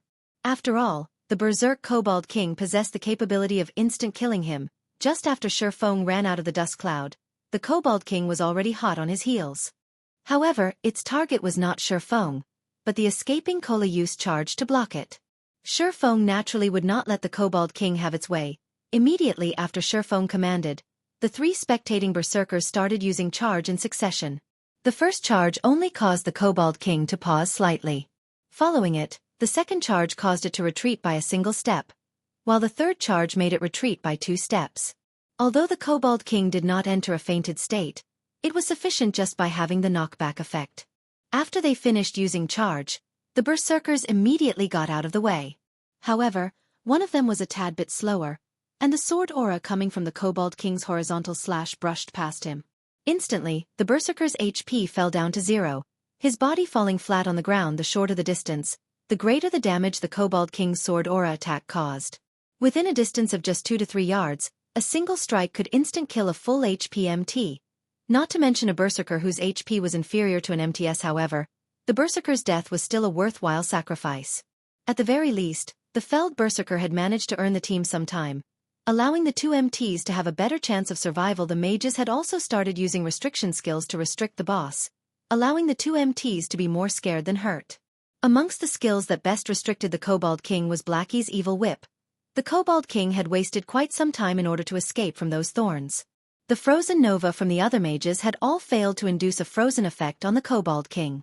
The mages had also used it to reduce the Kobold King's speed, though the effects were minimal. Time passed bit by bit. Although Cola and Ghost Chop were chased all over the place by the Kobold King, fortunately, both of them were still able to stay alive. Finally, the Kobold King's berserk ended, returning it to its original state. However, its HP recovery speed had increased considerably when it went berserk. Its current HP was restored by more than 50%, which was over 60,000 HP. Attack it in rotation. After the Kobold King's berserk had ended, Shurfeng naturally would not give the boss any leeway, immediately starting their retaliation with the 4 of them attacking in rotation. The Kobold King was once more placed in a disadvantageous position. Furthermore, the 4 of them were becoming more practiced with carrying out joint attacks. After a few minutes, the Kobold King's HP had fallen to 20% this time. The Kobold King did not go berserk.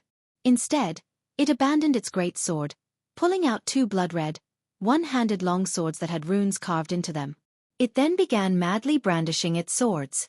The Kobold King transformed into a tornado that engulfed everything, and anything that came into contact with its blades turned to ashes. This move was one of the Kobold King's ultimate.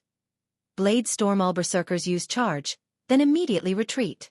Mages, use all of your restricting skills, and pay attention to avoid the tornado. Stay at least 10 yards from it. Shurfeng immediately shouted. After battling up to this point, everyone in the team had become extremely trusting of Shurfeng. Without hesitation, the berserkers immediately used charge. All the warriors, including Gentle Snow, rushed up to the Kobold King, ramming their bodies at the Kobold King. The mages all used Ice Sphere, while Blackie used Evil Whip. The 7 thorn vines bound both legs of the Kobold King, immediately reducing the Kobold King's speed greatly. The power of its rotation was also significantly weakened. Although the speed of the Kobold King's blade storm had slowed down a lot, and its might reduced slightly, there were still a few players engulfed by it, turning into meat paste in less than 2 seconds. Within the blade storm's duration of 15 seconds, out of the 20 players within the team, 6 had already died. Amongst them, there were 2 berserkers, 1 assassin, 1 cleric, 1 ranger, and 1 swordsman. Meanwhile, the Kobold King still had 10% of its total HP. Seeing that the 2 MTs had their HP hanging by a thread, the Kobold King followed up by slashing its 2 swords at both their necks. Just as the 2 MTs were about to meet their makers, Shurfeng appeared behind the Kobold King. Abyssal Bind. Thundering Flash. Double Chop. 9 pitch-black chains bound the Kobold King, preventing it from moving even a single step. After saving the 2 MTs, Shurfeng followed up with a series of slashes on the Kobold King's weak point. The speed at which he drew his swords was frighteningly fast. Gentle Snow could not help but be shocked at Shurfeng's sword-drawing speed and accuracy. However, she did not halt her actions as she continued slashing at the Kobold King with her great sword. Within a short 3 seconds, everyone had taken away close to 4,000 HP from the Kobold King, plunging its HP down to a critical point. AO. The Kobold King was truly enraged now. Following its roar, the entire hall started trembling. This was the Kobold King's final ultimate, Death's Intimidation. The skill causes all enemies in a radius of 50 yards to fall into fear, unable to attack for a duration of 10 seconds. Suddenly, everyone had fallen into fear, blankly standing still and unable to move at this sight. The Kobold King revealed a sneer that resembled a human's. It brandished its twin swords as it began a massacre.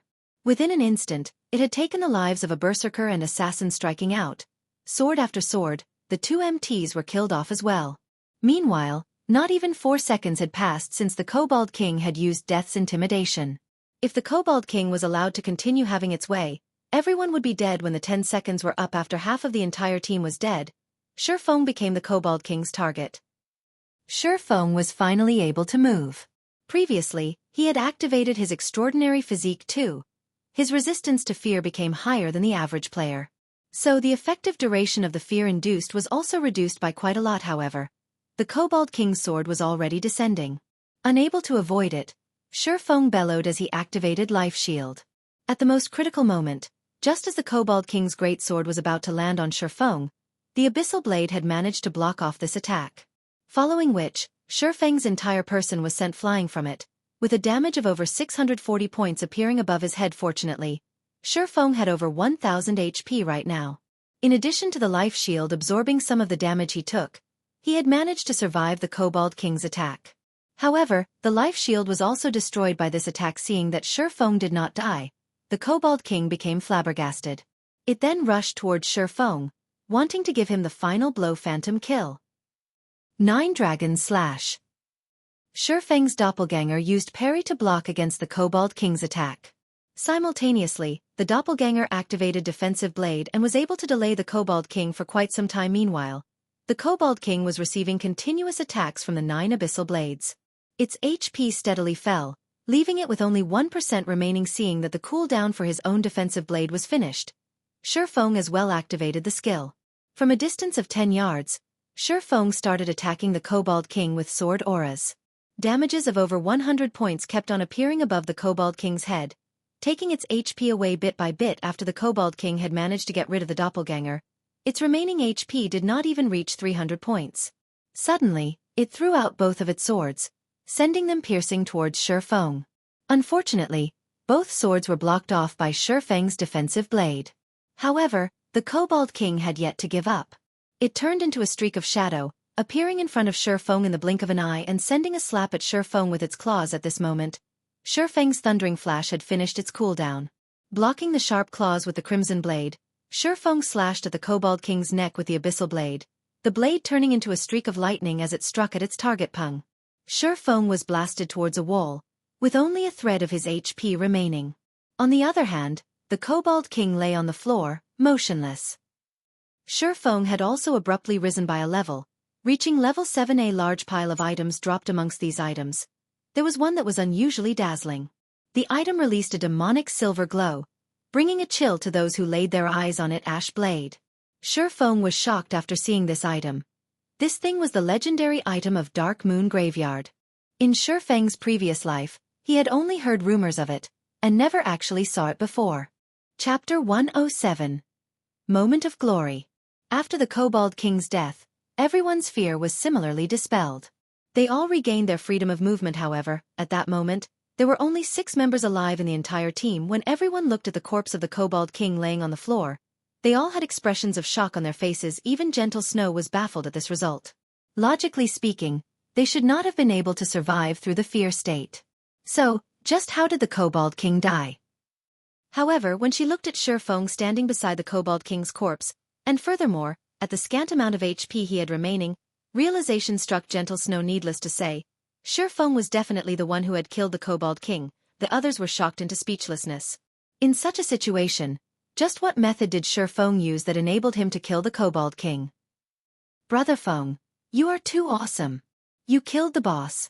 Even under such a situation. You are literally my idol right now. Blackie excitedly said as he looked at Shifeng with worshipful eyes, the first clear of the hell mode of Dark Moon Valley. This was definitely a moment for excitement. This signified that they would be leaving their names on the glory list for all eternity. In the future, as long as there were players wanting to enter the Dark Moon Graveyard, their names would be on display for these players to behold and revere. At that time, they would become famous even if they didn't want to be. Alright, quickly revive the others. Shifeng, who was currently sitting on the ground, did not become too excited. He only pointed towards the members that had died. It was not nice to let them continue laying on the ground. At Shifeng's comment, Gentle Snow finally managed to recover from her shock. She looked towards the only surviving healer, Xiao Yuer, and said, Yuer, quickly revive them. N. Xiao Yuer nodded her head, starting to cast revival. Several minutes later, all the team members were finally resurrected. After Xiao Yueru was revived, she vacantly asked, Yuer, was the team wiped out? Nope. We cleared it, Xiao Yuer faintly smiled. As expected, it was still a team wipe. Xiao Yueru shook her head, inwardly lamenting. If everyone present possessed a dispelling skill, then at the very least they would not end up being completely wiped out. To bear witness to a low HP Kobold King obtaining victory in the end. Xiaoyuer could not help but let out a laugh. If she did not personally witness the Kobold King dying, she too would not have believed it. Hence she loudly proclaimed, "Sister Yueru, the boss is already dead." "Impossible. None of us has a skill to dispel fear," Zhao Yueru said with confidence. "Even if we wait for the fear to end, the remaining members would not be able to get rid of the boss." "If you don't believe it, look over there." The Kobold King was killed off by Big Brother Yifeng in the end. You don't know just how dangerous of a situation Big Brother Yifeng was in at the time. He went all out in the last strike, intending to die together with the Kobold King. In the end, he barely survived with only 16 HP remaining. Xiaoyuer pointed towards the corpse of the Kobold King in the distance, admiration in her voice as she recounted Shifeng's feats. Zhao Yueru turned her head around. Sure enough, it was the corpse of the Kobold King. Zhao Yueru tilted her head, her beautiful eyes sizing up Shifeng's back. She discovered that Shifeng was truly a mysterious person. The way he had commanded the team before was as if a veteran general of many years commanding his team. Every line of command he gave out was extremely precise, and even the positioning of each member was clearly stated. Just how was he an independent player? Even a team leader of a guild who often went dungeon diving would not be able to replicate his feats. Shifeng was simply inconceivable now. Shifeng had even landed the final strike that defeated the Kobold King, his strength powerful to the degree of leaving others speechless. Observing capabilities, commanding capabilities, battle techniques. Shifeng was practically standing at the peak in all these aspects. Shifeng had broken every understanding she had of him. Truly an evil bastard. Zhao Yueru lightly bit down on her lips, her heart filled with displeasure as she looked at Shifeng. She felt that Shifeng was definitely toying with her. She could not help but wish that she could give Shifeng a few bites to relieve her anger. However, Zhao Yueru only had thoughts of doing so. She would not truly carry out such an action. Only after everyone had gathered did Shifeng begin to tidy up the loot from the Kobold King. Looking at loot, each and every one of the team members anxiously waited for Shifeng to complete his task. These things were all items that only dropped from the boss of the Hell Mode of Dark Moon Graveyard. Every one of them was completely priceless. I'm done arranging them. There are a total of 8 pieces of equipment and 6 other items. Amongst these are 2 pieces of secret silver weapons, a level 5 greatsword and a level 5 shield. There are also 2 independent pieces of secret silver equipment. One is for clerics, the other is for swordsmen. The remaining 4 pieces of equipment are all pieces of mysterious iron set equipment. We will decide by rolling if more than one person needs the same piece of equipment. Shifeng gave a general introduction of the items. At the same time, he shared the information for everyone to observe. Runic sword, secret silver rank, 2-handed sword. Level 5. Equipment requirement. Strength 30. Attack power plus 45. Strength plus 9. Endurance plus 8. Attack speed plus 1. When attacking, there is a 10% chance to cause a heavy impact effect and 10% armor destruction effect. Runic shield, secret silver rank. Level 5. Equipment requirement. Strength 23. Defense plus 69. Block rate 35%. Strength plus 6. Endurance plus 10. Additional skill dash. Tough shield, when activated, reduces the damage taken from the front by 30%. Duration of 10 seconds. Cooldown 2 minutes. Everyone was stunned after seeing the attributes on these equipment pieces. Every piece of equipment was a top-tier item. Amongst them, the runic sword and runic shield were the absolute best. If they were to be sold right now, they would sell for 80 silver coins, at the very least. However, they definitely would not sell any of these items. With good equipment in hand, they would have an easier time leveling up later on. Only an idiot would be dumb enough to sell them, following which, everyone on the team began madly rolling for points as they competed over the equipment. In the end, the runic sword fell into the hands of Gentle Snow, while the runic shield went to Kola. Shifeng also obtained a secret silver pauldron, greatly increasing his attributes once more. Then next would be the other items. We will hold an internal auction for them. Highest bidder wins, Shifeng said. Hearing Shifeng saying so, the members of Ouroboros felt slightly embarrassed. They knew that the worth of the other items surpassed these pieces. It was especially true for that dazzling broken blade called Ash Blade. Just judging from the introduction of that item was enough to excite a person. Moreover, there was also a piece of advanced Whetstone recipe and a few more rare materials. Every one of them was priceless. However, if it were not for Shifeng, just how would they be able to even clear the Hell Mode of Dark Moon Graveyard? Furthermore, They had obtained so much top-tier equipment, greatly improving themselves. Right now they were already leading the other guilds by a large margin, so how could they not feel shame fighting over these items with Shifeng? Gentle Snow had naturally considered this point. Moreover, she had wanted to pull Shifeng into Ouroboros herself, so naturally she had to deepen her relationship with Shifeng. Hence, she looked towards Shifeng, taking the initiative as she said, "We were only able to conquer the Dark Moon Graveyard due to your great contribution. We have already received enough, so the other items will all belong to you. I can't even begin to thank you enough." The other members of Ouroboros all nodded their heads in quick succession. Shifeng was slightly astonished. He did not think that Gentle Snow would actually give up on the auction. Although, he also was not afraid of having an auction. He had plenty of gold coins inside of his bag, enough to buy out both the advanced Whetstone recipe and the ash blade. Since Gentle Snow did not wish to compete, he naturally would not refuse her offer. He stowed all of the items into his bag with the dungeon conquered and the loot distributed. Shifeng walked towards a corner of the mausoleum.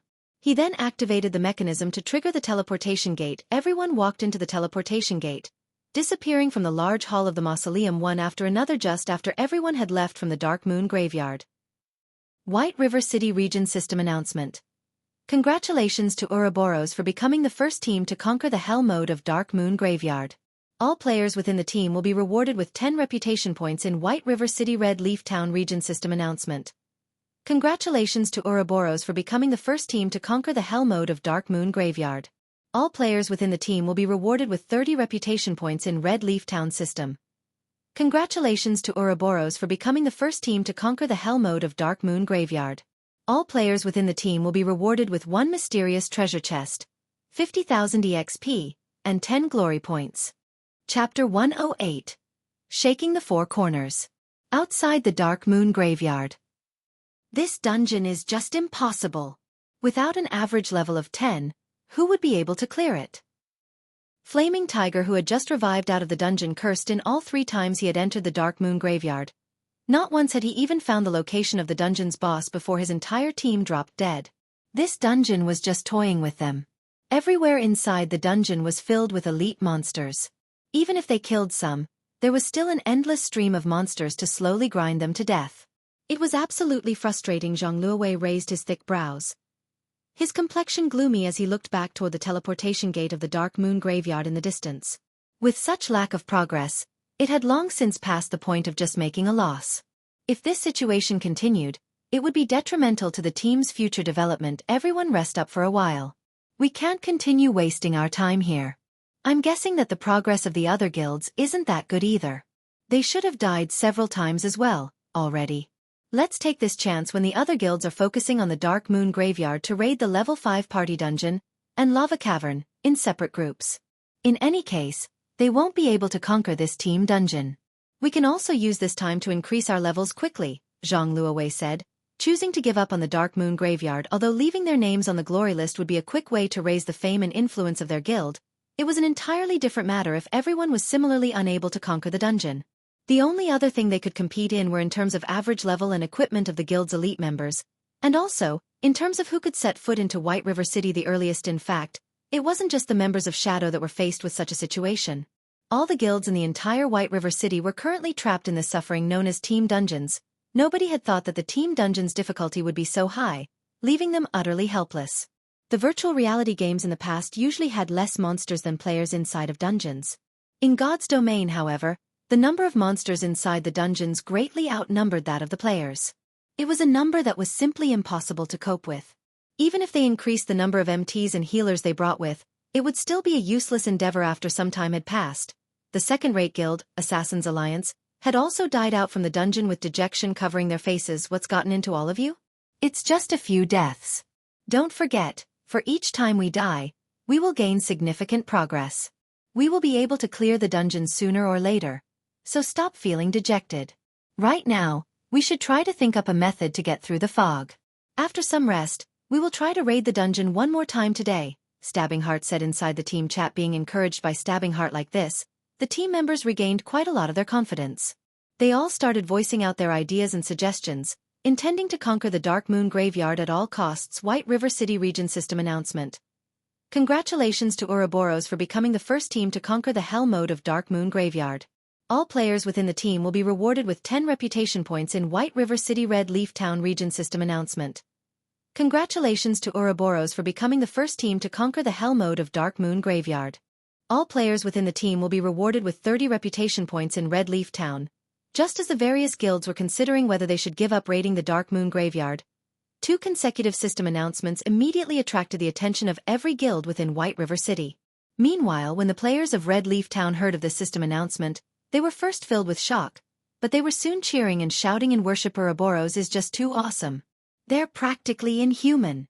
I heard that the Snow Goddess was the one who led the dungeon raiding team. My goddess is just too powerful. The other guilds haven't even cleared the normal mode, but the goddess has already cleared hell mode. This won't do. I want to join Ouroboros.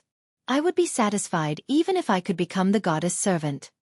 The players in Red Leaf Town had all started conversing about Ouroboros and the Snow Goddess. Aside from worship, they were also filled with awe simultaneously. The entire region of White River City was sent into a cacophony of noise. What kind of joke is this? We can't even manage to find the boss of the normal mode. So just how did Ouroboros manage to even clear the hell mode? The guild leader of Emerald Dragon Gate slammed on the desk as he cursed. Could the team dungeon in Red Leaf Town possibly be easier? Then Stabbing Heart should have, at the very least, cleared the normal mode already. The guild leader of the Assassins Alliance entered deep thought after looking at the system announcement. While all the large guilds were still having headaches over obtaining a town region announcement for themselves, as if trying to take their lives, a city region announcement had appeared. The upper echelons of the various guilds suddenly felt an immense pressure weighing on them, pushing them to accelerate their raiding progress quickly. However, such a pressure did not come from the fact that the Snow Goddess had managed to clear the hell mode of a team dungeon. Instead, it came from the fact that the influence of the system announcement was simply too huge. In merely a moment, the system announcement had placed Ouroboros at the summit of White River City. Players who were new to God's domain did not possess extensive knowledge about the strengths of the various guilds in existence. However, what they did know was that Ouroboros was definitely the best guild in White River City. They couldn't help but admit that the Snow Goddess performance was just too dazzling. Compared to the guild leader of Ouroboros himself, who had a large number of experts under him in Star Moon City, the Snow Goddess was much more formidable. A short moment after the appearance of this system announcement, all the upper echelons of the guilds within Star Moon Kingdom discovered that they had underestimated the Snow Goddess' ability. Fortunately, the Snow Goddess was not tasked around the area of Star Moon City. Otherwise, the consequences for them would be unimaginable. Meanwhile, Gentle Snow herself remained unaware of what was currently happening in the various regions of God's domain. She was still busy looking at the glory list together with Shurfeng and the others. The glory list, which was made up of obsidian stone, was 3 meters in height and 2 meters in width. On it, the names of Gentle Snow and the other team members were already carved. Moreover, their names were carved at an extraordinarily eye-catching location, at the very top of the glory list. On the first line of the glory list, the word Ouroboros was carved in big, scarlet characters. Meanwhile, below Ouroboros, the names of every team member were recorded in smaller-sized, silvery white characters. Brother Feng, look. We're on the list. We're on the list. Blackie was close to shedding tears of excitement after seeing his own name up on the glory list. After playing games for so many years, not once had he ever enjoyed such an honor. However, it wasn't just Blackie who behaved in such a way. The other members of Shurfeng's party were similarly excited. They all rejoiced at being able to follow after Shurfeng, becoming official members of Zero Wing Workshop. Meanwhile, the various guilds standing in the distance all looked towards the glory list with eyes full of envy, for as long as future players arrived at the Dark Moon Graveyard, they would inevitably see these names, giving their admiration and worship. On the other hand, the upper echelons of the various guilds present had instead looked towards the icy cold, Gentle Snow, expressions of respect and helplessness appearing on their faces. Everyone was clear about the difficulty of the Dark Moon Graveyard. Absolutely none of them would think that the hell mode of Dark Moon Graveyard was easier than the normal mode. At the very least, the difficulty in hell mode would be several times higher. However, despite all odds, the team led by Gentle Snow had succeeded in raiding it. Moreover, she had even brought along a few independent players instead of bringing along the strongest team in her guild. The Snow Goddess had clearly surpassed them in terms of leadership and personal strength by leaps and bounds. They were on 2 completely different levels up to this point. These upper echelons had all begun to think that their luck was just too poor. Being tasked in the same town as the Snow Goddess had sealed their fates at becoming merely the grass that sets off the color of her flower. We will need to wait 3 more days before being able to enter the Dark Moon Graveyard again. During this time, would you be interested in joining us in raiding the Goblin Factory? Gentle Snow earnestly invited Shi Feng. Although Gentle Snow's voice was not loud, the outside of the Dark Moon Graveyard was extremely quiet. Even from a distance, her voice could very clearly be heard. The upper echelons of the various guilds were all dumbfounded. Just who was this Shi Feng exactly? The Snow Goddess was actually inviting him from one dungeon raid to another. Could the Snow Goddess have possibly fallen for him? However, why would the highly haughty Snow Goddess fall for such an unattractive brat? Moreover, the person did not possess even the slightest hint of an expert. Meanwhile, standing at a distance, Flaming Tiger's eyes had nearly popped out of his sockets, going crazy from envy. Not only was Shi Feng able to be in the same team as the Snow Goddess, he was even able to leave his name on the glory list. Flaming Tiger's hatred for Shi Feng immediately increased by hundreds of folds. Just as everyone was shocked at such a scene, hundreds of players suddenly appeared and surrounded Shi Feng and his team, each and every one of them filled with a murderous intent. Brat, we meet again. Ironsword Lion slowly walked out from the tide of players, sending Shi Feng a cold glare as he sneered. Chapter 109. Domineering Ironsword. This moment. Ironsword Lion had waited for too long. He was unable to suppress the excitement in his heart previously. After failing the dungeon raid, he chose to give up on the endeavor. Instead, he camped outside the Dark Moon Graveyard. However, he was greatly shocked when Shi Feng and the others safely exited the dungeon, followed by the emergence of the system announcements. Although Martial Union had entered the Dark Moon Graveyard, they did not gain a single thing from it. On the other hand, not only had Shi Feng's team managed to clear the dungeon, but it was also the hard mode of Dark Moon Graveyard. Although Ironsword Lion was a brute, he still knew that the gains from clearing the Dark Moon Graveyard would not be meager. Needless to say, the harvest from Hell mode would be even more astonishing. When Martial Union first set foot in God's domain, they did not possess any significant wealth or resources. Moreover, they were unfamiliar with a game such as God's domain. Developing a guild was extremely challenging. They had to grow by competing over elite monsters, killing well-equipped players for equipment and money, and raiding party dungeons. The larger their guild became, the more wealth and resources they needed. However, they were unable to find any sources of income, only relying on robbery to sustain their guild's operation. Now that Shi Feng and his team had cleared the dungeon, it was undoubtedly good news for Ironsword Lion. Not only would he be able to obtain revenge, but he would also be able to make a huge profit out of it, killing two birds with one stone. Boss Ironsword, look at the shield on their guardian knight. Not only are there runes carved on it, but the shield is also giving off a faint violet hue that only secret silver equipment possess. That is definitely equipment they obtained from the Dark Moon Graveyard. Boss, look at that brat's pauldrons. It is also giving off a violet hue. It is a secret silver equipment as well. The subordinates behind Ironsword Lion salivated as they pointed towards the equipment on the bodies of Shi Feng's party members. The worst equipment currently worn by Shi Feng's party members were bronze-ranked, while there were even some who had mysterious iron equipment. However, they clearly did not possess the equipment before they entered the dungeon.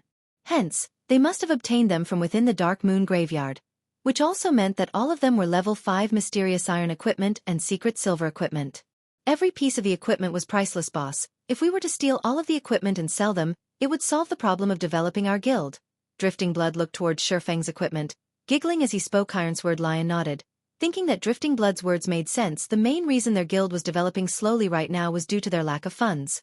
If they stole all of the equipment worn by Shi Feng's party, then the problem of their lack of funds would be solved. Although Shi Feng's strength was not bad, even rising up to level 7, when faced with over 100 players, what more could he do? Brat, don't even think of escaping today. Be smart and hand over all your equipment. Compensate me with 10 gold coins, and let me kill you back to level 0. Then, I'll consider this matter settled. Otherwise, prepare to delete your account and start all over. Ironsword Lion glared at Shi Feng. Sneering, Shi Feng looked at his surroundings, discovering that Ironsword Lion had brought over 130 players with him. Amongst them, a majority of the players were around level 3, their equipment terribly poor. There were only slightly more than 30 players who had reached level 5, while the equipment they were using was all bronze equipment. Meanwhile, Ironsword Lion was the strongest out of all of these players. He was wearing a suit of level 4 bronze set equipment. In a moment, employ a hit-and-run tactic as we run towards the forest. Their numbers are too great right now, so it would be bad if we get surrounded, Shi Feng said inside the team's chat. Good. My hands have been itching to PK someone for quite some time now, Blackie rubbed his fists as he spoke. The other members of Shifeng's party all started laughing. They had long since wanted to test out the prowess of their new equipment. They intended to kill to their heart's desire. If they could each kill 2 players, it would be a 2-for-1 profit. If they could kill 3 or more, they would make a huge profit at this moment. Gentle Snow stood out from the team and looked towards Ironsword Lion, softly saying, "Yi Feng is a friend of mine. I wonder if you can give Ouroboros some face and forget about this matter?" Everyone from Ouroboros could already tell that the players from Martial Union were here for revenge, Shifeng being their target. They wondered just what Shifeng had done to enrage them. Was he trying to battle an entire guild just by himself? As expected, every expert would have their own unique personalities. Even Shifeng was no exception to this fact, however. Martial Union was just an unrated guild. Since Ouroboros had already shown themselves, as long as the upper echelons of Martial Union had some brains, they should naturally know to back off. After all, Ouroboros was much stronger than Martial Union. Move aside. Stupid hoe. I don't give a damn about Ouroboros. If you wish to help this brat, I'll take care of you all the same. Ironsword Lion cursed in a bad mood. Although Gentle Snow was indeed a world-shaking beauty, the equipment she wore was even more dazzling. It was especially true for the black runic greatsword in her hands.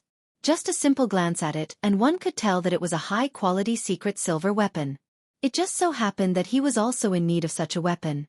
Moreover, if he got rid of Gentle Snow, he would be able to spread his name throughout God's domain. It was killing multiple birds with a single stone. However, what Ironsword Lion did not know was that, because of his casual remark, the entire Dark Moon graveyard had entered a solemn state. Each and every player present looked towards Ironsword Lion in shock, inwardly admiring Ironsword Lion for his courage. Then, does that mean that you intend to start a war with Ouroboros? Gentle Snow's expression sunk, her tone abruptly turned chilly as she asked. Although Gentle Snow casually spoke those words, the frostiness her words gave off could be felt, even by those uninvolved. The members of Ouroboros similarly remained silent, not daring to let out even a sound as they watched Gentle Snow's angered appearance. None of them had seen it before, nor did they wish to see it. Right now, however, there was a fool that actually dared to curse at Gentle Snow. This was the first time they had witnessed such a scene. They no longer dared imagine what would happen. Bitch. The others may fear your Ouroboros, but not me. Ironsword Lion licked his lips, his eyes filled with greed as he looked at the attractive equipment on Gentle Snow's body. However, he remembered that he wanted to kill Shifeng the most. He then turned his sights towards Shifeng, loudly saying, "Brat, don't think that, with a bitch protecting you, you'll be able to survive through today. Rest assured, I won't let either of you get away. Brothers, go. Kill them and we'll share all of their equipment." Suddenly, over 100 players rushed at Shifeng and his team. Murder in their eyes. Ironsword Lion even took the lead as he charged towards Shifeng, no longer able to hold back his treasured sword. Only by drenching it with Shifeng's blood would it be able to achieve satisfaction. Hit and run as we head towards the forest. Don't overextend yourselves. Shifeng unsheathed his pair of swords, once more commanding through the team chat. Just after Blackie and the others had taken a few steps, they suddenly discovered that Gentle Snow and the members of Ouroboros remained unmoving, intending to face the players from Martial Union head-on.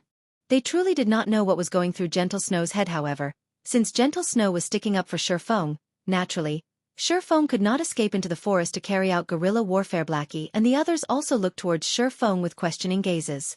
Shifeng sighed, helplessly saying, "Cola, you hold the front, and remember not to extend yourself too far out.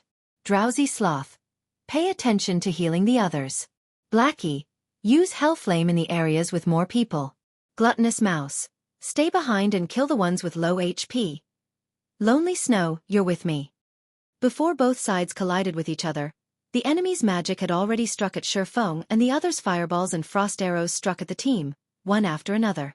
Ghost Chop stood in the front as he held off against the attacks. Cola, as well, rushed up in time. He raised the runic shield and activated Tough Shield. At the same time as the enemy magic landed on both Ghost Chop and Cola's shields, the heals coming from behind them similarly landed. Each of the magical attacks caused -20 to -30 damage to Ghost Chop, whereas Cola only received damages of over -10 points.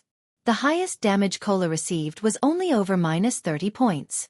Moreover, the attack was from a level 5 elementalist who was fully geared in bronze equipment. As the heals landed on the two MTs, both their HPs were instantly recovered to full. The members of Martial Union were immediately dumbstruck after seeing this sight. It was especially true for the level 5 elementalist. Normally, a single flame explosion from him could deal over -100 damage to an MT. However, when used on Cola, the skill only caused around -30 damage. Cola's defense was just too high. Chapter 110, Drenching Dark Moon in Blood. Cola and Ghost Chop's defenses were just too high. In addition, the 4 healers behind them were similarly strong. The attacks from the mages of Martial Union had absolutely no effect on the 2 MTs. As for attacking the other members, with the 2 MTs blocking up front, Martial Union had no way of attacking them at all. Don't panic. Just keep killing. We outnumber them by 6 to 1. We'll kill them, even if we have to throw bodies at them. Assassins, circle around and kill the healers. Ironsword Lion was similarly having a headache towards the 2 MTs. However, his many years of battle experience allowed him to quickly think of a solution at that moment. The team announcement for Ouroboros rang out. System. Team Martial Union has initiated an attack against your team. For the next 2 hours, all members within the team are be able to freely retaliate without receiving any punishment, without the need to worry about becoming a red player. Everyone became much more motivated. You dare initiate a war against us, Ouroboros? None of you know the immensity of heaven and earth. All of you die. The Flame Witch, Zhao Yueru, could finally display her frightening might. After her hand traced out the final incantation in the air, one of her ultimate skill, Frost Flame Explosions, activated. Magic struck Martial Union's MT, causing a series of damages over -200 points and instantly reduced his HP to a critical level. However, shortly after, the healers of Martial Union quickly pulled their MT's HP back up. Fire Dragon's Roar. Zhao Yueru revealed a smile as she finished chanting her incantation. She lightly pointed a finger at that MT, causing the fire mana in her surroundings to gather at the tip of her finger. In the blink of an eye, a gigantic fire dragon appeared and rushed at that MT, devouring him whole. Even with over half of his HP remaining, the MT of Martial Union instantly died. The melee players of Martial Union all sucked in a cold breath. The MT that had just fallen was Martial Union's core MT. He was equipped with a complete set of level 4 bronze set equipment, and he was also using a level 5 bronze shield. The top mages within the guild could only cause -80 to -90 damage to him. Now, even though there were healers healing him, he was still killed in 2 moves. Just how high was that female elementalist's damage? During Martial Union's momentary pause, Blackie had finished chanting the incantation of Hell Flame. Immediately, pillars of green-colored flame appeared amongst the areas with a high density of players. The pillars of flame that shot towards the sky caused over -300 damage each second to every player, and within an instant, over 10 players lost their lives. The players from Martial Union were all dumbfounded at this sight. A single spell killed over 10 players. Just how were they supposed to contend against this? Don't be afraid. Spread out a bit. They'll be finished as long as we can get close to them. Ironsword Lion shouted confidently. The members of Martial Union felt what Ironsword Lion said was logical. They then continued charging towards the group from Ouroboros, starting a melee battle. The players from Martial Union were many, and very quickly, they surrounded everyone from Ouroboros. Gentle Snow raised her sword, immediately using charge to send 3 players flying. With a wave of the runic sword, Gentle Snow used Cleave, dealing over -450 damage to the 6 level 3 players that rushed at her. As a result, all 6 of those players directly fell. The players from Martial Union did not know just how frightening a berserker with 50 strength was. With just 20 strength, a berserker could snap a common weapon in half with only their bare hands. If a berserker had 50 strength, one could just imagine how frightening they were. After killing the first wave of players, Gentle Snow rushed headlong into the crowd. Like a flood dragon entering the ocean, Gentle Snow wreaked havoc amidst Martial Union. A fierce gale unfolded as Gentle Snow used Whirlwind Slash. The players within a 5-yard radius around her were all sent flying upwards, and damages of over -500 points appeared above their heads. The players crashed heavily into the ground, becoming deader than dead. The healers standing at the backlands could not even manage to heal them before they were slaughtered. The players from Martial Union who surrounded Gentle Snow were scared to a tremble. The aura Gentle Snow emanated was just too frightening, snatching away their courage. As for the other players from Martial Union, every one of them were still valiantly attacking, using their skills on the members of Ouroboros. However, each of their attacks only managed to cause -40 to -50 damage. On the other hand, a single hit from the players of Ouroboros took away over half of their HP. Just 2 hits left them dead, and not even the healers could manage to save them in time. The players from Martial Union quickly discovered a problem, that, Although they had the advantage of numbers on their side, the majority of them were all new players to God's domain. In other words, they were noobs.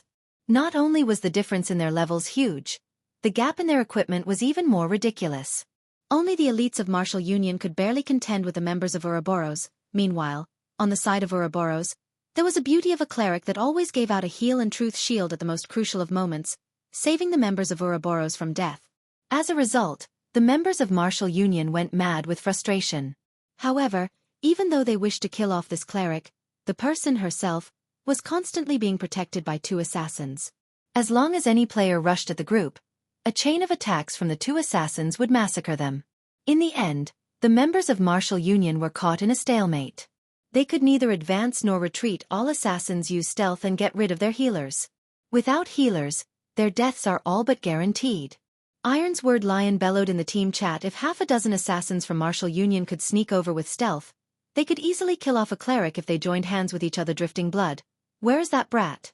I want to personally kill him myself, Ironsword Lion asked in a rage. He glanced at the surroundings, but failed to discover Shifeng's figure at all. Their losses from this battle today would definitely be huge, and all of it was due to Shifeng. Ironsword Lion would naturally not let Shifeng escape. Boss Ironsword, I don't see the brat here either.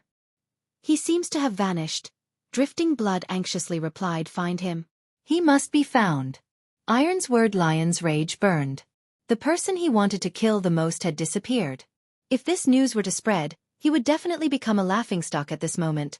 Shifeng had already snuck to Martial Union's backline through the use of Shadow of Nothingness. This location should be it. Shifeng looked at the surrounding terrain. He then cancelled the Shadow of Nothingness, suddenly appearing some distance behind the healers of Martial Union. Meanwhile, the healers of Martial Union were currently busy healing the players on the front lines, failing to discover Shifeng's appearance. Wind Blade.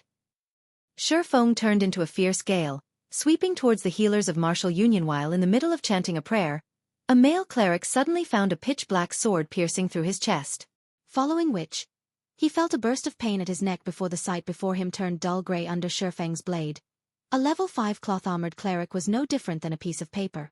A normal strike from Shifeng's sword was able to cause over -330 damage. With just two basic attacks, Shifeng could kill off a single cleric. If he were to use a skill, he could practically kill a cleric with every attack. There's an assassin. The female cleric nearby screamed when she witnessed this scene. She did not think that the male cleric would die so quickly or so cruelly. Ironsword Lion immediately turned his head towards the backlands, discovering Shifeng rapidly harvesting their healers, just like sheep entering a tiger's mouth. Ironsword Lion's eyes nearly cracked open in rage at this sight. He loudly bellowed as he rushed at Shifeng. Unfortunately, Shifeng's speed was extremely fast. The healers held no chance of escaping Shifeng's blades. In mere moments, Shifeng claimed more than 10 healers' lives. Without healers, the front line of Martial Union started to quickly crumble as Gentle Snow and the others butchered them. Dang! Ironsword Lion's eyes turned crimson red. He used Wind Blade, his sword stabbing towards Shifeng's back. Now that their healers were all dead, it was needless to say that they would lose this battle. Meanwhile, Shifeng was the main perpetrator for all of this. If he did not kill Shifeng, he vowed not to be a human. After annihilating all the healers, Shifeng currently picked up the equipment they dropped. When he discovered Ironsword Lion rushing over, he did not even turn his head as he tightened his grip on the Abyssal blade. Then with a twist of his body, Shifeng slashed the Abyssal blade down at Ironsword Lion's pair of swords. Ping. Ironsword Lion was forced to retreat several steps before he managed to stabilize his body. His face filled with shock as he looked at Shifeng. Shifeng's casual swing of his sword forced Ironsword Lion into retreating so many steps. Such a feat was absolutely impossible without a huge difference regarding strength. After reaching level 7, Shifeng placed all his free attribute points into strength. Shifeng's strength was even higher than Gentle Snow's, not to mention Ironsword Lion's, who had only average equipment. However, Ironsword Lion did not know this. After knocking Ironsword Lion back with a single slash, Shifeng gave Ironsword Lion no time to think before following up with a double chop. Shifeng's pair of swords instantly transformed into 4 sword images, slashing towards Ironsword Lion with this many sword images sweeping towards him. Although Ironsword Lion tried to block all of them with all his might, he only managed to block 2 of them. There were still 2 sword images that pierced his body, each causing -180 damage. Ironsword Lion hurriedly retreated, taking out a basic recovery potion and drinking it, seeing that he was no match for Shifeng. Ironsword Lion tried to turn tail and run. However, within a split second, 3 lightning flashes entered his eyes. Before his body could even defend against the streaks of lightning, damages of -266, -352, and -463 appeared above his head. Ironsword Lion instantly died under Shifeng's swords. At his death, Ironsword Lion dropped a piece of equipment and one other item. Chapter 111. Dragon Hidden in the Abyss. Boss Ironsword. Boss. When a few players from Martial Union saw that Ironsword Lion was easily taken care of, they were all incomparably shocked. They had all personally witnessed Ironsword Lion's great strength before, capable of killing players as though he was merely cutting up vegetables. Now, however, that Ironsword Lion had actually been killed by Shifeng in just a few moves, it was truly an incomprehensible sight. The upper echelons of the various guilds looking from afar were similarly tongue-tied from this scene. Only Stabbing Heart was well aware of Shifeng's strength. The moment Ironsword Lion had provoked Shifeng, Stabbing Heart knew that the Martial Union in Red Leaf Town was finished. However, the others present did not know this fact. Regardless of what anyone said, Ironsword Lion had created much fame for himself within Red Leaf Town. Previously, they had only heard of Ironsword Lion being ambushed by Shifeng, dying an accidental death. If it were a head-on fight, however, Ironsword Lion would definitely be the victor. Yet, nobody could have imagined that, in a straightforward exchange, Ironsword Lion was easily defeated in just a few moves. As expected, rumors could not be trusted. Looking at the speed and accuracy at which Shifeng drew his swords, creating 4 sword images with just 2 swords, even those in the various guild upper echelons would not be able to block off all those attacks. In addition to Shifeng's excessively high attack power, Ironsword Lion was definitely not his opponent. Shifeng was no ordinary swordsman. It was no wonder why the Snow Goddess would stick out and defend him. I had originally thought that Ironsword Lion would be a huge competition to us. Now that I'm looking at him, he is but an upstart from another small virtual reality game. I never thought that he would be such a brain-dead fool, biting at whoever he meets. Hee. Martial Union is finished this time. First, he went and provoked such a top-tier expert. Now, he has even blindly declared war against the Snow Goddess. Did he think mingling in God's domain was so easy? It would be enough if he were to be a fool in reality. Now, he is even showing it in God's domain. As expected of someone that came from a minor game. He truly does not know the immensity of heaven and earth. Martial Union will definitely have to remove their name from Red Leaf Town now. There were plenty of workshops and guilds entering God's domain every day. Similarly, there were also plenty of workshops and guilds who had vanished from God's domain every day. This was a common occurrence within God's domain. After Ironsword Lion died, there was no longer anyone to command the players from Martial Union. Very quickly, turmoil ensued amongst the players from Martial Union, and all of them started madly running away for their lives. Shifeng naturally would not let go of this chance to give Martial Union a huge blow. Immediately after picking up the loot dropped by Ironsword Lion, Shifeng activated Windwalk and hunted the remaining players, ignoring the level 3 noobs. Shifeng specifically chased after the elite players of Martial Union. With every kill of these players, Shifeng would be able to obtain a piece of bronze equipment, causing a significant loss to Martial Union. Drifting Blood, we meet again. Shifeng blocked off the escape path of several Martial Union elites, discovering a person he was familiar with amongst them. It was Drifting Blood, the person who had harassed Violet Cloud, and had then gone on to seek trouble with Shifeng. Drifting Blood was shocked into a jump. He trembled as he pointed a finger at Shifeng, timidly saying, "Yi Feng, you shameless bastard! What kind of expert are you, to bully 4 people with one?" Without speaking any further, Shifeng stepped forward, slashing both of his blades. 8 sword images appeared, immediately aiming for the lives of the 4 players. A shield warrior amongst the 4 immediately activated shield wall, prepared to receive Shifeng's attack. Meanwhile, Drifting Blood had used Chop at Shifeng, while another Berserker used Charge, and a Cursemancer used Dark Arrow. Shifeng noticed that the cooperation between the 4 was very good. It would not be beneficial for him if he were to receive their attacks forcefully. Deciding so, Shifeng used Phantom Kill, his doppelganger blocking the attacks in front of him. Shifeng then hurriedly turned his body, his feet carrying out an illusory footwork as they left behind after images. Meanwhile, Shifeng's doppelganger had continuously fended off the attacks of the 4 players, receiving some damage in the process as well. However, after Shifeng himself moved to a side, he abruptly waved the Abyssal Blade. The 3 streaks of lightning from Thundering Flash had struck at the 3 melee players that were battling against his doppelganger, instantly killing Drifting Blood and the other berserker. As the shield warrior had shield wall activated, he was able to barely survive the attack.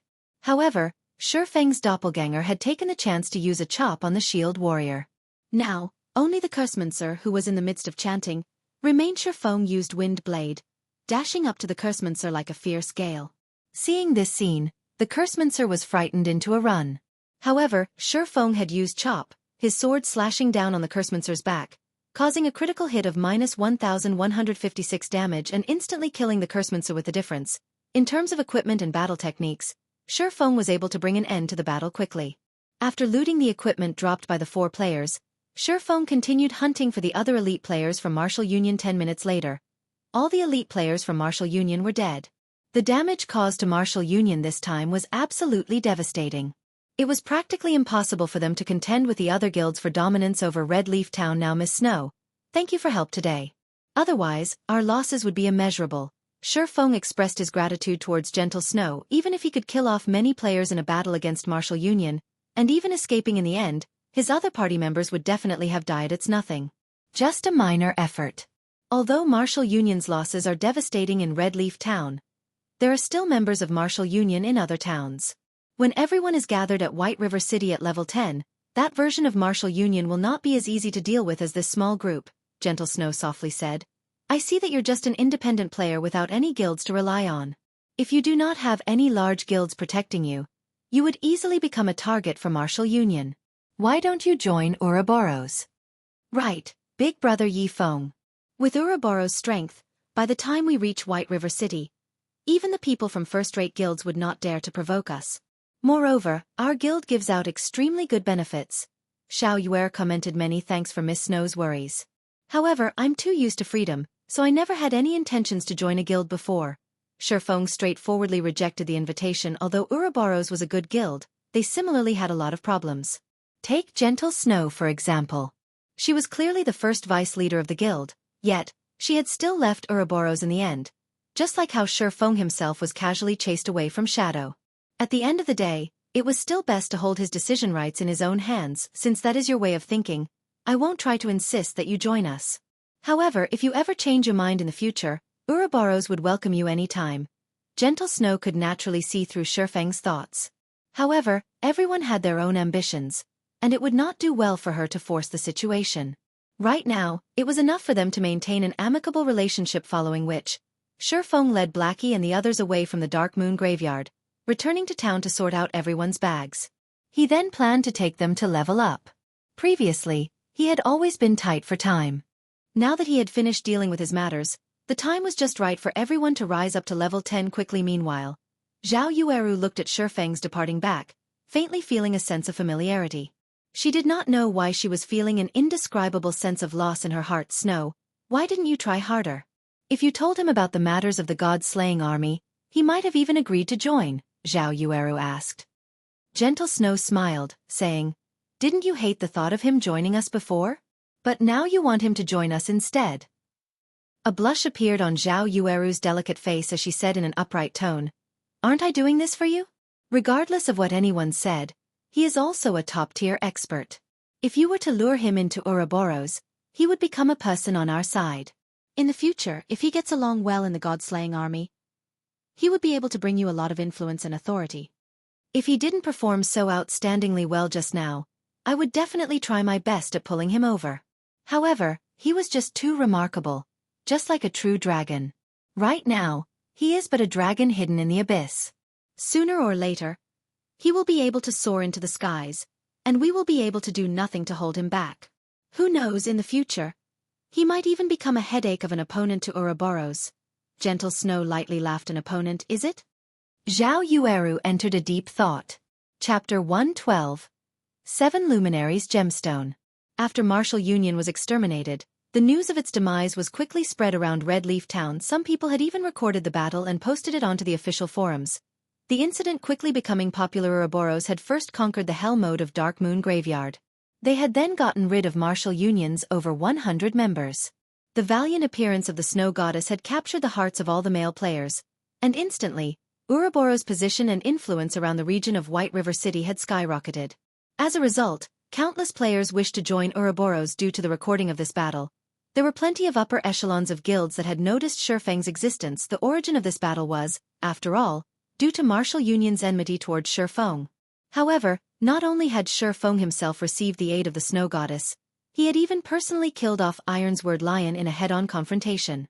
This was enough proof of Shifeng's exceptional strength, and also his good relations with the Snow Goddess. Taking these points into mind, these upper echelons needed to let their subordinates pay more attention towards Shifeng. When Shifeng and the others returned to Red Leaf Town, many players on the streets had shifted their gazes towards the group. Crap. Isn't that Yifeng, the person that went dungeon raiding together with the Snow Goddess? A male warrior said, if I go and beg Big Brother Yifeng, I wonder if Big Brother Yifeng will bring me to level 10? Another female elementalist bashfully said to her companion Shifeng had completely become a celebrity now. Wherever he went, there would definitely be someone paying attention to and talking about him. Brother Feng, you're already a famous person. Now, you only need to wiggle your finger, and there would be a crowd of beauties running over to you. In the future, you mustn't forget to introduce a few to me, Blackie laughingly said. Stop talking nonsense. Our priority right now is to level up. The sooner we get to level 10, the sooner we can compete for more advantages after we enter White River City. Shifeng smiled as he said, since everyone is tired now, let's rest for an hour. We'll gather again after you all get your equipment repaired and replenish your necessities. After hearing Shifeng's arrangements, Blackie and the others immediately went to the smithy to repair their equipment. They did not know why, but normally when they were grinding on the level 5 forest wolves, even if they had been grinding for over 10 hours, the durability of their equipment did not fall by much. However, right now, just after raiding a dungeon once, the durability of their equipment had all fallen by almost half.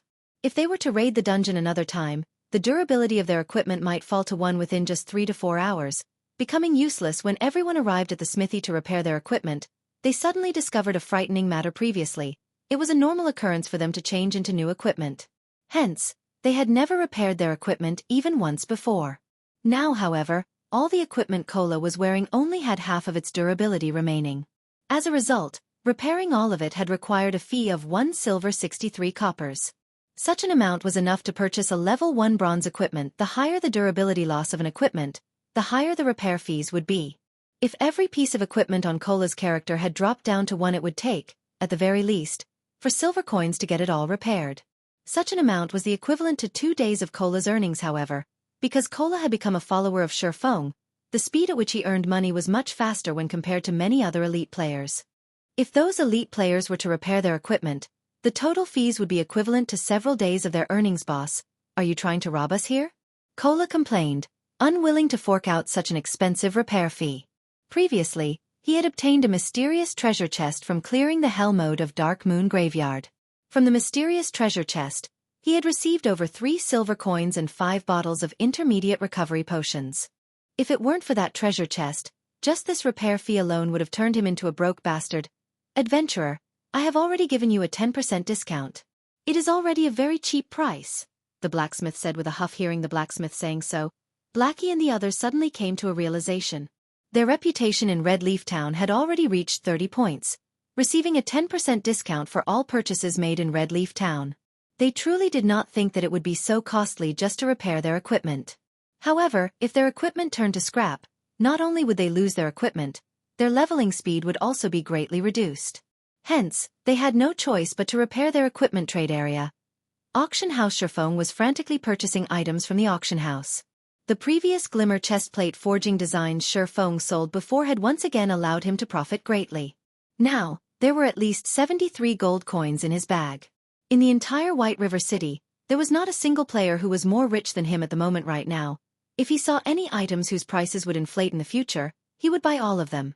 This was because, once players reached higher levels, it became much easier for them to earn game currency and, as a result, the value of game currency fell. Instead of just waiting for the coins in his hand to depreciate in value, he might as well purchase some items that would increase in value and store them in the bank. After some time not visiting the auction house, the number of hardstones, card sets, and other items whose value would increase in the future had grown once more. Shifeng had spent over 8 gold coins on such items, filling up the 640 slot bags he had just bought, and even needing to make several trips to the bank. It wouldn't be long before these items would have their values increased by manifold. Just thinking about it gave Feng a delighted feeling. Meanwhile, the value of the glimmer chestplate forging design had now begun to fall. Currently, each piece was only being sold for around 2 gold coins, and it wouldn't be long before it became completely worthless. Seeing that the number of guilds purchasing the glimmer chestplate forging design was becoming fewer, Feng decided to continue selling them for a while more before thinking of another way to make money. Now, his main goal was to earn credits. Just judging from the small amount of credits he currently possessed, it was still not enough for his workshop to squander. Currently, Feng still possessed more than 60 gold coins. He then took out 30 gold coins and registered them on the virtual trade center. Right now, various large guilds were in the midst of purchasing coins in bulk.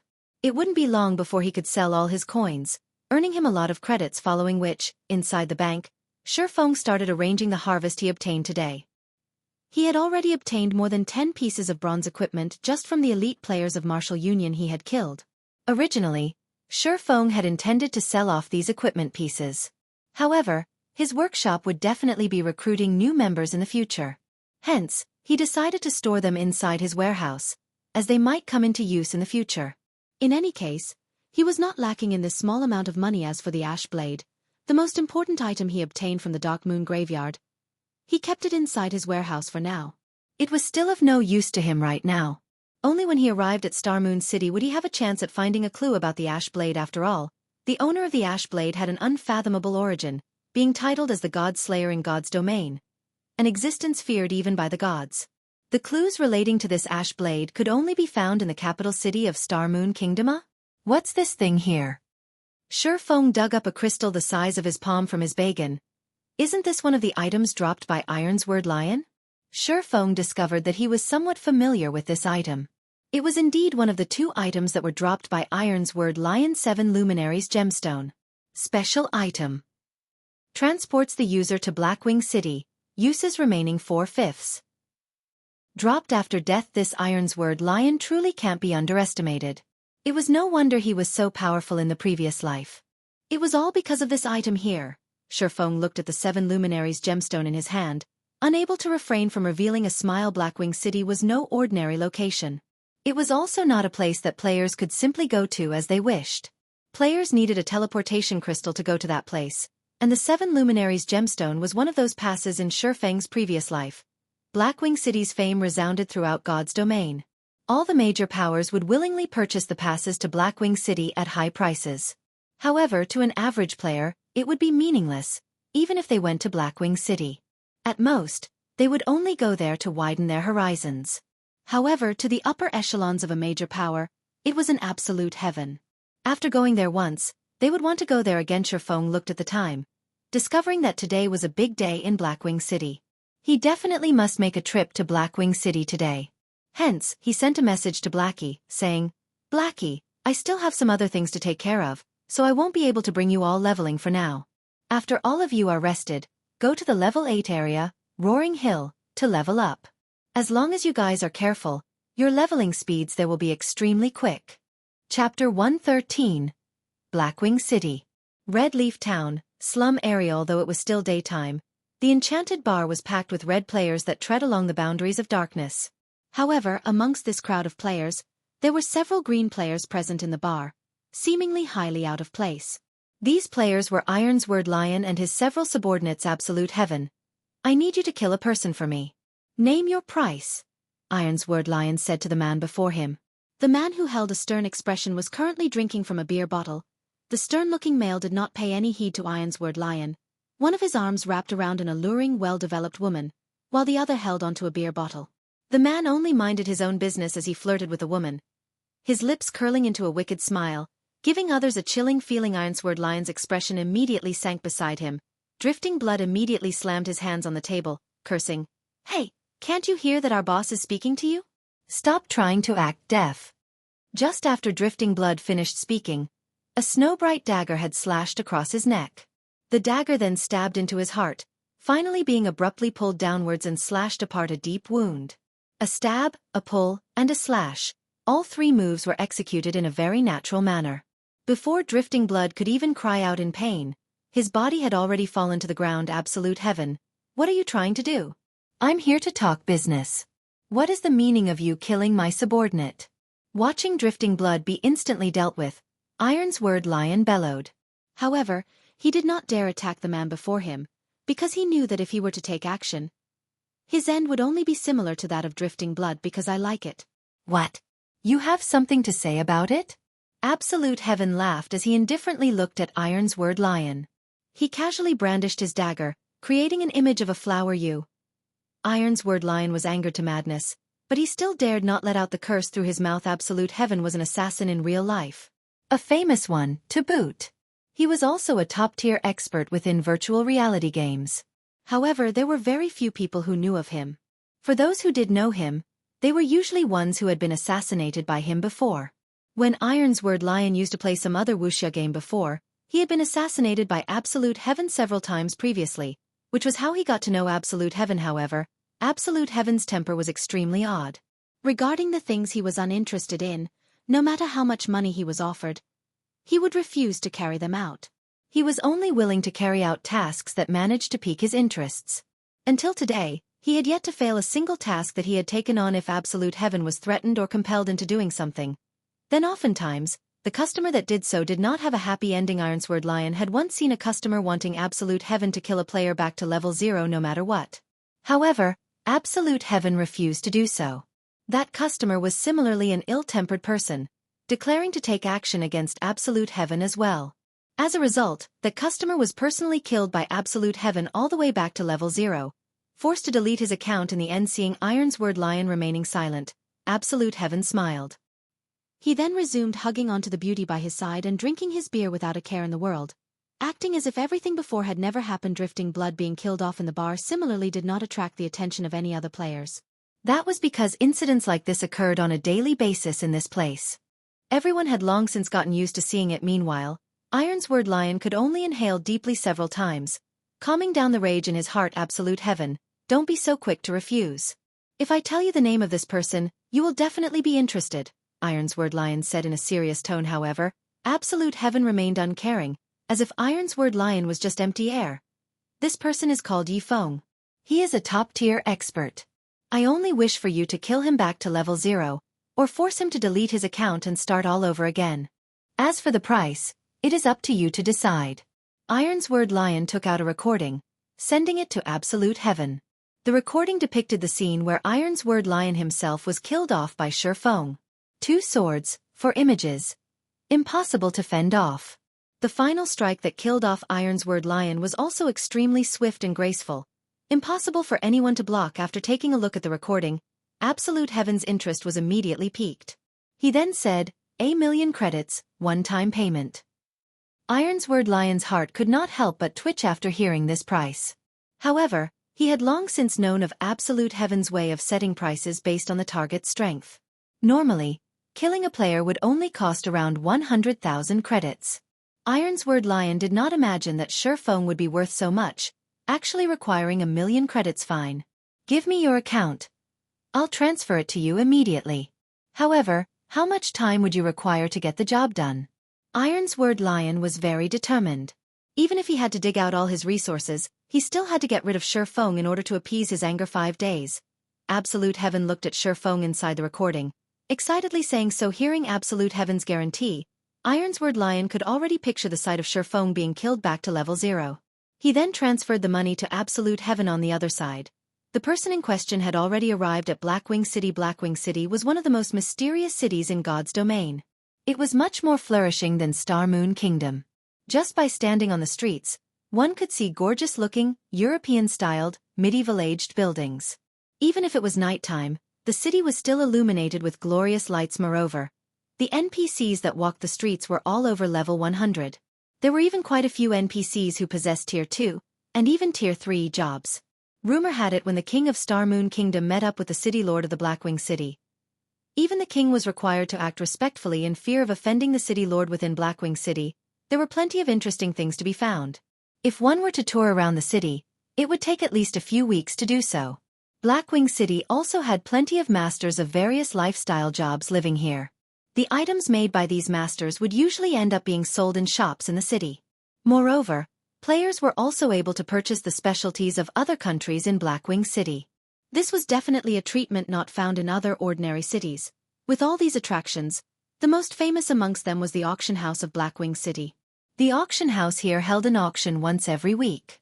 Moreover, the items auctioned were all rare ones sold by NPCs. Epic rank items would even be sold in this weekly auction. Such an item was definitely impossible to purchase outside of Blackwing City. Hence, this was the reason why the upper echelons of all the major powers wished to come to Blackwing City. On the other hand, even if the average player were to come here, at most, they would only be here to sightsee. It was because they were completely unable to afford the items sold by the NPCs here. Moreover, there were no wild monsters here in Blackwing City.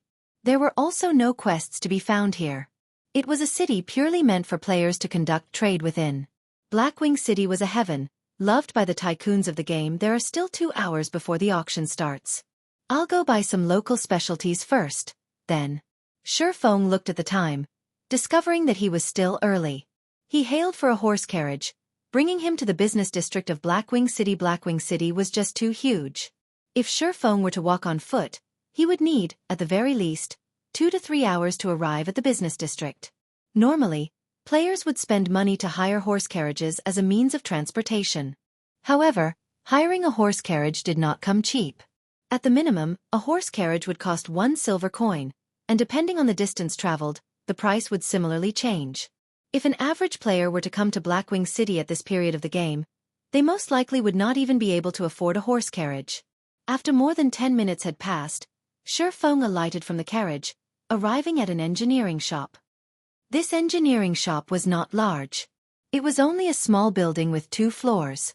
There was an old-looking wooden signboard hung at the entrance with the words, Cruz's Workshop, carved into the wood. Although the shop seemed shabby at first sight, Shifeng knew that this shop was opened by the engineering grandmaster Cruz Gaia. He was also the one and only engineering grandmaster in Blackwing City. As for the other engineering shops, those were all operated by engineering masters or engineers. Although those shops appeared to be flourishing, the items sold by them were all very expensive, yet of poor quality. Back in the early days, Shifeng had often been scammed by those shops. Shifeng pushed open the door, entering Cruz's workshop. The caretaker of the shop was called Luciola, a shy-looking girl who had her hair tied into 2 ponytails. If one used observing eyes, they would quickly discover that this frail-looking girl was in actuality a professional mage, a job that advanced 2 tiers from an elementalist. Furthermore, she was even at level 100. A level 100 tier 2 mage could easily extinguish a single red leaf town. If a player dared to cause a scene in this shop, they would quickly turn into a pile of ash. Chapter 114. Blackwing Auction House. Very rarely did Cruz's workshop have customers, and Shifeng's entry into the shop immediately roused Luciola's attention. Lord Demon Hunter. I wonder what items my lord requires? Our shop has a variety of items, and we guarantee their quality. Luciola walked toward Shifeng, asking respectfully. Shifeng did not think that, regardless of location, the Demon Hunter title would be so respected. The title even held effect in Blackwing City. I wish to have a look at the new goods you have this week, Shifeng replied. My lord, our shop is stocked with many new items this week. I guarantee that my lord will be satisfied with them, Luciola said. Guide me to them then. Shifeng nodded his head. In Shifeng's previous life, he had never once before gone to the 2nd floor of the shop. He did not think there were even items being sold on the 2nd floor. My lord, this way please. Saying so, Luciola brought Shifeng to the 2nd floor. The 2nd floor was filled with display cabinets, all of them showcasing many rare engineering tools that dazzled a person's eyes. Amongst the display cabinets, there was an item that greatly attracted Shifeng's attention: rocket boots. One of the godly escaping tools in God's domain. With it, one could easily escape when met with dangers in the wild or when being hunted by other players. Moreover, this was epic equipment that was made by an engineering grandmaster. Regardless if it was the attributes or effects, both were not something with which the common ranked rocket boots could compare. However, the price tag hanging on the epic ranked rocket boots was a frightening 1,200 gold. Even if Shifeng considered himself as rich, he could not even afford a fraction of such an amount. After making a round through the display cabinets, a majority of the items sold were all to Shifeng's liking. Moreover, they would be of huge aid to himself, and he could not help but wish that he could just take all of them away. However, his pockets were not sufficiently deep, and he could only lament over his fate. Lord Demon Hunter, are these items not to your liking? Seeing that her long-awaited customer was shaking his head, Luciola hurriedly asked. However, how would Shifeng have the cheek to tell Luciola that he did not have that much money? Any of the items showcased here would, at the bare minimum, cost around tens to hundreds of gold coins. Just based on the 30 over gold coins in his bag, He would at most be able to purchase a single item here. Do you have frost grenades here? After giving it some thought, Shifeng decided that it would be better to buy some more useful items. Lord Demon Hunter. The frost grenades are sold in the common section on the first floor. The VIP section on the second floor does not sell them. My lord, please follow me. Luciola brought Shifeng down to the first floor once more. At this moment, Shifeng finally realized that the second floor was the VIP section. It was no wonder the items on display there were so expensive. In his previous life, when he had discovered this workshop here, he was already around level 70 to level 80. However, he did not possess the Demon Hunter title at that time, so he could only shop at the common section. Yet, even then his gains were already bountiful now. He had inadvertently discovered the VIP section on the second floor. Moreover, there were so many items sold in that section. Unfortunately, the money he possessed was just too little to buy anything. He could only come again in the future, after earning more money corresponding to the lower number of items being sold on the first floor. Their prices were similarly much lower. Lord Demon Hunter. These are the frost grenades that you requested. They are categorized into 3 tiers. May I know what type you are seeking? Basic Frost Grenade. Effective against monsters and players, below level 30 deals 200 frost damage in a radius of 10 yards, which freezes targets for 5 seconds, then reduces movement speed by 60% for a duration of 12 seconds. Price: 1 silver 50 coppers. Intermediate Frost Grenade effective against monsters and players, below level 70 deals 800 frost damage in a radius of 12 yards, which freezes targets for 5 seconds, then reduces movement speed by 60% for a duration of 12 seconds. Price: 10 silvers. Advanced Frost Grenade. Effective against monsters and players, below level 120 deals 2000 frost damage in a radius of 15 yards, which freezes targets for 5 seconds, then reduces movement speed by 60% for a duration of 12 seconds. Price: 70 silvers. Just a single intermediate frost grenade was enough to instantly kill a level 5 MT, fully equipped with bronze equipment. Meanwhile, although the basic frost grenade could not instantly kill a player, it could freeze them for 5 seconds, followed by a 60% reduction in movement speed for 12 seconds. These effects were just too frightening. As for the advanced frost grenades, this item was not something with which an ordinary player could mess around. Not mentioning the 2000 frost damage it could cause, it also possessed an effective radius of 15 yards.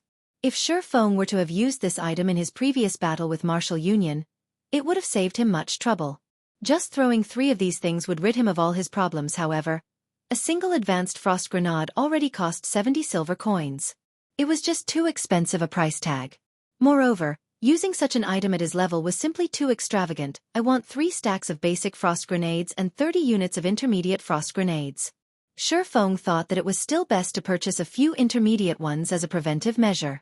If he were to end up being hunted by Martial Union again, these intermediate frost grenades would aid him in getting rid of all those troubles. A stack of frost grenades consisted of 200 units, and 3 whole stacks would be enough to last him for a very long time. Lord Demon Hunter, you can enjoy a 10% discount in our shop. The total amount for these items is 10 gold 80 silver.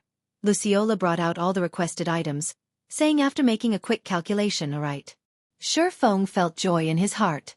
In his previous life, even with his status as a Tier 3 Sword King, he had never received discounts when purchasing items here. He did not imagine that the Demon Hunter title would be so awesome, even earning him a discount within Blackwing City. This was truly an unexpected happiness. After purchasing the frost grenades, Shifeng rode on the horse carriage to the heart of the trade area, the Blackwing Auction House. The Blackwing Auction House was one of the most majestic buildings within Blackwing City. The land it took up was the size of 4 football fields. Moreover, the building possessed 188 floors. The royalty of the various countries in God's domain, and even great characters like Tier 5 NPCs, would sometimes visit this place to purchase items. Immediately after arriving at the Blackwing Auction House, Shifeng had noticed that there was actually a dozen or so players queuing up to enter the auction house. However, such a sight was nothing strange to behold. Even a small place like Red Leaf Town had managed to produce a pass to Blackwing City. There were hundreds of towns under the influence of White River City, while there were over 100 cities under the rule of Star Moon Kingdom. Moreover, there were hundreds of countries in the entirety of God's domain. Hence, it was only normal for hundreds of players to appear in Blackwing City right now.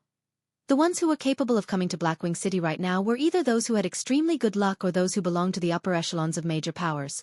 For the average players that did arrive at this place, however, they would quickly discover that although Blackwing City was a good location to be, it would be of no help to average players like them.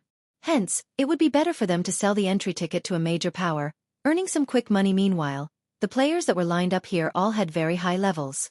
The highest amongst them was a level 7 bearded man. The large man wore a complete level 5 bronze set equipment and was also carrying a mysterious iron axe on his back.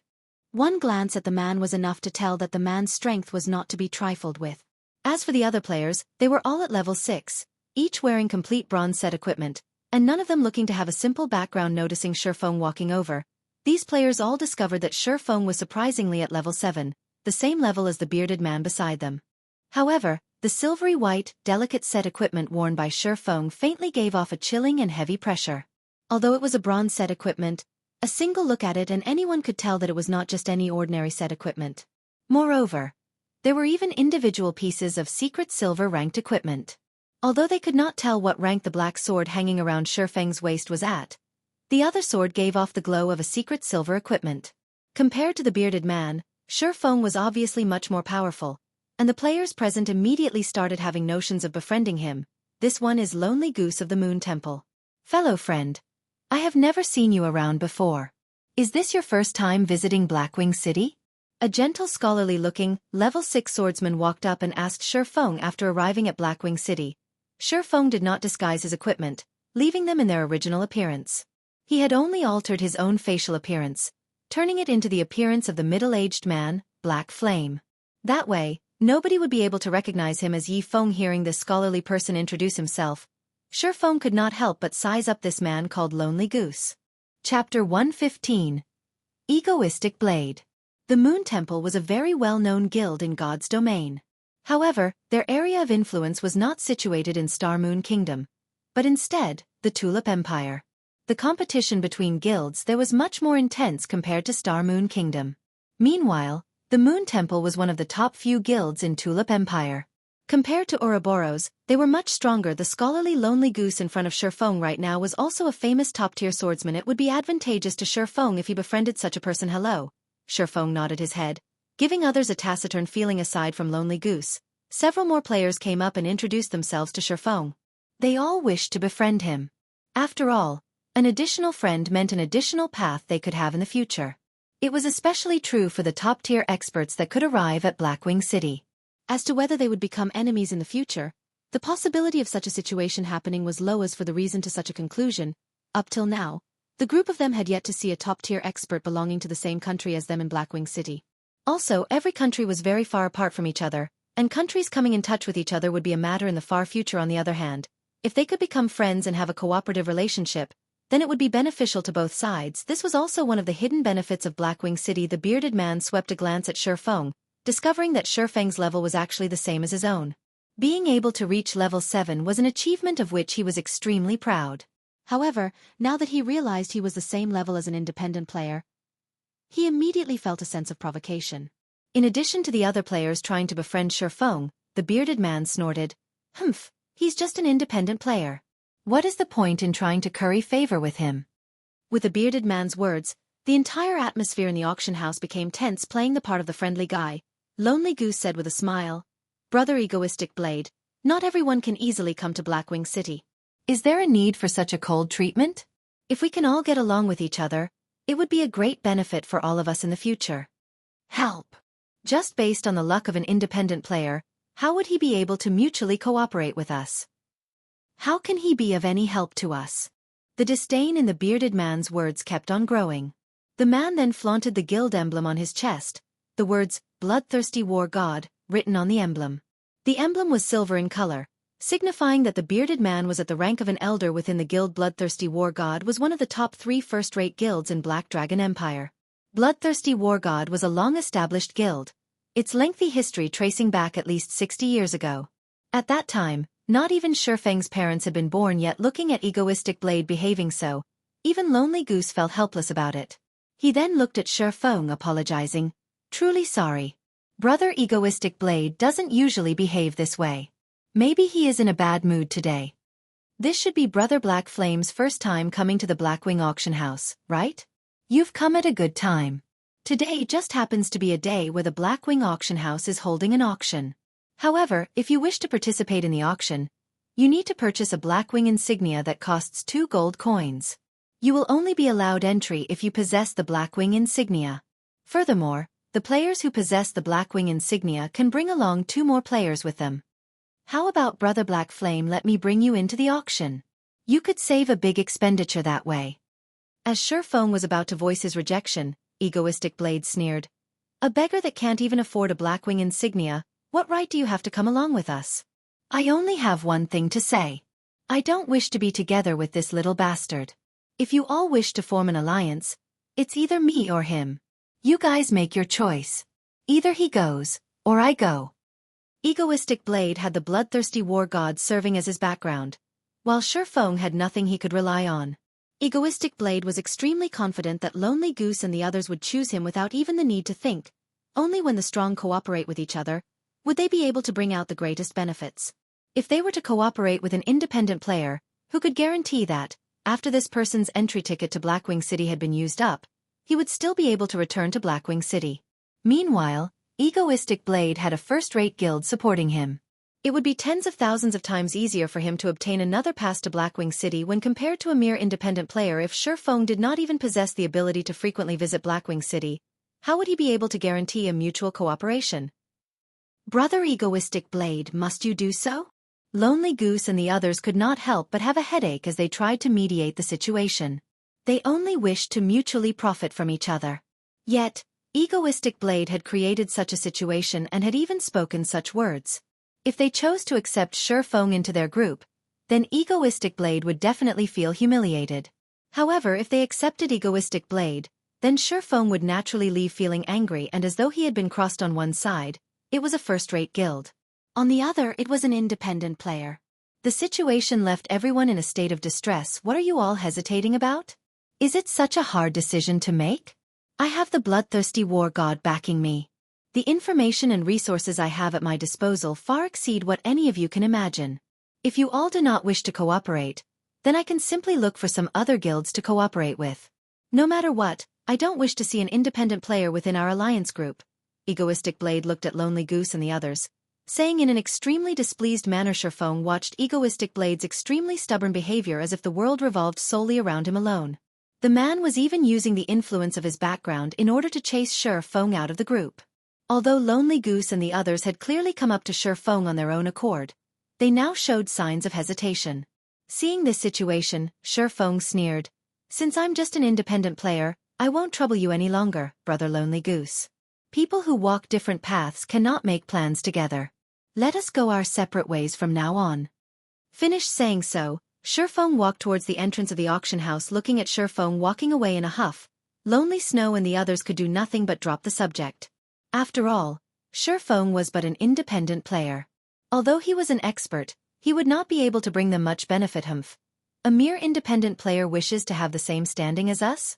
Don't even dream about it, Egoistic Blade jeered. After some time, the gates to the auction house opened, allowing the masses entry into the building when Egoistic Blade and the others walked to the entrance.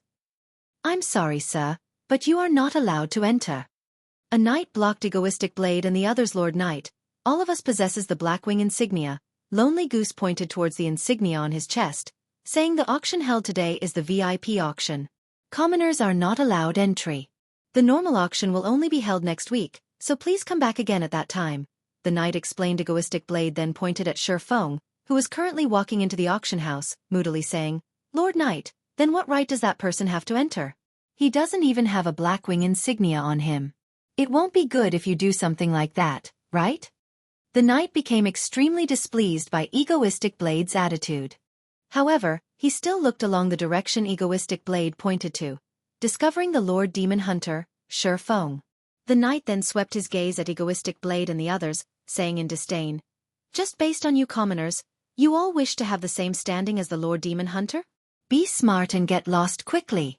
I'll have all of you arrested if you continue making a scene. The knight angrily yelled at Egoistic Blade and the others. Egoistic Blade was extremely shocked. How could a random, independent player they met be so awesome? He then thought back to the mocking words said by the knight. Weren't they the words he had uttered just now? If there was a hole available right now, Egoistic Blade wished he could have jumped into it immediately. It was simply too mortifying. Lonely Goose and the others were even more startled. They looked at Feng with shocked expressions, endless regret filling up their hearts. After making plenty of investigations, they discovered that there would be an auction held today. Moreover, the items auctioned were extremely rare, so they had paid a huge price in order to prepare a significant amount of coins. Yet, in the end, they couldn't even manage to get past the entrance. Looking at the knight's respectful attitude towards Feng, they immediately knew that the title of Demon Hunter must be a very powerful title. Feng definitely would have been able to bring along a few more players with him. However, they had chosen to forsake Feng instead, missing out on the chance to participate in the auction this time around. The regret in their hearts was quickly pushing them to their deaths right now. At that time, just why did they choose to give up on Feng? Lonely Goose and the others then thought of Egoistic Blade, the main perpetrator of this disaster. If it weren't for Egoistic Blade, such an incident would not have happened immediately. Everyone turned to look at Egoistic Blade in rage and bitterness. Chapter 116, Silver Dawn. Ladies and gentlemen, distinguished guests, please come over here. Take the floating platform up to the 66th floor. There will be a person assigned there to receive you. A golden-haired beauty stood beside the floating platform, saying with a smile. The floating platform of the Blackwing auction house was extremely large, capable of fitting more than 50 people at a time. It was from 7 Luminaries crystals, which have extremely good magical conductivity. Many magical runes were carved onto the crystals, allowing the platform to freely float in the air. However, the floating platform was extremely expensive to make, and even if all of Red Leaf Town was sold, it would not be enough to make a floating platform as large as the one in Blackwing City in the entire Star Moon Kingdom. Only the auction house at Star Moon City, and also the Royal Palace, had a floating platform implemented. Moreover, the size of each of those floating platforms was much smaller when compared to the one in the Blackwing auction house. It displayed the level of wealth held by the Blackwing auction house, to say the least. The Blackwing auction house was extremely large in size. It was categorized into 3 different sections, which were the common section, the VIP section, and the luxury section. The auction venue for the common section was located from the 4th floor to the 36th floor. As long as one possessed the Blackwing insignia, they could participate in the common auction. However, there were much less rare items auctioned there. The auction venue for the VIP section was located from the 50th floor to the 100th floor. One must have a certain amount of status before being allowed to participate in the VIP auction. As for the items auctioned, rare items were the mainstay of the auction, with the occasional precious item. The auction venue in the luxury section was located from the 150th floor to the 180th floor. Aside from those with transcendental strength, they were usually the overlords of a region.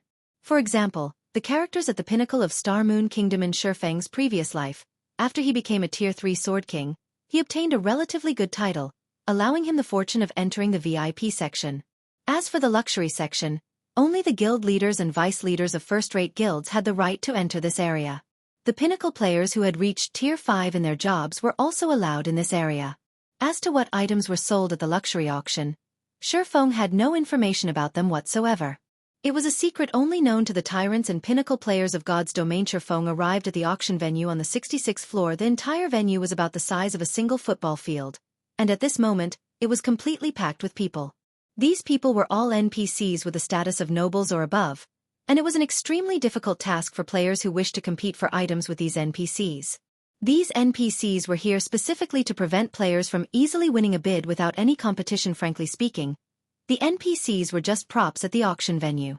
If a player's bid did not reach the standard amount, then the item would be taken away by the NPCs, preventing players from conveniently obtaining rare items. After everyone was seated, the auction officially started. After a white-bearded old man walked up to the stage, declaring the star of the auction, an item was slowly brought out onto the stage. The first item auctioned was a level 20 secret silver chestplate. Its starting bid set at 2 gold. The attributes on it are good, but the price is just too expensive. Clicking on the equipment's information, Feng quickly gave up after looking at its attributes. Although it was good equipment, he was unable to put it to use right now. If Feng could really buy the item for only 2 gold, then he might have still considered it.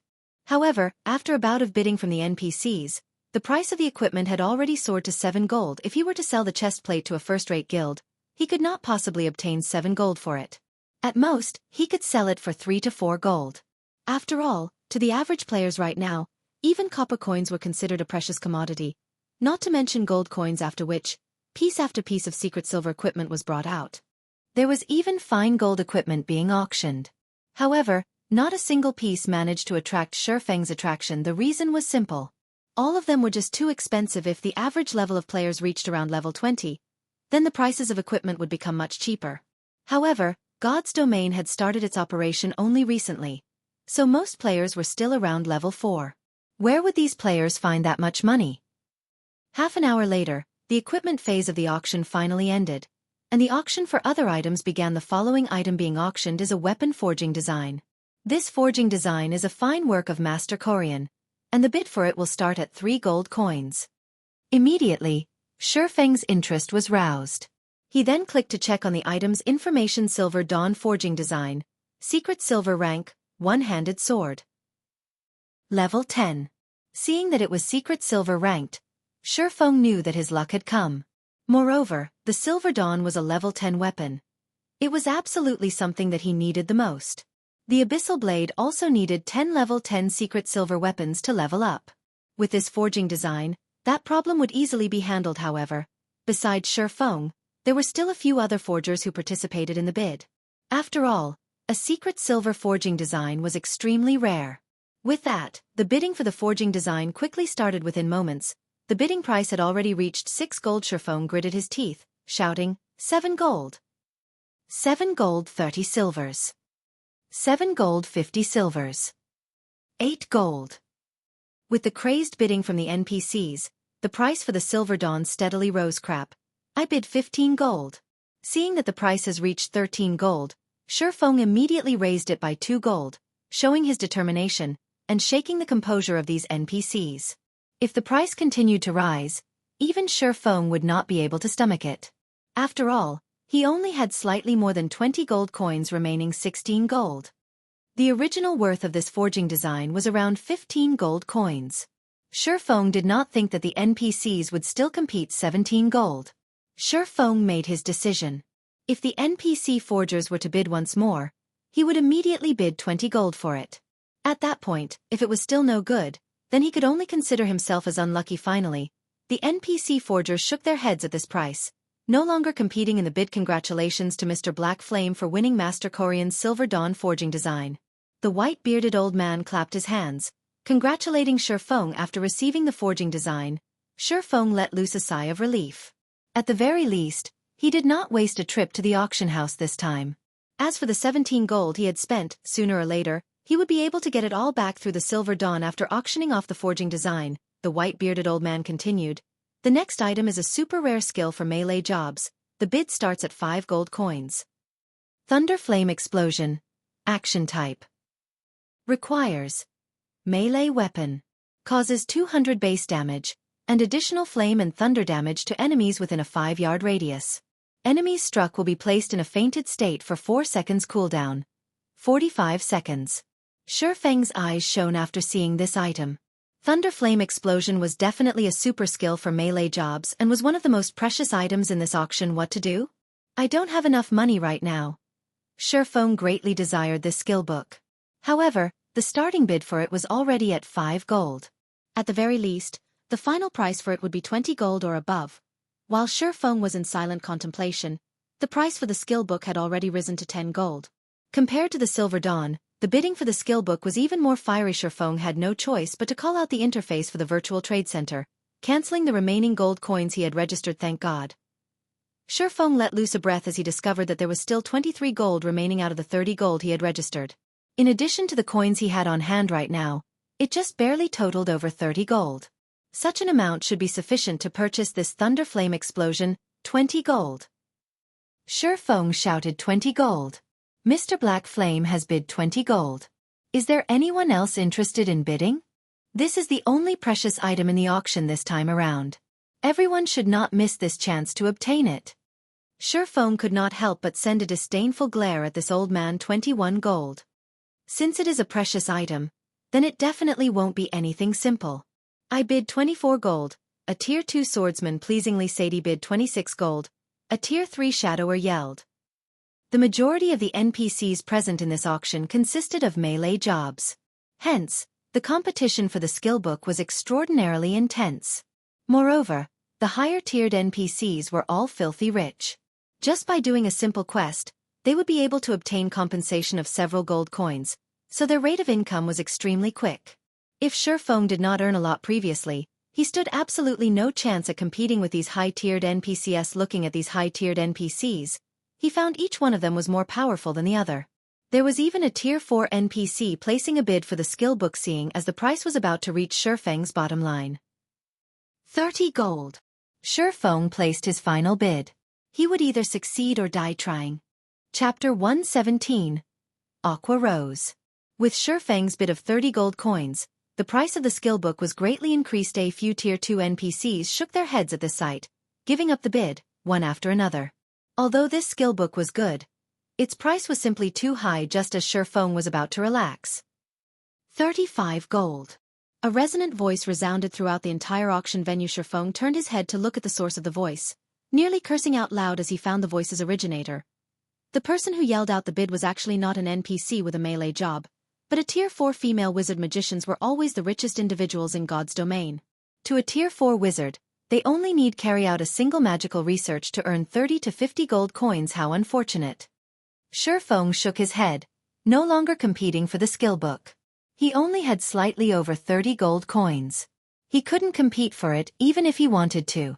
If he had known this skill book would be sold, then he would not have chosen to sell his gold coins for credits. Although Shifeng had retired from the bidding competition, the other Tier 4 melee job NPCs were still fervently competing over it. The price of the Thunderflame explosion had already risen to 45 gold at this point. Aside from the equipment that were over level 100, none of the items auctioned so far could beat this price. 45 gold going once. 45 gold going twice. At this moment, the sound of a notification from the system arrived. System. The Glimmer chestplate forging design you have placed on auction has been sold. After deducting the processing fees, a total of 2 gold 31 silver have been added to your bag space. System. The Glimmer chestplate forging design you have placed on auction has been sold. After deducting the processing fees, a total of 2 gold 44 silver have been added to your bag space. System. The Glimmer chestplate forging design you have placed on auction has been sold. After deducting the processing fees, a total of 2 gold 27 silver have been added to your bag space. A series of notifications arrived, numbering at least 20. Shifeng was immediately shocked when he heard these notifications arriving. He did not understand what had actually happened. During the time he had been in Blackwing City, there were actually so many players who had bought the Glimmer chestplate forging design, that in just a moment, his wallet had greatly expanded. Since Shifeng's wallet was bulging now as he yelled out without hesitation, 46 gold. 45 gold going thrice. This gentleman has bid 46 gold. Are there any higher bids? 49 gold. The Tier 4 female wizard knit her brows slightly. Shifeng was now extremely confident. If the female wizard truly wished to buy the skill book, then he would definitely lose the bid. However, the value of this skill book was certainly not that great to this lady. Shifeng did not believe that she would spend such a large amount of money just to buy it. 55 gold. Shifeng decided to be decisive instead of waiting for the price to slowly rise. For just a skill book, 55 gold coins was definitely an astronomical price. The female wizard was no fool herself, so she immediately gave up on winning the bid. Seeing Shifeng bidding with such a high price, the other NPCs looked at Shifeng like they saw a fool. Even if they were to hire a Tier 3 or Tier 4 job-related tutor to teach them a skill, the fees would not exceed 1 or 2 dozen gold coins. Moreover, the skills they could learn were much better than the Thunderflame explosion. Now, Shifeng was actually spending 55 gold coins to learn such a skill. He was no different than a fool for doing so. However, NPCs would not be able to understand the world of players. In the initial stages of the game, the prowess of a skill could greatly change the overall strength of a player. It was especially true for a super rare skill like Thunderflame Explosion, which was an AoE skill that carried along a fainting effect. It would bring endless benefits to Shifeng in the future. Even if he had to spend 100 gold coins for the skill, it would still be worth it without any more NPCs joining the bid. The white-bearded old man finally slammed the hammer. Congratulations to Mr. Black Flame for winning the Thunderflame Explosion. Shifeng joyfully handed over the 55 gold coins, receiving the Thunderflame Explosion skill book in return.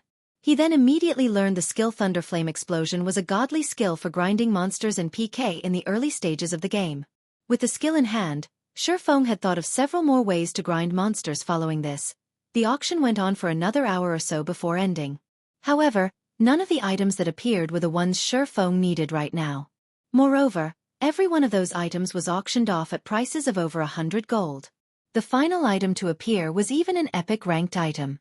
Many Tier 4 NPCs madly bid for the item, with the final bid priced at over 5,000 gold. Shifeng could only observe the bidding process at that time, unable to join in on the actual fun after the auction ended. Shifeng walked out the entrance of the auction hall, satisfied. He wanted to return to Red Leaf Town immediately to find out what had actually happened there. Just why did the number of players who purchased the Glimmer chestplate forging design increase so much? If there was still money that could be earned from the Glimmer chestplate forging design, then he would immediately create another batch. He would earn as much money from it as possible, alleviating the emptiness of his wallet in the process. Shifeng was originally considered a very wealthy person within the region of White River City. However, after making a trip to Blackwing City, he had suddenly discovered that he was actually just a poor bastard. Just as Shifeng was about to leave Blackwing City, a hurried shout came from behind Brother Black Flame. "Please hold on." Shifeng turned his head around, discovering Lonely Goose and the other players from before. Amongst the bunch, there was also Egoistic Blade, the person who had eagerly tried to chase him away. "What?" Shifeng indifferently asked. Although Shifeng could understand the reason behind Lonely Goose's exclusion of him just now, understanding only remained as understanding. After all, who would have any pleasant feelings with being chased away just after being invited? Hearing Shifeng's indifferent tone, Lonely Goose helplessly smiled, saying, "Brother Black Flame, I apologize for the incident just now. It was all a misunderstanding. I wonder if we can still have a chat?" "Brother Lonely Goose, I've already said before, people who walk different paths cannot make plans together." How would Shifeng not know what the thoughts Lonely Goose and the others were? Before, these players were able to discard him because of profit. Now that they had found out he could enter the auction house, they all came running back. Regarding the behavior of Lonely Goose and the others, he felt only disgust for it. Forget cooperation, who knows when they would sell him out for profit once more. Seeing that Shifeng had turned around to leave, Egoistic Blade furiously shouted, "Don't simply throw away this chance we've given you. The influence that first-rate guilds like us possess far exceeds what you can imagine. By aiding us, you will be able to receive a generous return of at least 5 gold coins. That's enough for you to become the richest person in a town. Others won't ever get a chance like this, so you best think it through clearly. After some more time passes, your title will be of little value. This is definitely your one chance to make a lot of money." To any independent player, being able to become the richest person in a town was definitely just a pipe dream. Achieving such a feat meant that a player had to have more than 3 to 4 gold coins in their pockets. To a town that was still using copper coins as the main medium of trade, this was definitely an astronomical sum. Richest in town? Shifeng could not help but laugh, saying, "This is truly an attractive remuneration. Unfortunately, I'm not interested in it." What a joke. Before he had come to Blackwing City, he was already the richest person in the city. He did not lack in that amount of money at all. "May I know if you are Mr. Black Flame?" At this time, a beautiful female player walked over, asking. The girl looked to be between the ages of 21 and 22.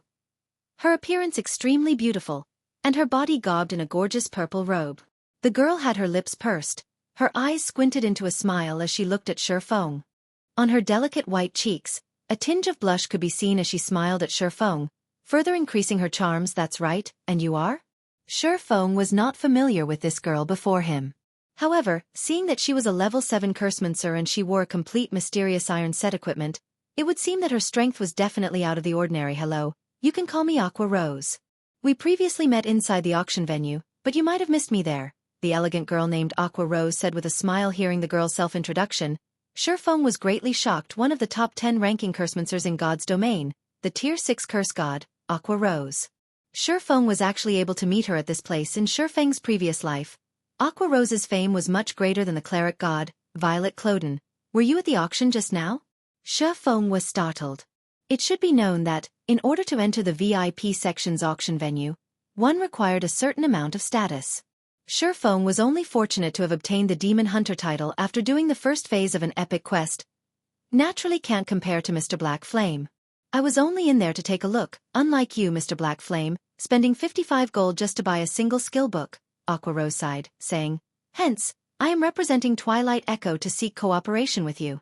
I wonder if Mr. Black Flame would be interested in this?" Twilight Echo was a grandly reputed guild in the virtual gaming world, a titanic existence. Meanwhile, Aqua Rose was one of the more famous elders of Twilight Echo, and her position was extremely high within the guild. Her fame was no less than that of Gentle Snow, and she was an existence of which very few had not heard. Hearing the conversation between Aqua Rose and Shifeng, Egoistic Blade and the others were extremely shaken, their tongues tied up as they dumbly stared. Originally, they had thought of Shifeng as a mere independent player. So, how much money would a player like that possess?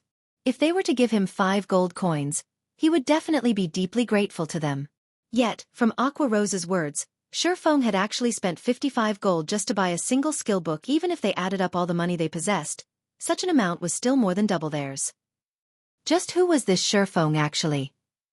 Chapter 118. Another Road to Wealth.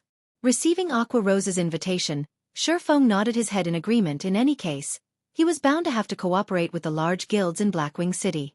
So instead of choosing bloodthirsty war god and guilds of similar influence, it would be much better for him to choose the more famous and more influential Twilight Echo, with which to cooperate. Moreover, Aqua Rose was a very well-renowned name. She was not a girl who prioritized profits, but more friendly relationships. In Shifeng's previous life, one of Aqua Rose's close friends was targeted by a first-rate guild. The first-rate guild in question wanted to kill her friend back to level 0 no matter what, and they even wanted her friend to hand out all of her precious items. In order to aid her friend, Aqua Rose had unhesitatingly declared war with that first-rate guild. As a result, both guilds incurred massive damage, and Twilight Echo's overall strength was greatly reduced, becoming only an ordinary first-rate guild from then on. If a person prioritized profit over friendship, then they would never have done such a damaging action just to help a friend. However, Aqua Rose had done it. Aqua Rose's friend became extremely touched because of Aqua Rose's actions, becoming one of the fierce generals of Twilight Echo. In the end, Aqua Rose's friend, Unyielding Ice, had even become a tier 6 mage god, turning Twilight Echo into a tyrannic existence in God's domain. With Aqua Rose's personality guaranteed, Shifeng felt much more assured at cooperating with her. I know a good restaurant up ahead. Let's have a chat over there. After Shifeng agreed to her invitation, Aqua Rose revealed a faint smile. She then guided Shifeng towards the restaurant. After Shifeng and Aqua Rose departed, Egoistic Blade curled his lips in disdain, sourly saying, "Does he think he's amazing just because he has some money? He's just a wealthy spindrift. Sooner or later, I'll definitely be richer than him." Hearing Egoistic Blade saying so, Lonely Goose and the others could not help but look at him in disdain. Shifeng was already having discussions of cooperation in Blackwing City with Aqua Rose. Based on Shifeng's formidable wealth and special status, he would definitely become an influential figure in Blackwing City in the very near future. Shifeng was not someone that Egoistic Blade could compare to. In fact, Egoistic Blade himself knew this truth. He was only speaking to ease the pain in his heart. Red Rose high-class restaurant. It was one of the few upper-class restaurants in Blackwing City. Just the NPCs that were guarding the restaurant's entrance were already level 180 tier 2 jobs. Moreover, the delicacies served here were of absolute perfection. Even if the food served was just a virtual object, eating it would give one an unspeakable sense of satisfaction. However, the average player would definitely not have the courage to dine at this place. That was because just a random cup of tea already cost over a dozen silver coins. Inside a luxurious private room on the 4th floor of the restaurant building, Aqua Rose had casually ordered a few of the most expensive teas available. She sat down quietly, staring at Shifeng, completely unfazed at spending more than 30 silver coins on just beverages. Whatever sorts of cooperation you have in mind, just speak. It would feel extremely awkward if you just keep staring at me like that. Looking at Aqua Rose's smiling expression as she stared at him, Shifeng started inwardly getting the chills. "Pardon me. I was just very curious about you. I never imagined that the famous chief forger of Star Moon Kingdom would actually be such a matured and composed man like you. Originally, I had even thought that the chief forger would be some quirky old man in his 50s or 60s. Aqua Rose smiled. "I didn't know that Miss Aqua would be so interested in forging. Could it be Miss Aqua wishes to recruit me into your guild?" Shifeng drank a mouthful of the black tea served. Smiling faintly, Shifeng did not feel anything out of the ordinary from Aqua Rose knowing his identity as a forger. After all, the name of Black Flame had become relatively huge now. As long as one made a quick search on the internet, they would be able to find plenty of related information. Aqua Rose shook her head, softly saying, "No. I know that Master Black Flame's ambition is not that small. Hence, I do not have such an intention. I only wish to purchase a few glimmer chestplate forging designs, and also some equipment made by Master Black Flame. For example, a secret silver weapon such as the Silver Dawn. In addition, I wish to make a long-term purchase of gold coins from Master Black Flame. Naturally, I would buy the coins at 20% above the market price. I wonder how Master Black Flame feels about all of this? There won't be a problem with selling you the forging designs and equipment. However, I can only say that I am helpless about the sale of gold coins. Moreover, I have an additional condition myself, Shifeng said after some thought. If Aqua Rose was willing to purchase his items in bulk, then it would naturally be a good thing. It was especially true for the Glimmer chestplate forging design. Selling that item was no different than carrying out daylight robbery. Furthermore, Shifeng could also utilize Twilight Echo to purchase some items for him. As for the gold coins, Shifeng had no intentions of selling them. Master Black Flame, please speak. If it is something that we, Twilight Echo, can carry out, we will definitely do so, Aqua Rose joyfully said as she saw Shifeng agreeing to her conditions. I need various types of ores and stones. You should know that a lot of ores and materials are required to forge equipment. With the influence of Twilight Echo, I deem that it should be very easy for you all to purchase a large number of ores, right? In addition, I also require the entry pass for Blackwing City. If I cannot frequently come to Blackwing City, I would also be unable to conduct trade with you all, Shifeng calmly said. At this point, Master Black Flame can rest assured. I can obtain as many ores for you as you want. Moreover, their prices will definitely be cheap. As for the entry pass to Blackwing City, even if Master Black Flame does not mention it, we will definitely prepare them for you. Hearing Shifeng's request, Aqua Rose's smile became even more dazzling. Twilight Echo's location was situated in the Storm Empire. The Storm Empire was a giant ore production. Hence, the quantity of ores available was extremely high, while their prices were extremely cheap. It would be a very easy task for Twilight Echo to obtain a large amount of ores and stones for forging. Moreover, they could also earn a large sum of money from selling the ores and other materials. Shifeng naturally knew why Aqua Rose was so cheerful. Star Moon Kingdom was unlike the Storm Empire. Its geography was situated on flatlands. Hence, the amount of ores available was very little, while their prices were extremely high. Hence why Shifeng wanted Aqua Rose to provide him with a large amount of ores, while he would provide the equipment, making it a mutually beneficial exchange. Moreover, if he was unable to use up the ores and materials he purchased at a low price, he could simply sell them off to the other guilds in Star Moon Kingdom. These guilds all needed to nurture their own forgers. Hence, they would need a very large amount of ores and materials.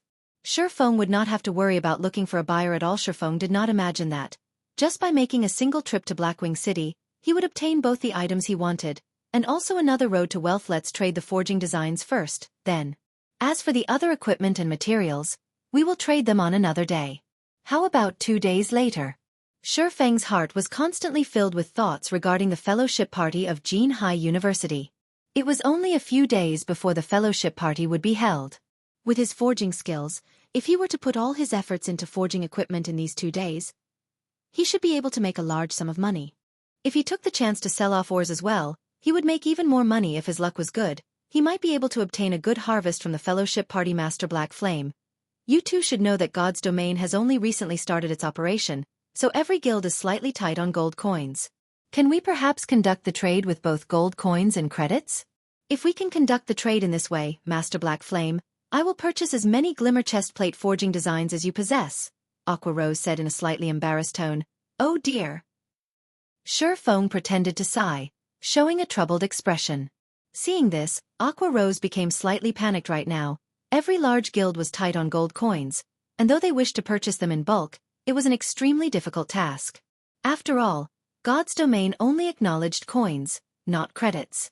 Moreover, the officials of God's Domain had also declared that they would not activate the mechanics of exchanging credits to gold coins. Instead, they only conducted the exchange of gold coins to credits regarding the selling price of the Glimmer chestplate forging designs. Aqua Rose had previously conducted an investigation. Each forging design was sold at around 3 gold coins. If she was to use only gold coins to conduct the exchange, she would at most be able to buy 4 to 5 pieces. However, after purchasing them, the gold coins spent would greatly affect the development of her guild. Yet, looking at Shifeng's appearance, he did not seem to be very lacking in credits. If she had to trade in only gold coins, then she would truly be left helpless. Chapter 119. God's Domain Upgraded. Miss Aqua, I wonder in what ratio you wish to trade at? Shurfeng let out a dry cough, softly saying, if it was the Shurfeng of before, he would not have minded fully selling the forging designs for credits. However, it was a different story now. Although credits were extremely important to Shurfeng, the value of gold coins right now was similarly huge. It was especially true after Shurfeng had come to Blackwing City. All the good items sold here had astronomical prices. Moreover, the NPCs here only accepted gold coins, running a no-money, no-talk policy if possible. 2% gold coins and 98% credits. What do you think, Master Black Flame? Aqua Rose's curved eyelashes flickered as she spoke in an embarrassed tone. After all, the glimmer chestplate forging designs were just too expensive. Moreover, she intended to buy a large amount of them. Even if she were to pay just 10% of the price in gold coins, Twilight Echo might not be able to handle it. Shurfeng nearly spat out the tea he was drinking after hearing her offer. Paying 2% in gold coins meant that, for a transaction worth 100 gold, Shurfeng would only receive 2 gold, while receiving the remaining 98% in credits. Although Shurfeng was not trying to be petty, wasn't this amount a little too low? Miss Aqua, after arriving at Blackwing City, you should know that the items sold here will be of great help to us. However, the items here are just too expensive. In addition, the auction house would often sell top-tier items. The value of gold coins goes without saying. The ratio for gold coins you offered is truly not enough. At the very least, it should be at 10%. Shurfeng unhurriedly said. Know that I am troubling Master Black Flame. However, Twilight Echo is truly unable to bring out that many gold coins. If Master Black Flame is willing to reduce the ratio down to 5%, I am willing to pay out an additional 20% in credits. I wonder if that would be possible? Aqua Rose was similarly helpless. However, the coins in God's domain were simply too valuable. Even the coins obtained by the money farming teams of Twilight Echo, which consisted of 3,000 players, was not enough to support the guild's expenditure. Although Twilight Echo was constantly expanding the size for the money farming teams, from beginning to end, the amount obtained was never enough. Otherwise, Aqua Rose would not be bargaining ceaselessly with Shurfeng. Shurfeng entered a deep thought. The 5% was very close to his bottom line already. Moreover, Aqua Rose was willing to pay an additional 20% in credits. To Shurfeng, this was an extremely attractive proposition. Currently, 1 silver coin was priced at 100 credits. It could be said that the value of coins was the highest at this moment. At the very minimum, their trade would be worth at least 50 gold coins. An additional 20% would be the equivalent of over 90,000 credits, after tax. It was already a large amount. All right, we'll go with 5%, then. How many pieces of the forging design does Miss Aqua wish to buy? Shurfeng nodded his head. Asking. Aqua Rose stretched out 5 of her delicate fingers. 5 pieces, is it? Shurfeng could not help but be startled. After a half a day's worth of discussion, she only wanted 5 pieces? Was she toying with him? Aqua shook her head at Shurfeng's words. It can't be 50 pieces, right? Shurfeng was shocked. If all 50 pieces were sold at an additional 20% based on the market price, then each piece would be priced at 3 gold coins. 50 pieces would be 150 gold coins. Just thinking about it was enough to cause Shurfeng to be excited. He didn't think that Aqua Rose would have such a big appetite, making a 150 gold transaction amount. This had far exceeded his initial estimates. Just within moments, Shurfeng was able to earn several millions of credits. With this amount of money, he would have much more confidence when attending the fellowship party. After all, if one wanted to develop their influence, money was an absolute necessity. No, I want 500 pieces. I wonder if Master Black Flame has that many pieces? Aqua Rose brightly smiled. It was as if she was not buying glimmer chestplate forging designs, but a stack of plain paper. Miss Aqua, are you sure you wish to buy 500 pieces? You should know that the price for such an amount is not a joke, Shurfeng verified once more. He could not help but admit that Aqua Rose frightened him with this many pieces of glimmer chestplate forging designs. It was sufficient to provide for the needs of more than a dozen guilds. Twilight Echo would absolutely be unable to use all of them. Master Black Flame, I am very sure of it.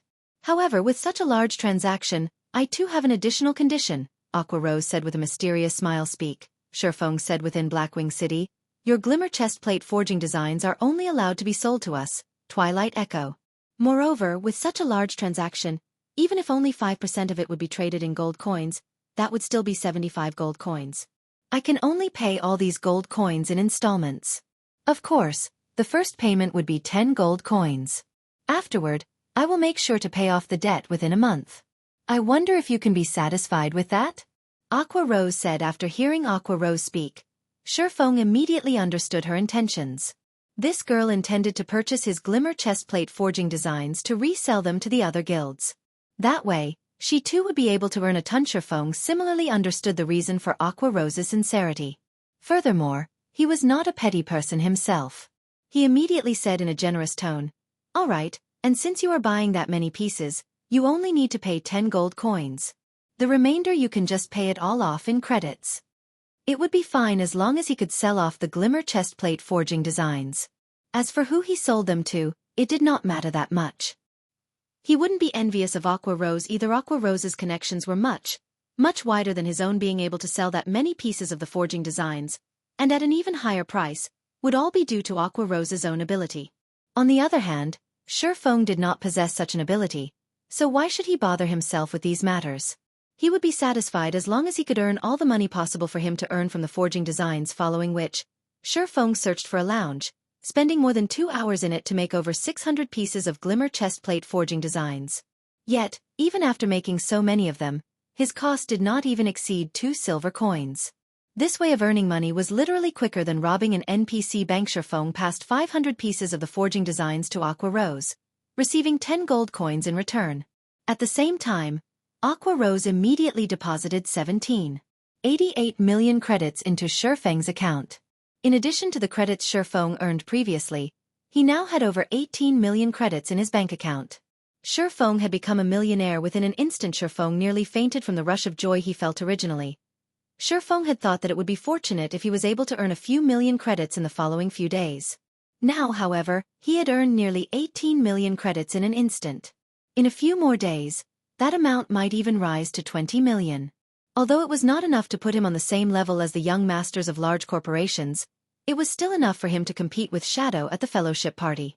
Moreover, he would be able to establish a high-quality workshop quickly. Aqua Rose became overjoyed when she received the 500 pieces of glimmer chestplate forging designs. With Twilight Echo's influence, she would definitely be able to sell out all of the forging designs, earning a large sum of gold coins.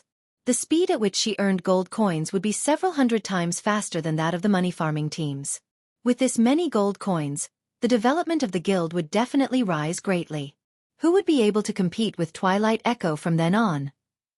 Master Black Flame, let's set our next transaction to be at 3 days later, then. At that time, I will bring you the various ores that you require. Also, please don't forget to bring more weapons and equipment. I want as many as you have. All right, you won't be disappointed. After the two of them finished their trade, both promptly departed from Blackwing City, returning to their own respective countries to make preparations. At that moment, the sky in Red Leaf Town was growing dimmer. The players outside the town were all starting to return. After dark, the monsters in the wild would have their strength increased by 20%. Moreover, their numbers would greatly increase. If a player had the misfortune of being wrapped up like a dumpling by the monsters, dying back to town, then that would be a true tragedy. After returning to Red Leaf Town, originally, Shifeng had intended to investigate the situation at the auction house. He wanted to know why exactly the glimmer chestplate forging designs were being so well received. However, the color of the sky suddenly changed. The azure-colored sky turned rainbow-colored. It was a magnificent sight, which bewitched a person's mind. Immediately after, the entire sky had let out an overwhelming sound that resounded throughout the entire God's Domain system. Announcement. Emergency notice. Emergency notice. System announcement. God's Domain will be undergoing a system upgrade.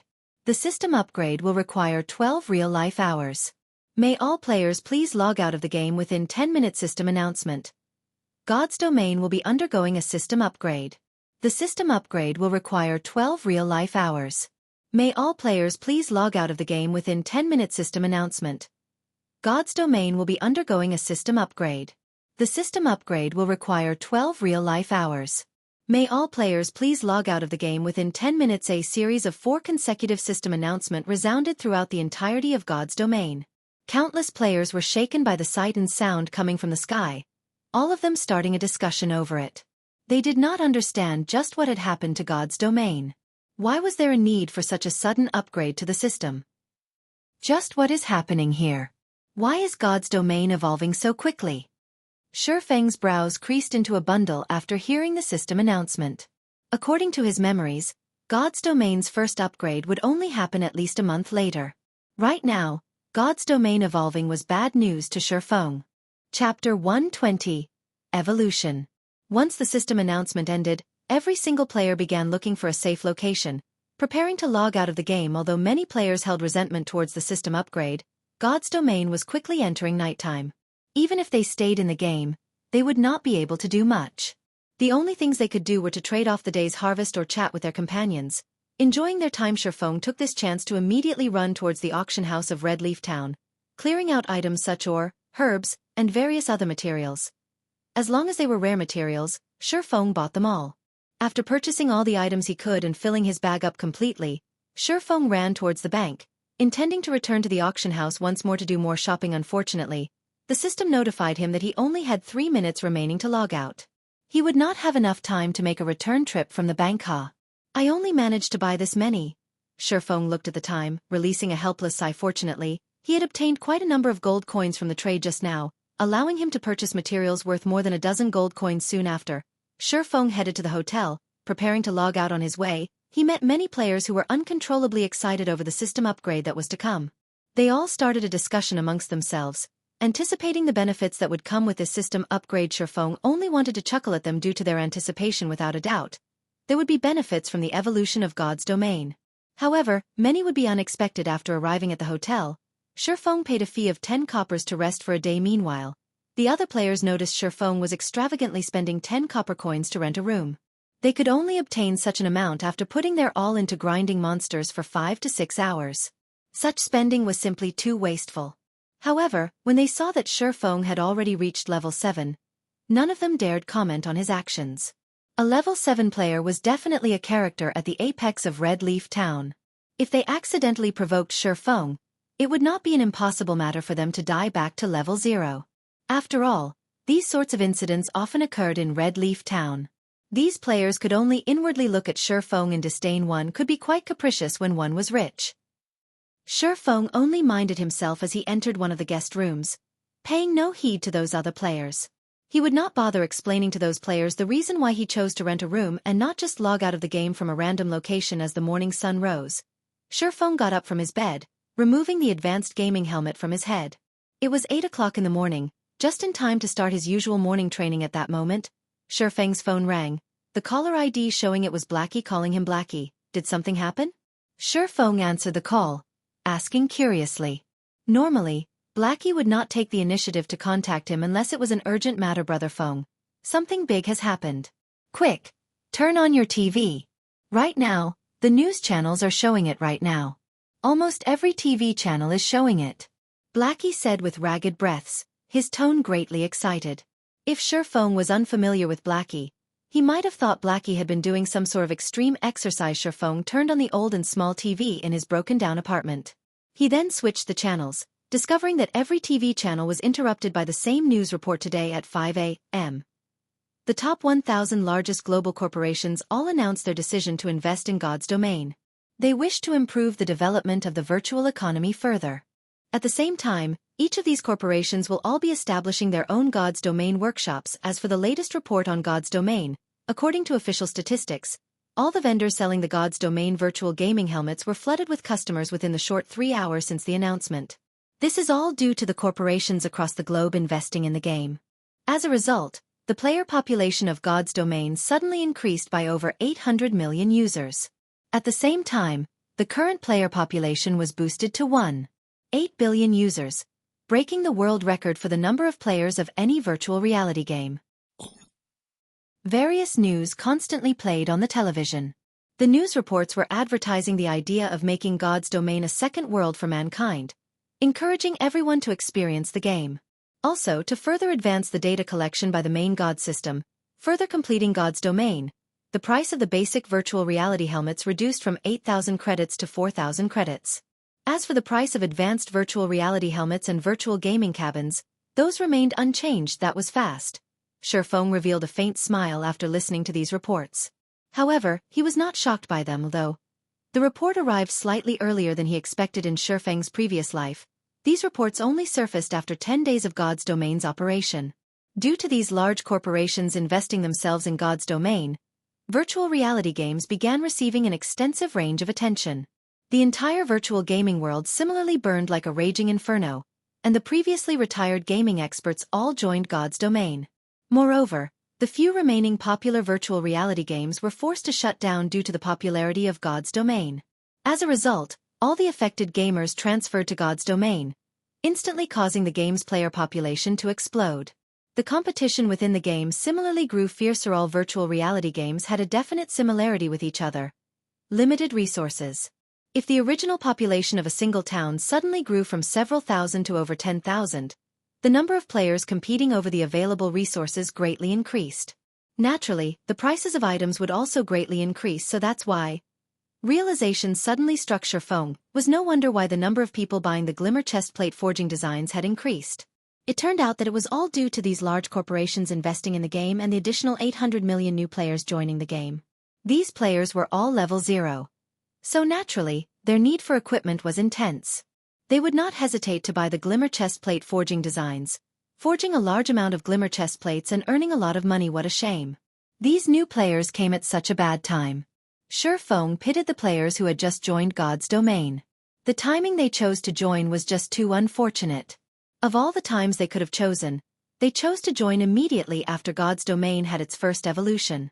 With this, they were destined to be doomed. The upgrading of God's Domain was the game's self-evolution. However, nobody understood the true meaning of this matter. Only after they experienced it for themselves would they come to understand fully the reason Shifeng chose to use the words evolution instead of upgrade was because evolution represented evolving and adapting. It was survival of the fittest, in short. While players were living their lives in God's Domain, the main God system constantly collected various data from the game. When the data collected reached a certain degree, quantitative change would become qualitative change, which meant evolution. Virtual reality allowed players the ultimate experience of a realistic fantasy world. However, the process of turning something virtual into reality was just incredibly difficult. Moreover, God's Domain was an extremely realistic world in which magic and superhumans existed. Hence why the existence of the main God system.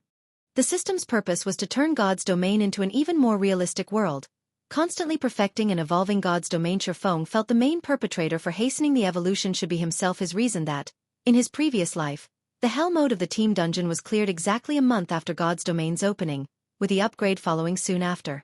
Right now, the Hell mode of the team dungeon had been cleared, and similarly, the game announced a system upgrade almost immediately. In the end, they greatly expedited the schedule. Thinking up to this point, Shifeng suddenly felt he should be more careful with his future actions. Due to his good luck this time, he was able to have a chance encounter with Aqua Rose from Twilight Echo. This fortunate encounter allowed him to earn over 10 million credits easily. Even now, Shifeng felt like he was in a dream. However, after this evolution, it was practically impossible for him to earn that much money so easily, if he did not earn a large sum of money during this time. Now that the major corporations have decided to involve themselves, in addition to God's Domain's evolution, his plans in God's Domain would suffer severe disruption. Finished reading the reports, Shifeng proceeded to train his body. This was an assignment he had to carry out every single day. Now that the major corporations have entered God's Domain, they would surely have poached plenty of veteran gamers and newcomers with great potential. They may even recruit experts from fighting tournaments. These expert standards were entirely different from the average players of God's Domain. They would only take a short time becoming an expert in the game. With the proper guidance, their development would have rapid progress. The arrival of these players would massively impact God's Domain. In order to maintain an even greater advantage, Shifeng needed to quickly and diligently train his body. Training his body would hasten the absorption process of the energy from the nutrient fluids, providing even more nutrients and increasing the activity of the brain. This way he would be able to increase his combat prowess in God's Domain further. After going through his morning training, Shifeng prepared to leave the house to restock his nutrient fluids. He would also search for a better home. It would have a negative impact on his body if he continued staying in this rented apartment, surrounded by an unhealthy environment. Since he had earned quite a bit of money, it was high time for him to switch to find a new place. Chapter 121. Invitation. When Shifeng arrived at Jianghu City's business district, He wandered about and discovered customers flooding the electronics department store. He noticed several youths rushing out of the department store after much difficulty, their hands holding a God's Domain virtual gaming helmet and their expressions filled with joy and excitement after leaving the apartment. Shifeng immediately hitched a ride to the business district in the city's center. Ha ha ha, this is just wonderful. Fortunately, I came here as early as 7 o'clock in the morning to queue up. After 3 hours of waiting, I finally got my hands on it.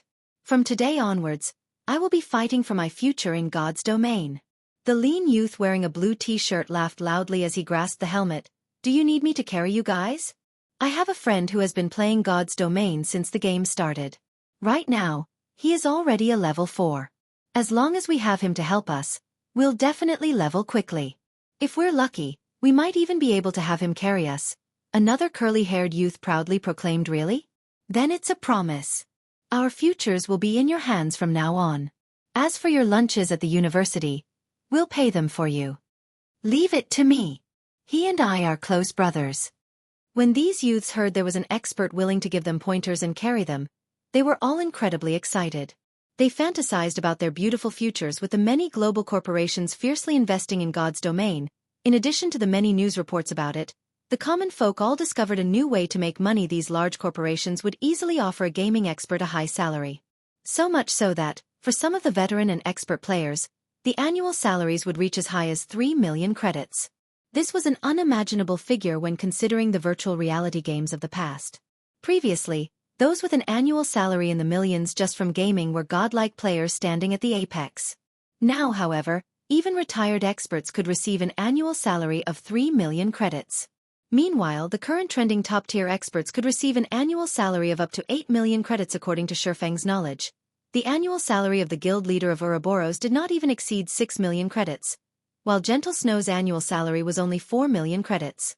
Of course, the snow goddess would not even pay heed to this small amount of money. She could easily obtain an income of several tens of millions just from advertisement. In addition to her family background, money was truly not a problem for her. Unlike Shifeng, who played God's domain to change his fate, fulfilling his wish that never was fulfilled, Gentle Snow's goal was purely the joy gained from stimulating adventures. Luckily, I'm not here to buy a gaming helmet. Shifeng sent a glance to the sea of people at the department store, exclaiming. He then turned towards a mobile phone store near the electronics department store. It was an inconvenience for him to continue using an old-modeled phone. Hence, Shifeng was prepared to switch to a quantum watch instead. Not only did it support communication between multiple languages, but it also supported bank account binding, allowing Shifeng to transfer credits at any given time. This way, he would neither have to always go to the bank to retrieve money nor would he have to constantly carry around a stack of cash, causing a bulge in his pockets. He could avoid showing others a bulge on his lower body, preventing an awkward situation from occurring immediately after Shifeng walked into the quantum watch store. A beautiful saleswoman came up to greet him. How may I help you, sir? Our store's #1 priority is quality. We have various models of mobile phones. I especially recommend the latest Quantum 3000. It has an independent binding, is water-resistant, and is definitely safe.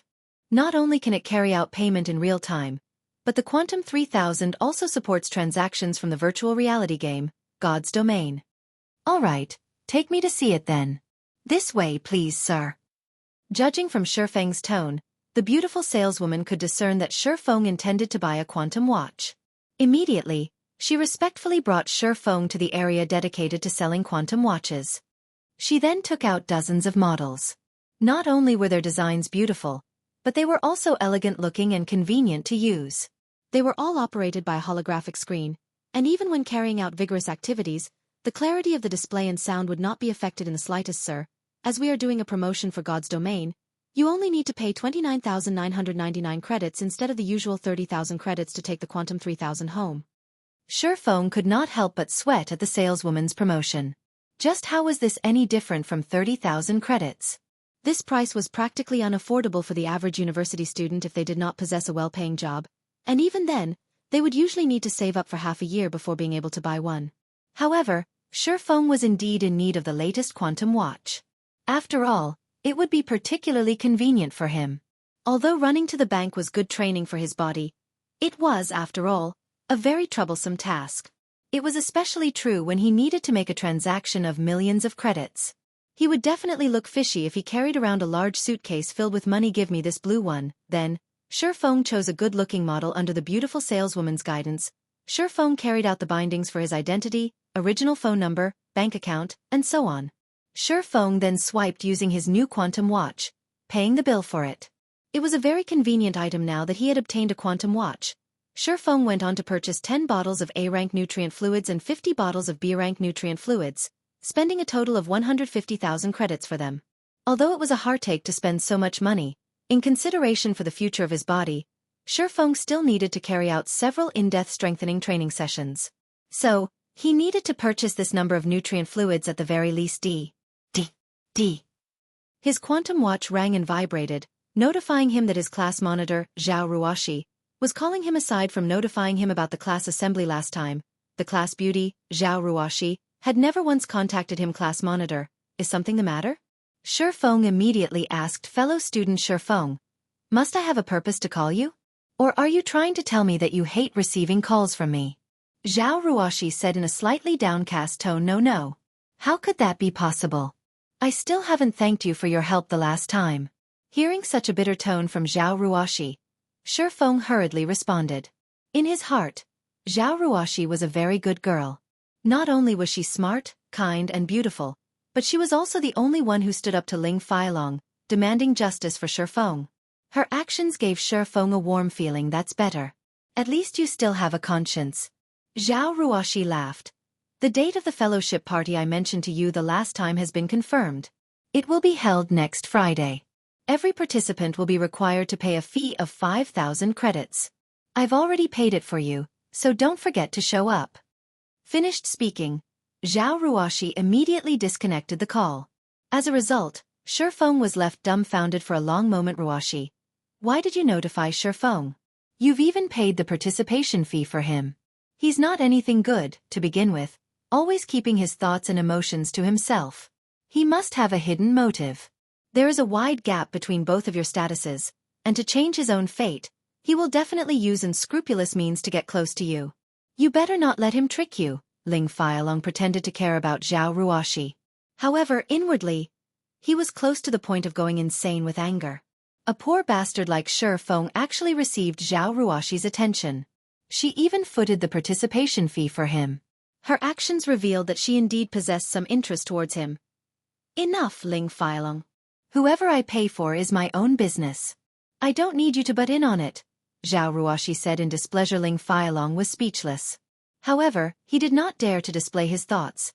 Hatred for Shifeng permeating his heart. Originally, everything had been smooth sailing for him. Yet, Shifeng's sudden appearance caused everything to run amok. Shifeng, just you wait. If I can't deal with you myself, then I'll just tell Zhao Ruoshi's uncle. We'll see how he takes care of you.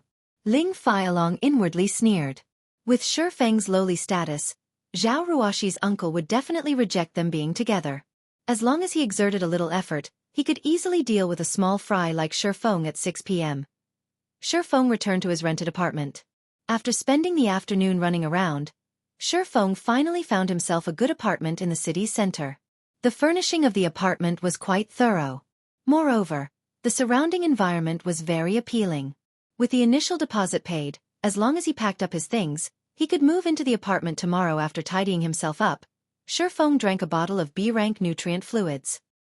He then lay on the bed, donning his gaming helmet and resuming his conquest in God's domain. Chapter 122. God's domain changes. The sky above Red Leaf Town glimmered brightly. Players, one after another, appeared on the wide, spacious road, all of their faces filled with excitement. They all wished to dive into experiencing the new changes to God's domain. However, these players were all quickly disappointed. Be it the system interface or all of Red Leaf Town itself, there was not a hint of change felt. Everything was just the same as usual. What kind of bullshit is this? I've painstakingly waited for 12 hours, and this is what you give me? Why isn't the official website showing the changelog for the upgrade? Many veteran players started their discussions on the streets. There were also some players who paid no attention towards the upgrade, immediately heading out of town to kill monsters and level up. Aside from these veteran players, there were tons of newcomers in Red Leaf Town now. Most of these newcomers were curiously enjoying the novelty of God's domain, looking for top-tier experts to carry me. I'll pay 100 credits for every level up. If you are looking for a fool to scam, then don't bother talking to me. I'm looking for serious inquiries only. A new player shouted on the wide street following. Several more newcomers similarly shouted. However, though their offers were all lower than 100 credits, they all acted like tycoons, standing proudly as they shouted out their offers at that moment. Shifeng stepped out of the hotel. He felt his spirit brimming with energy. One of the benefits of staying in a hotel after the evolution of God's domain, the number of hidden attributes a player possessed had greatly increased. For example, stamina, concentration, and so on. However, one would only become aware of these changes after personally experiencing them. Players could no longer run tens of kilometers without tiring like before, nor would they be able to battle for as long as they wanted. Before, the only problem players faced was the tiring of the spirit. Now, however, everything was largely different. For players at level 0, they would become dead tired after only walking for 2 or 3 kilometers, not having even an ounce of fighting strength remaining. Similarly, continuously grinding monsters also became much more difficult. It was just like jogging. Players would consume a lot of stamina when battling monsters. Once a player's stamina reduced to a certain threshold, their 4 limbs would turn feeble, while their spirits would grow exhausted. Besides that, there were many more hidden changes that occurred after the evolution of God's domain as the main God system made God's domain more realistic. Simultaneously, players would find it even more difficult for them to level up. It should be time for me to go shopping. In Shifeng's previous life, after the upgrade of God's domain, the prices of items soared sky high, increasing by at least 2 or 3 folds. As a result, many players regretted not stockpiling a large number of resources after the evolution of God's domain. Meanwhile, the current situation was slightly different from before. The prices of items increased even more than last time. Aside from the difficulty of leveling up increasing, the time just so happened to coincide with the influx of a lot of newcomers. As a result, the competition for items would become much fiercer, increasing the difficulty of obtaining resources by many fold. Hence, the increase in prices for these items would be even more exaggerated than in Shifeng's previous life. Now that God's domain had recently evolved, before players discovered the new changes, Shifeng could use this chance to purchase and stockpile all the important items. After the prices soared, he could then resell all of them. If the major guilds were to get a hold of this information right now, they would definitely soar to become the tyrants of their respective towns. For Shifeng, however, he could only make a quick buck when comparing an individual to a guild. The resources obtainable by both were on totally different levels. There were plenty of players within a guild, so they would be able to easily obtain a ton of rare resources within no time at all. Meanwhile, although Shifeng knew how to obtain those resources, just how much of them could he obtain by himself? During the time he was procuring those resources, his level might be surpassed by other players. Hence, his only choice was to shop for the resources at the auction house. This expert over here. Please wait a moment. Are you interested in making some extra income? A level 0 berserker walked up to Shifeng, asking with a smile on his face. Shifeng was wearing a complete silver moon set equipment. His weapon was also a secret silver rank. Although newcomers did not possess identification skills to discern Shifeng's level, Shifeng's dazzlingly high-quality equipment was clearly much better than the veteran players on the street. It was needless to say that Shifeng was definitely an expert. Extra income? Shifeng turned around, discovering that it was a newcomer calling out to him. For convenience sake, some of the more wealthy players would normally hire experts to aid them in completing a quest. In return, they would pay a considerable amount of credits as remuneration. Regarding such extra incomes, Shifeng was still somewhat interested. He continued, "Tell me about it then." "It's very simple. You just need to help me level up. I'm also not a miserly person, so I'm willing to pay 100 credits per level. If you can help me catch up with the majority of the other players, I am even willing to pay you 1,000 credits. What do you think?" The berserker proudly stated. Shifeng's brows wrinkled as he heard the man speaking. "Sorry, but I don't have the time. You should look for someone else to help you." Shifeng had too many things he had to do. Not only did he need to make sure his level didn't fall behind, but he also needed to earn money and accumulate advantages for his future guild. He needed to make preparations for the upcoming power struggle in White River City. Just from clearing out the items in the auction house, he could earn several hundreds of thousands of credits. So, why would he waste his time just for a measly 1,000 credits? He hadn't fallen to such a low standard as of yet. Finished saying his piece, Shifeng turned and walked away, heading towards the bank to store his items. "Hold on a moment." The berserker called out for a long time. but Shifeng paid him no attention from beginning to end. Immediately, the berserker said in a fit of rage, "Crap, what's there to be so proud of? If you don't want to do it, there will be many other experts who would be willing to carry me. You'll regret it when that time comes. Looking for an expert to power level me. 100 credits per level. Don't miss this good opportunity." The berserker started shouting once again. However, even after shouting for a long time, not a single veteran player paid him any heed. Ha ha ha. This newcomer is just too hilarious. My stomach is hurting from laughing too much. A level 5 ranger laughed as he passed. Don't bother with him. There are bound to be fools amongst the newcomers. We don't have any time to spare right now. We need to purchase some bread and potions quickly. Otherwise, we're going to be scolded by our leader. The ranger's pro companion too hurriedly said, "No. I know. I just think that person is a fool. Does he really think God's domain is just some small-time game? Does he think we can level up once every minute? Forget 100 credits per level. Even if it were 1,000 credits per level, I still wouldn't do it, not to mention a top-tier expert player. Without 10 to 20,000 credits, there won't even be a need for a discussion." The ranger sneered. In the initial period of the game, everyone was rushing to level up. They were all afraid of being left behind by the majority of the players, losing their chance to shine. Hence, where would they find the time to help the newcomers? Not to mention 100 credits. Right now, the pro players at level 5 could earn more than 1 silver in a single day. When converted to credits, that amount would be more than 100 credits. If their luck was good and they managed to obtain a piece of common equipment, that would be the equivalent of obtaining several hundreds of credits. If it were an expert player, it was an entirely different story altogether. They certainly did not lack such a meager amount of money. When the newbie berserker heard their conversation, he was greatly shocked by the ranger's words. Moreover, he could tell that the ranger was not fooling around. The berserker was just a white-collar worker in a company. Previously, he was similarly willing to spend some money to seek the aid of others, letting others power level him. At that time, his offer had been only 30 to 50 credits. Yet, even then, there were tons of players fighting over his offer. However, right now, his offer of 100 credits did not receive even the slightest attention. It turned out that power leveling even a single level required several thousand credits. That was practically an entire month of his salary. The berserker's face immediately flushed bright red. He felt that he had just humiliated himself greatly. He had been shouting on the streets for so long, thinking highly of himself all this time. Even when he heard the gossiping of the passerby players, he only thought that they were astonished by his offer. However, in reality, it turned out that they were just scolding him as foolish. It was no wonder the previous expert had rejected his offer immediately after hearing the price. Meanwhile, the other newcomers seeking the aid of an expert had similarly shut their mouths, one after another. Every one of them felt their cheeks burning up, shamefully walking away to search for quests to level up in another location. Shifeng was currently fervently buying items at the auction house, accumulating a large amount of rare resources. When he had spent all of his money, only then did Shifeng release a sigh of relief. He then placed the glimmer chestplate forging designs for auction, their base prices set at 2 gold coins each. He would not need to worry about them not selling. Should be about time to collect the ice blue devil flame. After Shifeng finished busying himself, he switched back to his original appearance. He prepared himself to collect the mysterious flame ahead of schedule.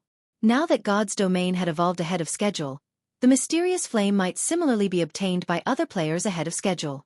To prevent the unexpected from happening, it was best for him to obtain it a little earlier. He would only be able to relax when the ice blue devil flame was in his possession. Chapter 123. Survival of the Fittest.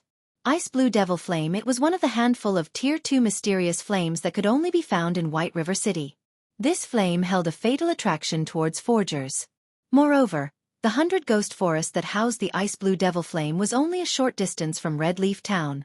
Hence, it would be a big waste if Shifeng did not obtain it for himself, be it earning money or forging items. The mysterious flame would provide Shifeng with a tremendous amount of aid right now. Shifeng was still several hundred proficiency points away from becoming an intermediate forging apprentice. However, even if he became one, it would still be quite difficult for him to forge the secret silver rank Silver Dawn when forging secret silver equipment. An intermediate forging apprentice only had a 2% chance of success, while a basic forging apprentice had a pitiful 1% if Shifeng included the 20% from the Book of Forging, 5% from Blacksteel's insignia, and 5% from the runic hammer. he would, at best, have a 32% success rate after becoming an intermediate forging apprentice. Furthermore, forging the Silver Dawn required 3 extremely rare materials, which dictated that Shi Feng would be unable to create many of them. If Shi Feng forged the Silver Dawn with such low success rates, he would absolutely take an irrecoverable loss. Although the loss of tens of silver coins with each failure was not a problem to Shi Feng, the materials required were simply too rare. They were not items Shi Feng could obtain simply by wishing. An extensive amount of time was needed to obtain all of them. Moreover, the Abyssal Blade probably required 10 Silver Dawns to level up. Hence, the Ice Blue Devil Flame was a must-have for Shi Feng. The Tier 2 Ice Blue Devil Flame would considerably increase the forging success rate, not to mention the various benefits it would bring Shi Feng in the future. Hence, this trip to the 100 Ghost Forest was a must for Shi Feng. Shi Feng departed Red Leaf Town, his destination. North. Due to the matter regarding stamina, Shi Feng did not hurry too much. The quicker he ran, the quicker he would run out of stamina. Instead, if he maintained his running speed at a certain threshold, the rate his stamina replenished was equal to its consumption. However, this threshold differed for every player as it depended on the player's attributes, making it extremely hard for players to obtain when Shi Feng passed by the level 5 monster area, Grey Wolf Prairie. In the midst of the grass that grew to the waist of an adult, players' corpses randomly lay about, scattered. From a glance, the majority of players who died were solo players, while a minority consisted of parties who party-wiped. Going several hundred yards deeper into the prairie, the thick grass suddenly grew restless. At the sight, Shi Feng immediately unsheathed both of his weapons. Soon after, 2 level 5 players rushed out from the thicket, their appearances extremely unsightly. Blood stains littered their clothing, and their weapons were no longer on their persons. When the 2 of them noticed Shi Feng, without hesitation, both of them immediately rushed toward him. After the 2 players ran out of the grass, a group of level 5 white-eyed gray wolves similarly came running, closely pursuing the 2 players. The white-eyed gray wolves howled as they chased their prey, as if announcing the location of their quarry to others of their pack. White-eyed gray wolf, common monster. Level 5. HP 540/540. Shi Feng immediately understood the 2 players' intentions. They wanted to shift their calamity onto him. Brat, count yourself as unlucky for meeting us. Since you are going to die anyway, you might as well help us lure this wolf pack. An assassin looked toward Shi Feng, laughing grimly. Saying so, the speed at which the 2 ran at Shi Feng increased somewhat slightly. However, they greatly underestimated Shi Feng. When the players were about to run past Shi Feng's hands immediately latched onto the 2's arms. With his superb strength, he immediately tossed the players back to the pack of wolves that rushed ahead. Before the players could even react, they landed in the middle of the wolf pack. Their bodies smashed onto a few of the white-eyed gray wolves as they landed, eliciting a few anguished wails from the wolves. You! Before the assassin could even curse, the surrounding white-eyed gray wolves snapped at his neck and limbs. His flesh being torn apart, the assassin's HP madly fell as he let out an agonizing wail. The ranger beside him was naturally not spared this fate, and very quickly, the wolf pack finished him off as well. Shi Feng held not an ounce of pity towards them. If the 2 of them had run in a different direction, they might have had the slight hope of surviving. However, instead of doing so, they made the worst possible decision of trying to drag Shi Feng into the mess. They had absolutely no idea that, when compared to the pack of wolves chasing them, Shi Feng was much more terrifying. While the wolf pack was attacking the 2 players, Shi Feng took the chance to use Thundering Flash. The instant the 2 players were about to die, like a fierce tiger released from its cage, the green-colored arc of lightning loosed an earth-shaking howl as it pierced the bodies of the white-eyed gray wolves, causing a series of damages over -300 points. The white-eyed gray wolves died instantly, and only piles of burnt ash remained. Although Shi Feng had killed over 10 white-eyed gray wolves with a single attack, he was already level 7. The total EXP of several hundred points was almost negligible to him now. After collecting all the loot, Shi Feng took an isolation scroll out from his bag. With the evolution of God's domain, the monsters in the wild had similarly received a huge upgrade. Not only was their sensitivity greatly increased, but they also had a more flexible way of thinking, and their range of activity greatly widened. Their battle methods started varying, becoming more similar to real melee battle. Meanwhile, the biggest change the monsters underwent after the evolution of God's domain was that these monsters would no longer shrink back, even against high-leveled players. Also, their range of vigilance would no longer reduce. Hence, players needed even more caution when dealing with monsters. Otherwise, they could easily lure a large group of monsters onto themselves. On his way to this place, Shi Feng had met many players who died in such a way. For example, A party that had killed a few white-eyed gray wolves failed to leave the location quickly. As a result, the scent of blood spread to the surroundings and attracted more white-eyed gray wolves. Wiping out the party after using the isolation scroll, Shurfeng quickly departed the Grey Wolf Prairie. He then passed through Kirk Grand Canyon, Cybus Lake, and many other high-level monster areas. After traveling for 6 hours, Shurfeng finally arrived at the level 15 monster area. 100 Ghost Forest. The 100 Ghost Forest was a cursed location. In this dark and withered forest, where sunlight never reached, only the cursed apparitions lingered. These apparitions had a 60% resistance against physical attacks and possessed 20% evasion. The monsters also had insanely high attack power, and to the current Shurfeng, they only needed to land 2 or 3 hits to kill him. However, these monsters only had 600 HP, and magical attack damage was increased by 100%. Hence, the 100 Ghost Forest was a leveling heaven for mage classes due to God's domain evolving. These cursed apparitions had become much more sensitive to their surroundings. They were widely different from the other beast-type monsters. Instead of scent, these monsters could easily sniff out the aura of living beings within a 100-yard radius, and even if one used stealth, the cursed apparitions could still detect them. However, Shurfeng had come prepared. He took out a bottle of dispersing potion, immediately emptying its contents. The potion concealed the aura of a living being for 10 minutes. With the aid of the dispersing potion, Shurfeng only needed to be slightly careful to avoid the detection of the cursed apparitions. According to Shurfeng's knowledge, the location of the ice blue devil flame was at the center of the 100 Ghost Forest, at the fountain located at the central of 100 Ghost Town. To obtain this ice blue devil flame, the guild Glorious Light had gone through a painstaking amount of trouble. Only after sending thousands of their members and having hundreds of them die, did they manage to clean out all the monsters found in 100 Ghost City, obtaining the ice blue devil flame. Naturally, Shurfeng knew he did not possess the ability to clear out all the monsters in 100 Ghost Town. However, he had other methods of securing the mysterious flame. Only, they were all filled with extreme danger. After arriving at the 100 Ghost Town, with much difficulty, Shurfeng halted his steps, observing the town. When a cooling breeze blew over Shurfeng from the withered forest, he suddenly felt an indescribable chill-killing intent. If Shurfeng did not have the experience of many years of blood-soaked combat, earning himself a natural instinct to detect danger, he would have been completely ignorant towards this faintly discernible killing intent. As this was not his first time feeling such a chillingly cold killing intent, Shurfeng immediately unsheathed both his swords. At that very instant, a black figure appeared behind Shurfeng, following which, a silver glow stabbed directly towards Shurfeng's neck and another towards his lower back.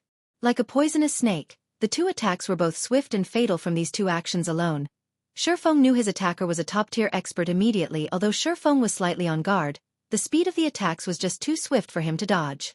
Chapter 124. Absolute Heaven. Just as Shurfeng was about to take damage, Shurfeng abruptly activated Defensive Blade, successfully blocking the ambush.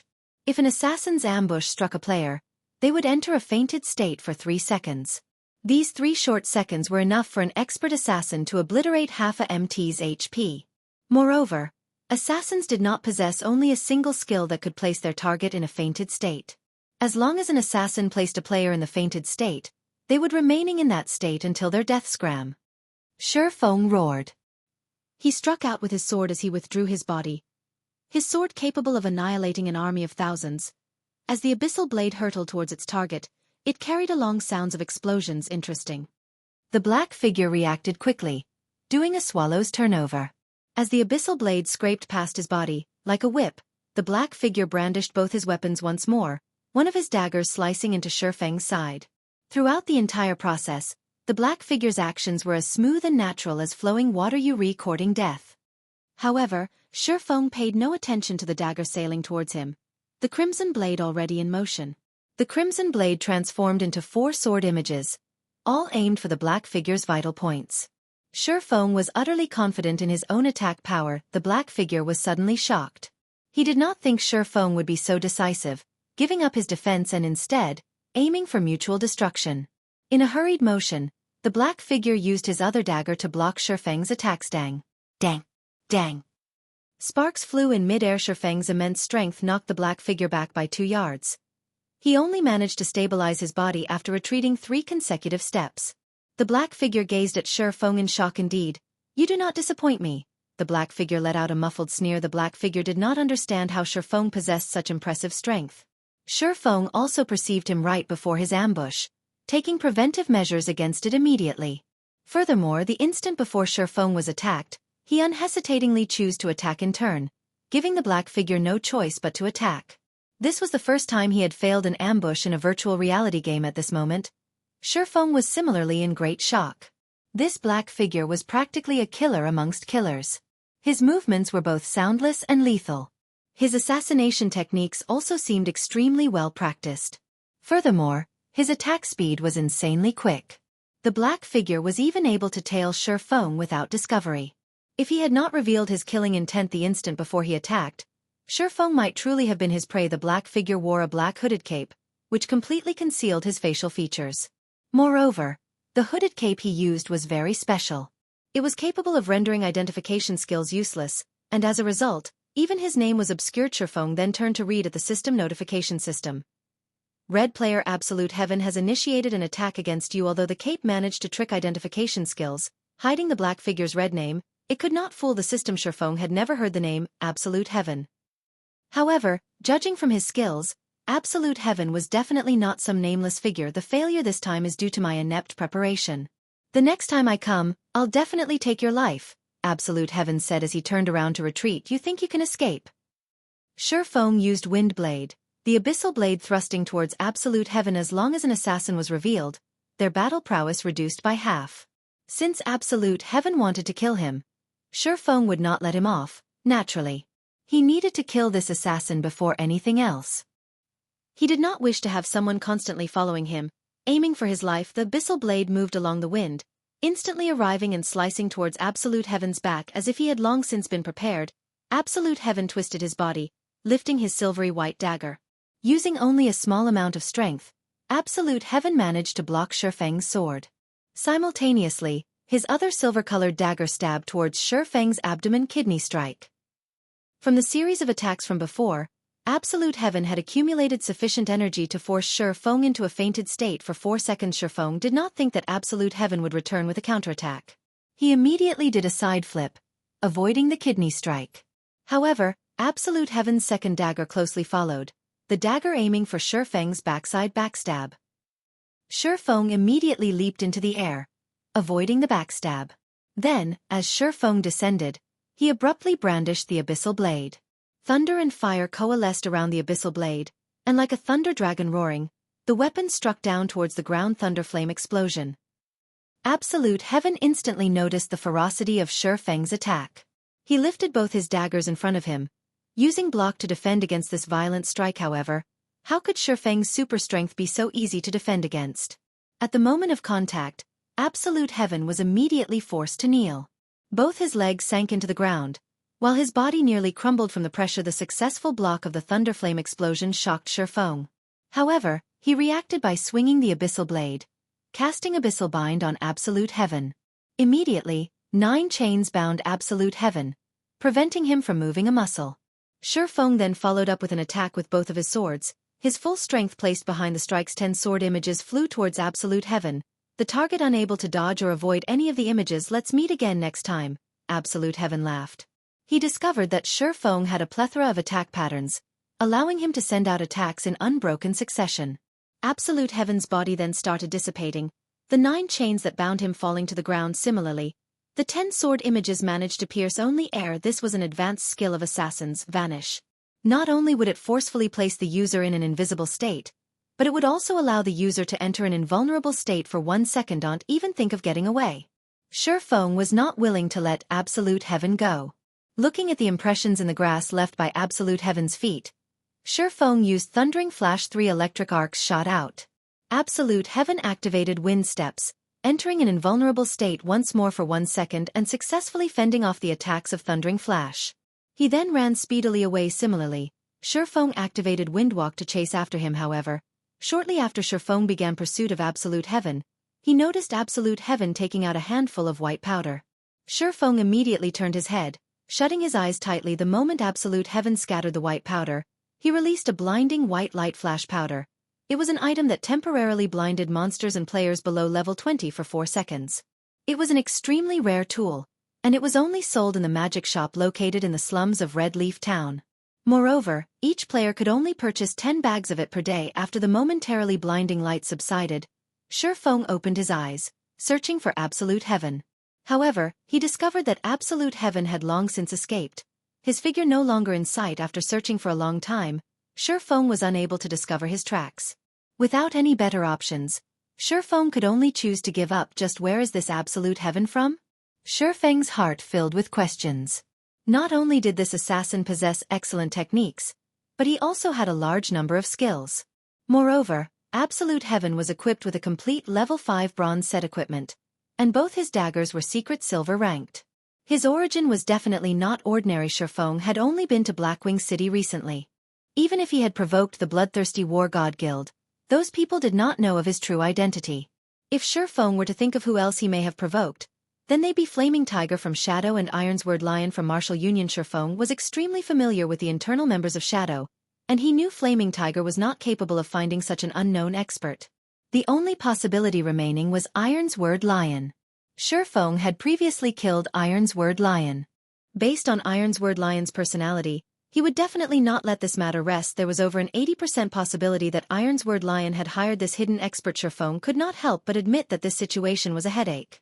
With his current strength, he was unafraid of Ironsword Lion coming at him straight on. However, an assassin constantly following him, especially an expert assassin like Absolute Heaven, was truly a bother. If Absolute Heaven appeared and attacked him while he fought a monster or during a crucial moment, there was a 90% possibility for him to actually die.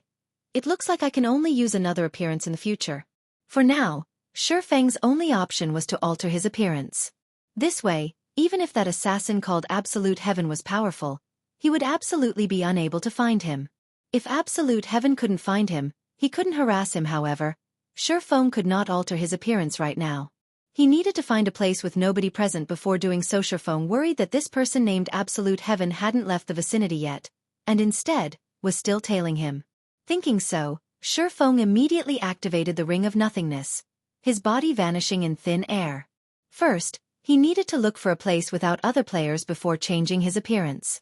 Then, he would continue searching for the ice blue devil flame. Sometime after Shifeng vanished, a figure revealed itself from behind one of the large withered trees. Indeed, this figure was Absolute Heaven. Crap. Is he an assassin or a swordsman? Absolute Heaven could not help but curse.